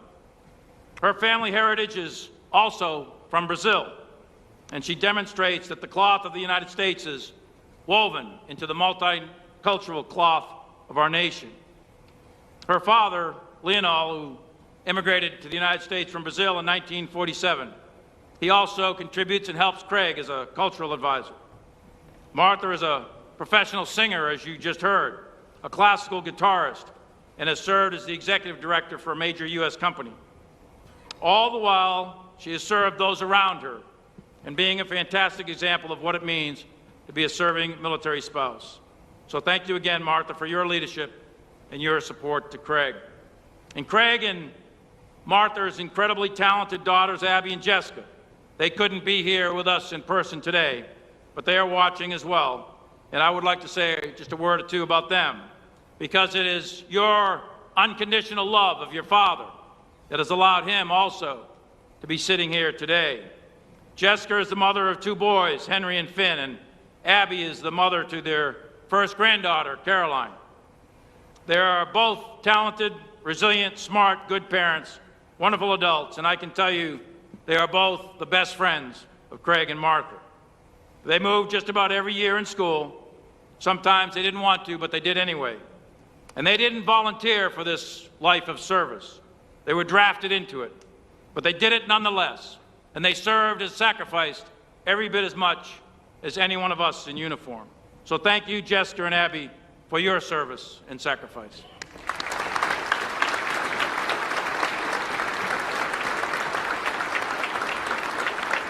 Which one are they? Which Hollywood Square are they, Craig? Very good. So Craig has done some incredible things here at Southcom and throughout his career. A career that started humbly on the deck plates of the mighty SOCAR, the USS South Carolina, a nuclear-powered guided missile cruiser. Through his command of the Arleigh Burke destroyer and the USS Stetham, a ship that was named after a sailor who refused to aid terrorists on a TWA flight 847 and paid for his resistance with his life. Craig also commanded the Carrier Strike Group 3, providing options for the then CENTCOM commander and incredible combat air support to both Iraq and Afghanistan during Operations New Dawn and Enduring Freedom. Craig has also done all the hard staff jobs, including the CENTCOM J7 and then later the Senior Military Assistant to the Secretary of Defense, General Secretary retired Mattis. Craig's accomplishments are numerous, and his leadership has impacted the entire Joint Force. And he has personally ensured a U.S. competitive and positional advantage here in the Western Hemisphere through a results-oriented campaign, some of which you just heard from the Secretary of the Navy. Assessing outcomes and working together with our partners, both in the region and across the interagency, Craig has tied together all kinds of activities for the common good. He has championed professionalism with our partner nations in the security force business. He has led senior enlisted development, and I want to highlight he played a crucial role in the first ever hemispheric-wide defense senior enlisted leader conference. And that he did that with his trusted assistant, his Command Sergeant Major Ben Jones over here at his side. Sergeant Major Jones, thank you for all you do and all you represent as a senior enlisted in Southcom. Craig's focus on senior enlisted development shares with the entire region one of the key strengths of the U.S. military, the professional NCO Corps. And they are, in fact, the standard bearers and the watchkeepers of our entire profession. So thank you, Sergeant Major Jones.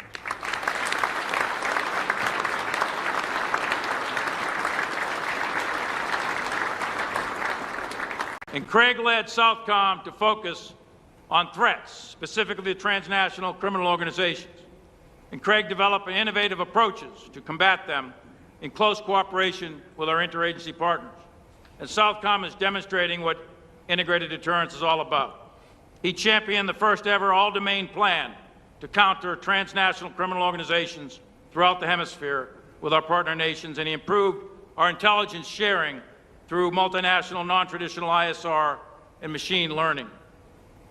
All of you, under Craig's leadership, every single soldier, sailor, airman, Marine, Guardian, Coast Guardsman, puts it all on the line for the security and stability of this region. And alongside our partners, many of whom have made the trip here today to congratulate Craig and Martha and to welcome Laura and Jim Richardson, all of you are what makes this command so special.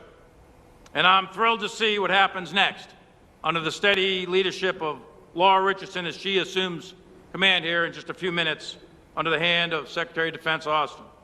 Laura is exactly the right person at the right time to take command at Southcom.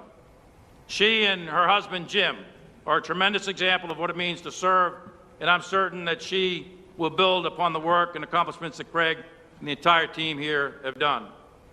Craig, Martha, the entire nation thanks you. Thanks you and your entire family for your service and sacrifice over 4 consecutive decades. So right now we're going to pin a couple of tokens of appreciation that have been earned through your 4 decades of faithful service. And we in the military and we in the nation honor you and your entire family. So now let's go ahead and present your awards.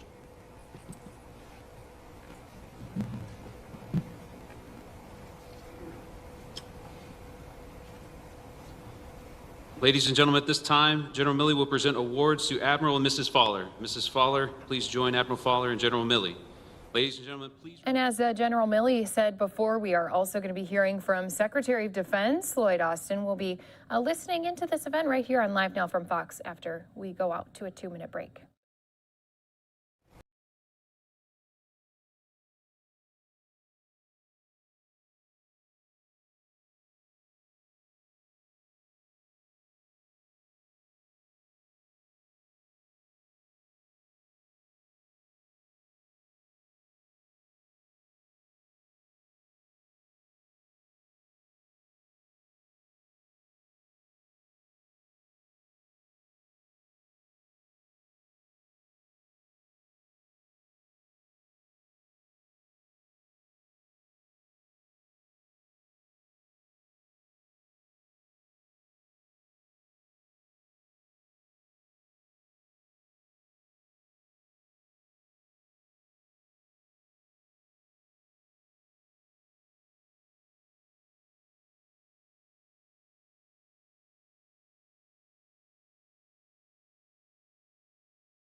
Support to United States Southern Command's soldiers, sailors, airmen, Marines, Coast Guardsmen, Guardians, civilians, and family members from November 2018 to October 2021.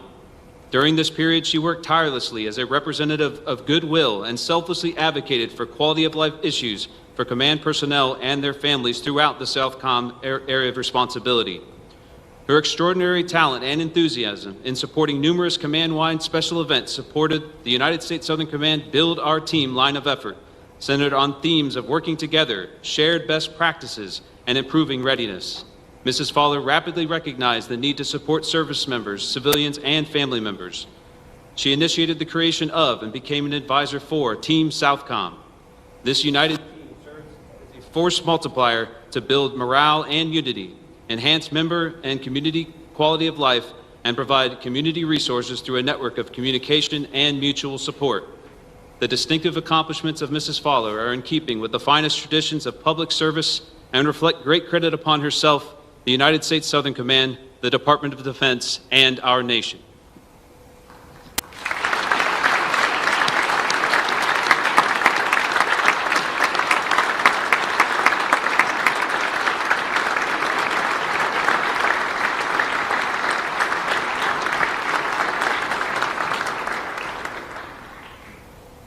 Ladies and gentlemen, Admiral and Mrs. Fowler's daughters, Mrs. Jessica Alexander and Mrs. Abigail Hedinger, are joining us virtually.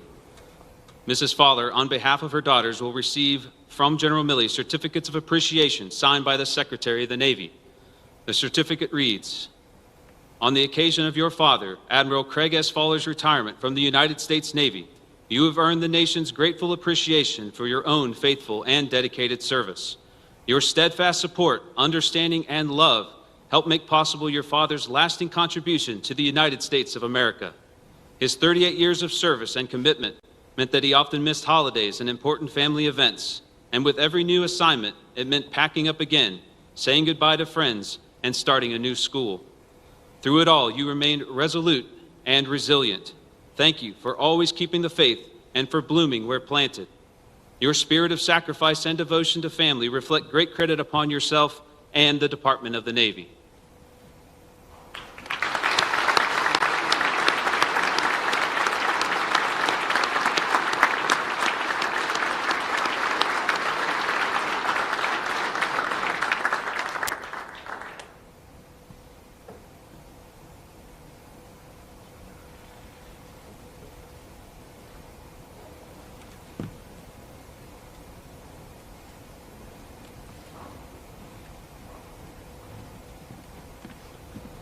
Ladies and gentlemen, at this time, Master Sergeant Williams will present a bouquet of roses to Mrs. Fowler on behalf of the men and women of United States Southern Command.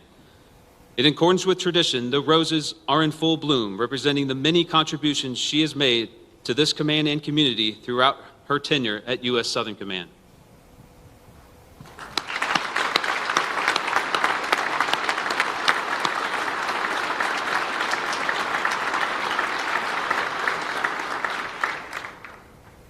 Ladies and gentlemen, please remain seated as Admiral Fowler and Command Sergeant Major Jones present the Joint Meritorious Unit Award and Streamer to Headquarters, United States Southern Command. The Joint Meritorious Unit Award recognizes joint units and activities for outstanding heroism or achievement performed during times of war, international tension, national emergencies, or extraordinary situations that involve national interests. By direction of the Chairman of the Joint Chiefs of Staff and the Secretary of Defense, the Joint Meritorious Unit Award has been awarded to United States Southern Command for exceptionally meritorious service during the period of 1 November 2018 to 30 September 2021.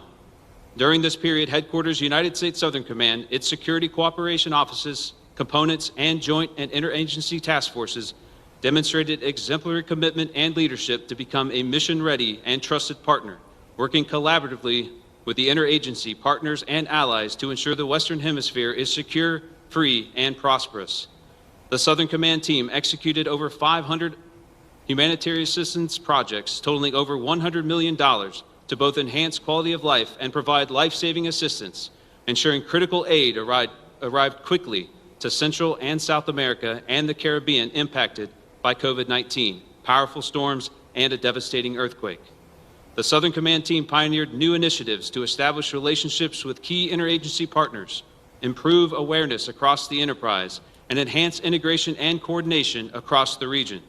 The Command's counter-threat operations, capacity building, and rapid response activities increased interdictions by 55%, leveraged public-private partnerships to help promote regional stability, and strengthened relationships and interoperability throughout the Western Hemisphere.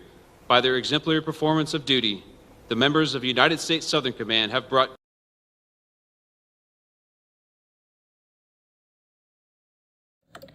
All right, so it looks like we did have that source change here. If we're able to get part of that ceremony back, we will bring it to you here on Live Now from Fox. We've been keeping you up to date, not only on live events taking place at this time, but also some of those events that have already happened here this morning, including President Biden's visit with the Pope. We'll give you more on that coming up here in just a few minutes after a quick break.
Now from Fox, taking a look at the meeting with President Biden, First Lady Jill Biden, and Pope Francis. Now, this again took place earlier here today. We've been keeping all of our viewers up to date on his traveling in Rome before he heads to that climate summit in Scotland.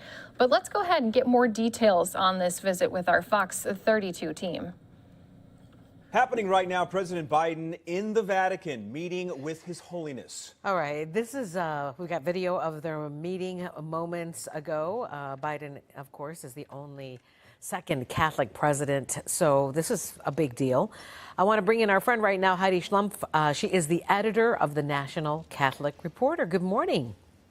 Good morning. Okay, well, it's not unusual for a president to meet with the Pope, but this is a big deal because Joe Biden is Catholic. Yeah, so he's only the second Catholic president to have ever met with a pope, in this time with Pope Francis. What we're hearing from the reports from the Vatican so far is that it was a very long meeting.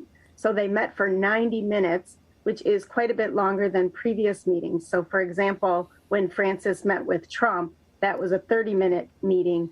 And when Francis met with Obama, that was 52 minutes. So I'm sure they had much to talk about because they share a lot of the same priorities, especially as your previous segment mentioned, with the climate summit coming up. The statement coming out of the White House does say that they discussed the environment. And yet, Heidi, I would argue that they are at odds on a very big issue, and that is abortion. We know that Joe Biden is pro-choice. We know that the Supreme Court is probably going to take up Roe v. Wade in the not-too-distant future. We also know that even within the church itself, the bishops don't want the president to take communion. Do you think that was discussed today? Yeah, so we may never know for sure. Most people who are pretty close to Vatican stuff tend to say that during this kind of meeting where you're having two heads of state meet, that kind of conflict would not be brought up. Instead, they would talk about shared areas of interest.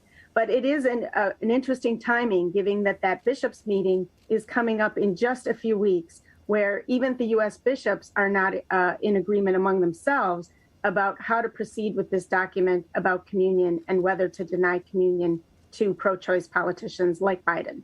So you mentioned shared interests. What shared interests might they be discussing? Well, I think there are, what gets lost too often when we're discussing the lack of interest, a shared interest over abortion, is the many issues that this Pope and this president probably do, because of their shared Catholic faith, agree on. So it says in the statement from the White House that they talked about hunger, about war, about conflict and persecution, the climate crisis. They also talked about the pandemic and the importance of vaccine sharing throughout for developing countries, and about an equitable global economic recovery. So those are important issues as well. Some could even argue that the climate crisis is a life issue for many people around the world, and including our planet itself eventually. So those are some of the shared issues that I think they probably talked about. All right. She is the authority on all things Catholicism, especially as far as we're concerned here on Good Day. I have a good friend to us here, Heidi Schlumpf, who came on at the very last minute to talk about this. Thanks so much, Heidi. No problem. Thank you. And of course, this all going on at a time when Biden's agenda still hangs in the balance on Capitol Hill. If there's any more movement or discussion on his Build Back Better Act and his infrastructure bill, that's something we, of course, can continue to keep you updated on here on Live Now from Fox. But I do want to go back to that event that we were just watching, because we do have Secretary of Defense Austin. He's going to be officiating here this change of command ceremony, and now speaking to, again, the U.S. Southern Command, or SOUTHCOM. Now, this is one of the nation's 6 geographically focused unified commands. The command is responsible for U.S. defense and security cooperation with partner nations in the Caribbean, Central America, and South America, as well as U.S. military operations in the region. So let's go ahead, listen into those remarks that he was making at this ceremony here today. Ladies and gentlemen, the Secretary of Defense, the Honorable Lloyd J. Austin III.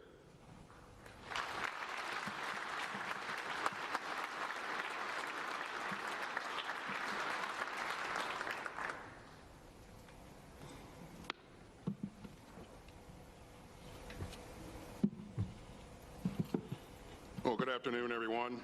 It is great to be here. You know, after my time at Central Command, coming back to Florida always feels like coming home. At the outset, let me thank the families and friends of Admiral Fowler and General Richardson for joining us. It's great to see so many of you here in person, and I want to thank everyone who's joining us virtually as well. I'm glad to be here with members of Congress and General Milley and many of our Department of Defense colleagues, as well as business and community leaders from South Florida. I also want to welcome our guests from around the region, including ministers and chiefs of defense, and diplomats and government representatives. We are honored to have you with us. Let me also offer a word of special thanks to all those who worked hard to put this event together. You have taken a gymnasium and turned it into a very, very special place. And all of us who are here recognize that that's no simple feat. So a round of applause for all those who worked with us.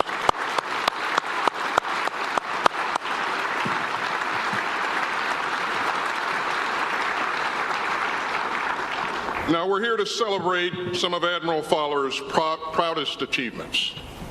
We're also here to salute SOUTHCOM's outstanding new leader, General Richardson.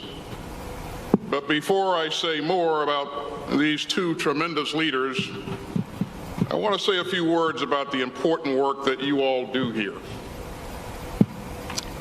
In mid-August, the men and women of this command were ready for a quiet Saturday after a busy work week.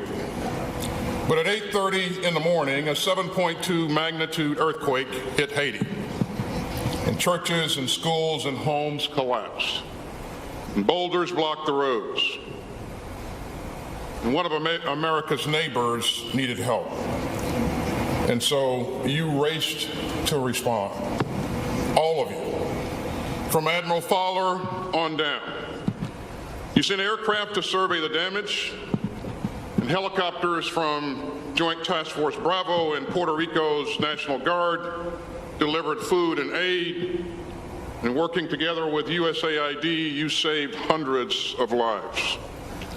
It was a massive effort. But you know, that's what Southcom does. Time and again, you step up after disasters. You also help disrupt criminal organizations, and you help keep illicit drugs away from our shores. And you never let up, even during a global pandemic, and even across a huge region with major security challenges. You know, Southcom covers over 16 million square miles. That's more than 5 times the size of the contiguous United States. And some might find that daunting, but to you, it's just another day's work. And I want you to know how much we appreciate it. So let's have a round of applause for all that you do. You've earned it. Take a bow, Southcom.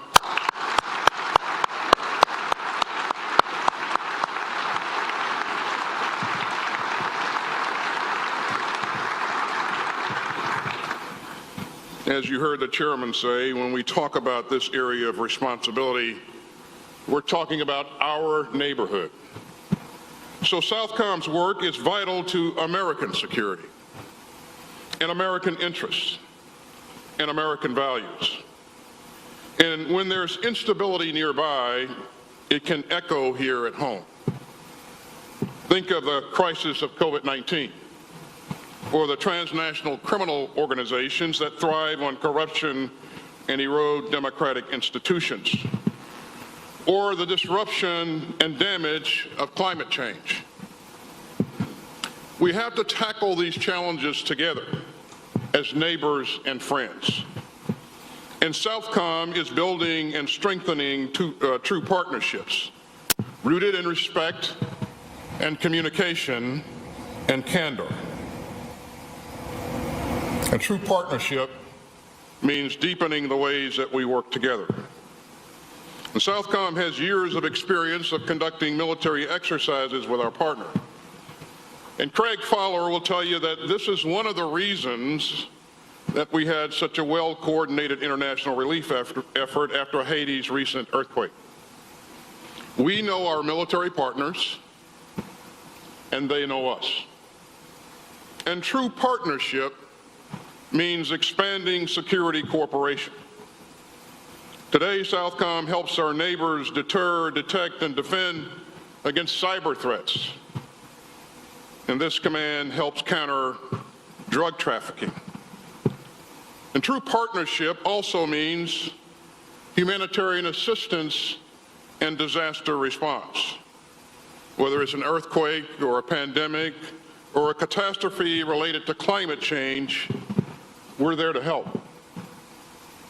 And so when COVID-19 hit, Admiral Fowler secured more than $90 million for medical equipment and field hospitals and cold storage containers and more for our partners.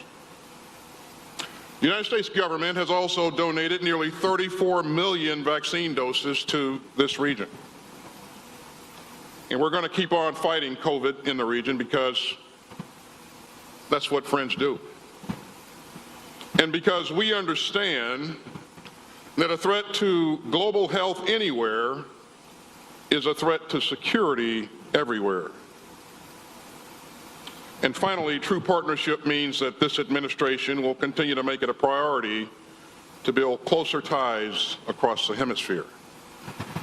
You know, back in June, Vice President Harris visited Guatemala, where she talked about finding hope in the face of crisis. The Vice President said, hope does not exist by itself.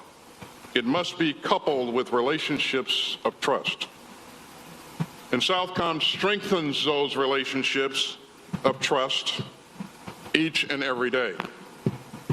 And that gets us all closer to the bright future that this hemisphere can share.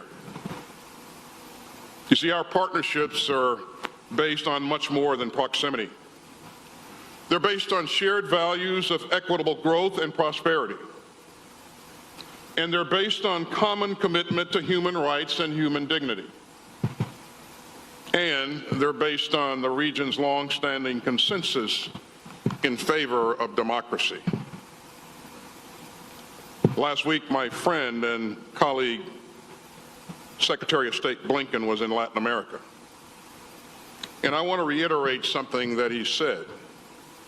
He said a strong democracy works for all of its people, not just the wealthy or the well-connected, and not just the powerful, but for all of its people. And the military's job is to respect the will of the people, not politics, and to protect democracy. Now, defending these shared values will rely on what I call integrated deterrence. It is a 21st century vision for security that pulls together technology and operational concepts and capabilities, all woven together and deeply networked, so that we can continue to deter conflict seamlessly across every domain and throughout every theater and from every foe. Under integrated deterrence, the United States military doesn't stand apart. We're here to support and strengthen the work of our diplomats and to help advance a foreign policy that uses all instruments of our power. In this region, that means helping our neighbors strengthen their capabilities. It means sharing information, and it means working in lockstep with our partners. These relationships can help combat malign influence in a region that's vital to the United States of America. And our network of alliances and partnerships are a force multiplier that no competitor can match. Now, Admiral Fowler has been executing this strategy ever since he arrived at Southcom. He attributes his ability to think big to its parents, actually. His mother, Audrey, who I know is dearly missed, and his father, Henry, who served in the Army and who is watching virtually with his wife, J.D. And during Craig's time at the Naval Academy, he met Martha, who has been by his side, as you've heard, for more than 37 years. And Martha, on top of being an outstanding vocalist and guitarist, you have demonstrated selfless service to this nation. And on behalf of the whole department, I want to thank you for your lifetime of support. Your support for Craig,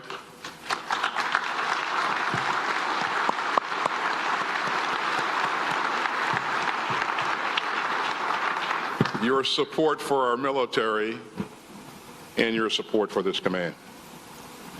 And as you heard the chairman say, the Fowlers have two wonderful daughters, Jessica and Abby, who you saw on the screen there a minute ago. And Jessica and Abby, as the chairman said, you had to move just about every year in school. And as young girls, you survived the greatest test of any family's fortitude. Of course, I'm talking about camping. And your parents took camping to a whole new level with a cross-country trip in one of those Coleman pop-up campers. So you deserve a medal for that. But seriously, you served right alongside your dad, and I know that your parents could not be prouder of who you've become and the careers that you are pursuing and the families that you are raising. Now, I had the chance to work with Admiral Fowler when he was my J3 at CENTCOM. We soon discovered that we share a love of fishing. And while Craig has flawless operational skills during work hours, it turns out that he's not much of a map reader when the fish are biting. But when it comes to navigating Southcom, Admiral Craig Fowler leaves nothing to chance. He's brought the interagency and our partners closer together. And he really listens. And that's pretty refreshing coming from Washington, because sometimes you can run into people who don't listen, they pause. but not Admiral Fowler. You'd be hard-pressed to name a leader in this region who he hasn't reached out to. He believes to his core that there's no such thing as an unimportant partner or an unimportant member of the team. And from this very gym, he's held town halls so that he could hear directly from all of you. And I hear that often when he had a free moment, the Admiral might pop by your desk and ask how your day is going and what you're working on. So, Admiral, as you signed off today, you bring to an end a tremendous career that has spanned nearly 4 decades. And Craig, I know that your last day in uniform may be bittersweet, but as you retire, I hope you will take deep pride in knowing that you have made a large and lasting contribution to the defense of this nation, a nation that you love dearly.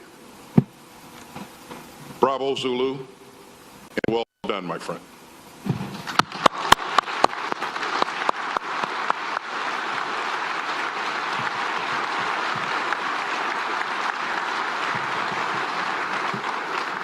Now we've got a tremendous trailblazing leader to seize the baton, and that's General Laura Richardson. For the better part of 3 decades, the United States Army has benefited from her professionalism and dedication. So I want to thank her parents, who always told her that you can do anything that you want to do. Her father, Jan, served in the Army Reserves, and her mother, Suzanne, nudged the future general towards ROTC in college. And we're lucky that 2 of Laura's 3 siblings, Janice and Darwin, also joined the Army. This is an extraordinary military family. In flight school at Fort Rucker, Laura met her husband, Jim. Lieutenant General Jim Richardson is now the Deputy Commanding General of Army Futures Command. Jim, thanks for all that you do.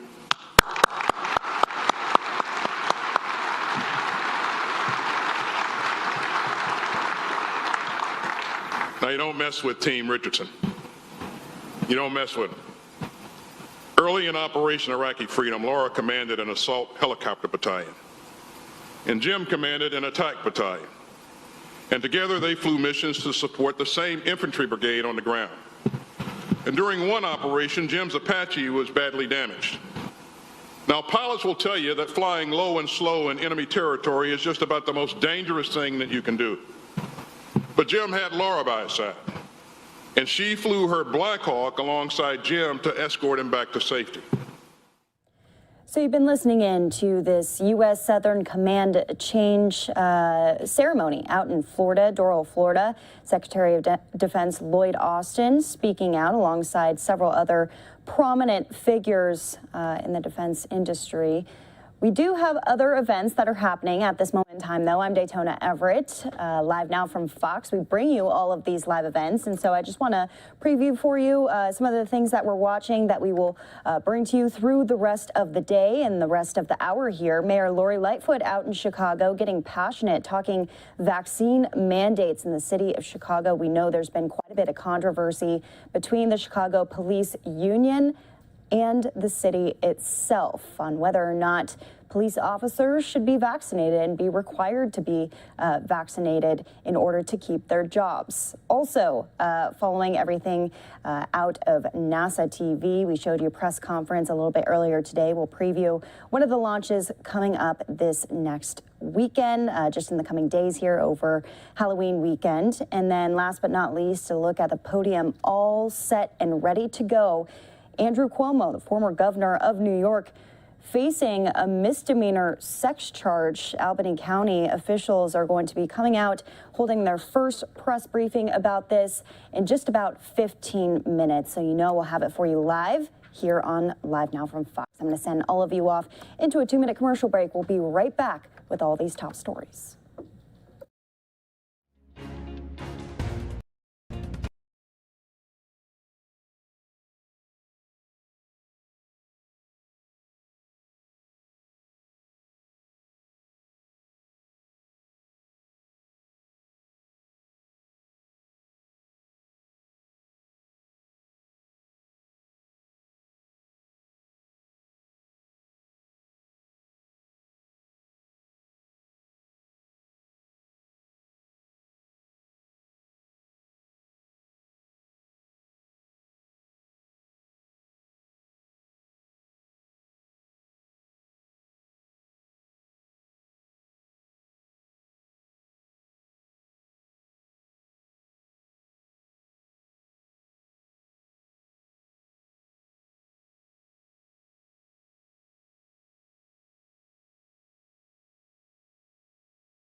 stories that we are tracking right now, popping up this live look in Albany County, where we should, in the next 15 minutes or so, be hearing from officials about the criminal complaint that has been filed against the former governor of New York, Andrew Cuomo. This is the first charge that has been brought against him, the first criminal complaint that has been filed.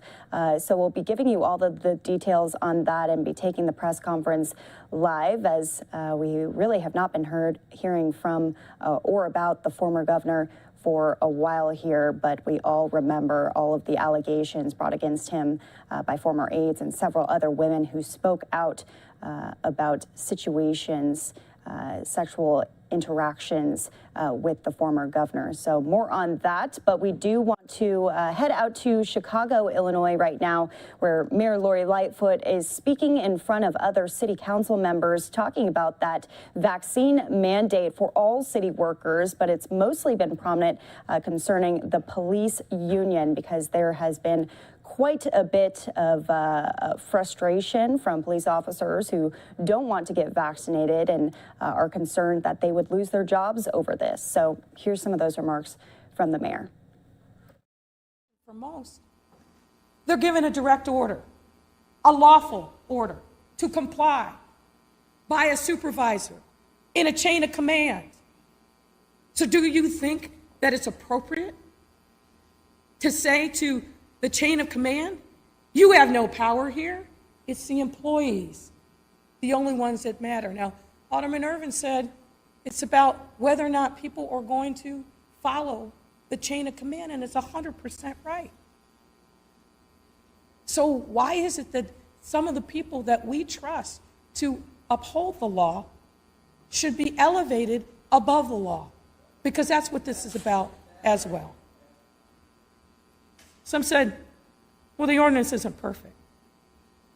It's not just imperfect. It's illegal. It violates the Illinois Constitution. It violates the Illinois Municipal Act. Because both of those documents vest leadership and control and management of the executive branch in the executive of every municipality in the state.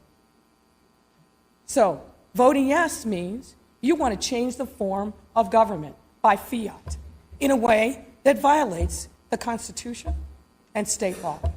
So be clear about that as well.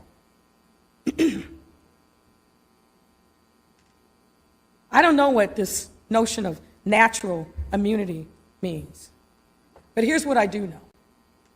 Right now, today, there are people in hospitals in this city clinging to life, on ventilators, gasping for breath, because this horrible virus has invaded their lungs and is robbing them of the oxygen that they need to be able to live. And what I also know is that 97% of those people are unvaccinated. Unvaccinated. Every morning I start my day with a call with Allison Arwady and others. Every day, Dr. Arwady reports out to the members of that call the numbers from that day.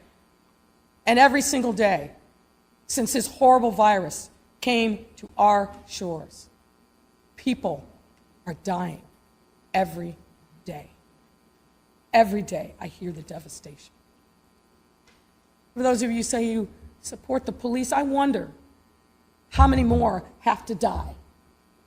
We lost 4 officers last year who died because of COVID-19. 4. I've seen firsthand the devastation of those families. We just retired those 4 stars a few weeks ago at police headquarters. Those families are still wrenched with pain and grief. More recently, a former police union leader died of COVID-19. So I want to ask those people who say they support the police, how many more have to die? How many more? The energy that you spent on this, spend the energy going into your wards and talking to your first responders about what you can do to help educate them. Because as sure as we are living, the people that are unvaccinated are playing Russian roulette with their lives, and they're playing Russian roulette with the lives of their families, their neighborhoods, and the people in this city who have a right to believe that when someone from the city government shows up at their door, they are there to help them and save their life, not imperil it. This is about saving lives. Let me say one last thing, and I will sit, since you've given me this privilege to speak. The notion that we have not bargained in good faith is nonsense. We started this process in August and tried mightily to bring people together into the table. We work with some, but not with others. And you know who those people are. We will continue to work in good faith. And the notion that somehow this is about firing people. Nobody wants people to lose their job. No one does. There's a reason why even the people who said, I will not follow this order, are coming back and asking for their jobs back because cooler heads have prevailed. And likely they went home and their spouse said, you did what? No. In this household, we don't miss paychecks. But in all seriousness, this notion that somehow our public safety is going to be imperiled, stop the fear-mongering. I beg of you. Stop it. Because it's not true. I get a letter, oh my goodness, we're not going to have enough people to man our streets, public safety is at risk. That hasn't been true, and it won't be true. Stop the fear-mongering.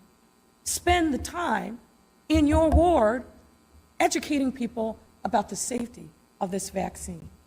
I'm never going to do anything that imperils the safety of our families, our residents, and neighborhoods. I'm out in the street constantly, and I see the pain of the victims. I call parents when their children have been killed. I carry that weight.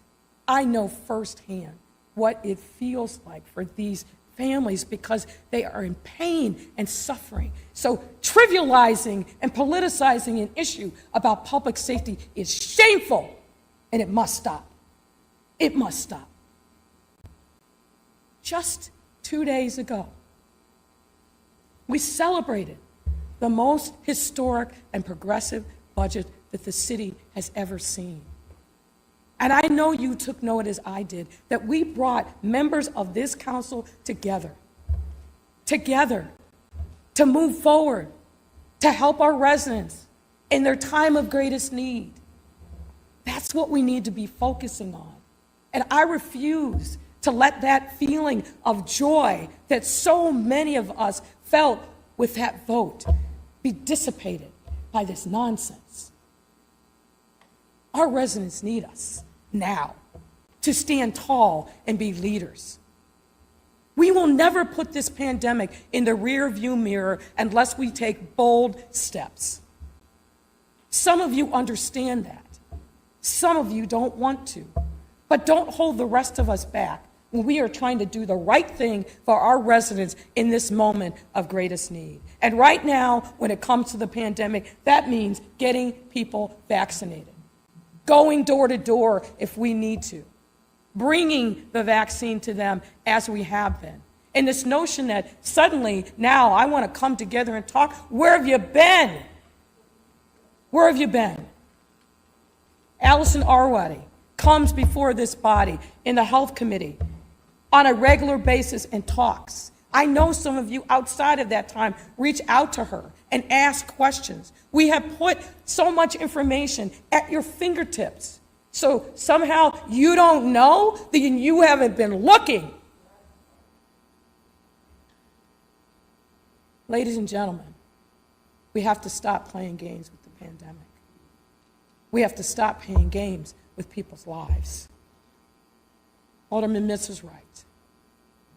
This confusion created for no good reason helps no one. Doesn't save a single life, doesn't make sure that our babies are safe, our elders who we still have to reach and get them vaccinated, we have work to do, and we can do that, but only if we come together and we are united. Madam Clerk, please call the roll. So there you have it. Remarks from Mayor Lori Lightfoot talking about the COVID-19 vaccine mandate in the city that has really been pushed against these police officers and first responders. According to the union, they've been fighting back on this. It's been the major story of the week in the national spotlight, most definitely. So we'll be tracking that. She says, though, that violence is not a concern for residents who live in Chicago because the union was saying there's so many officers who do not want to get vaccinated that she is putting the safety of Chicago residents at risk.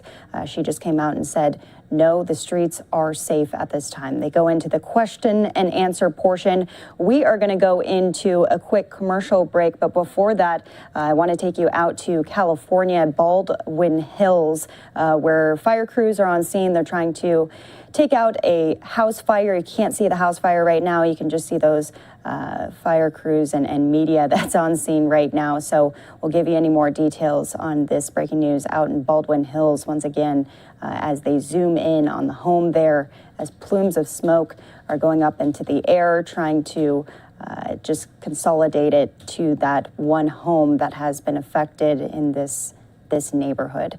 So more to come here on Live Now from Fox. In the bottom right-hand corner, we are awaiting that complaint briefing, the misdemeanor complaint that has been filed against former governor of New York, Andrew Cuomo. We'll be taking that live for you in just 2 minutes after this break. We'll see you in 2.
And welcome back here to Live Now from Fox. I'm Daytona Everett. It is exactly 11:30 here in Phoenix, Arizona. We want to move into the top story probably of the day. As you can see, the podium all set up right there for this press conference in Albany County, coming just yesterday after the announcement that Andrew Cuomo, the former governor of New York, facing new legal trouble. He's been charged for allegedly groping a former aide. Fox News senior correspondent Laura Ingle has the details.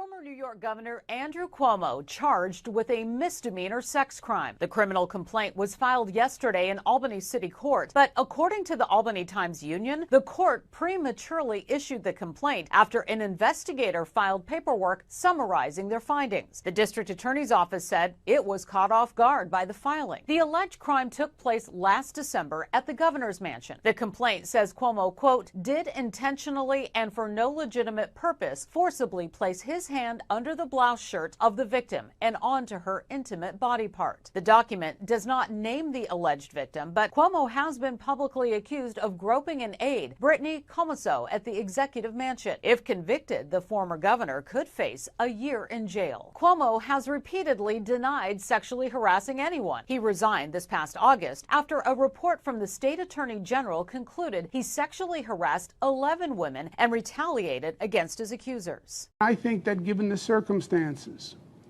the best way I can help now is if I step aside and let government get back to governing. In a statement, Cuomo's attorney says he's innocent and questioned the sheriff's handling of the case, saying he, quote, didn't even tell the district attorney what he was doing. This is not professional law enforcement. This is politics. Cuomo has been ordered to appear in court on November 17th. In New York, Laura Ingle, Fox News.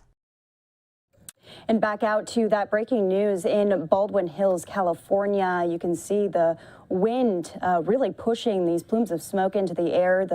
The smoke just funneling out of what looks like a portion of this roof of this home in the Baldwin Hills area in California. This is Sky Fox overhead, our Fox 11 Los Angeles team, who is trying to gather details on all of this. As you know, here on Live Now, we bring you all of this breaking news as soon as we see it, so no word yet on what caused this fire, if any injuries are involved. But fire crews, many of them, are on scene to try to address the situation. So we'll be watching all of this as it unfolds, but we'll take you back out to the podium as it is all set and ready to go for the briefing about Andrew Cuomo, the former governor. We actually spoke with an attorney yesterday about what this could mean for the former governor, what possibly could be filed against him, what he faces, and so much more. Here's that conversation. Welcome back to Live Now from Fox. Former New York Governor Andrew Cuomo expected to be arrested next week and charged with a misdemeanor in the alleged groping of a former aide. To go into these charges and what comes next for the former governor, I want to bring in New York criminal defense attorney Ken Belkin. He's been on the show before. Ken, thanks for being with us. Thanks for having me. So, Ken,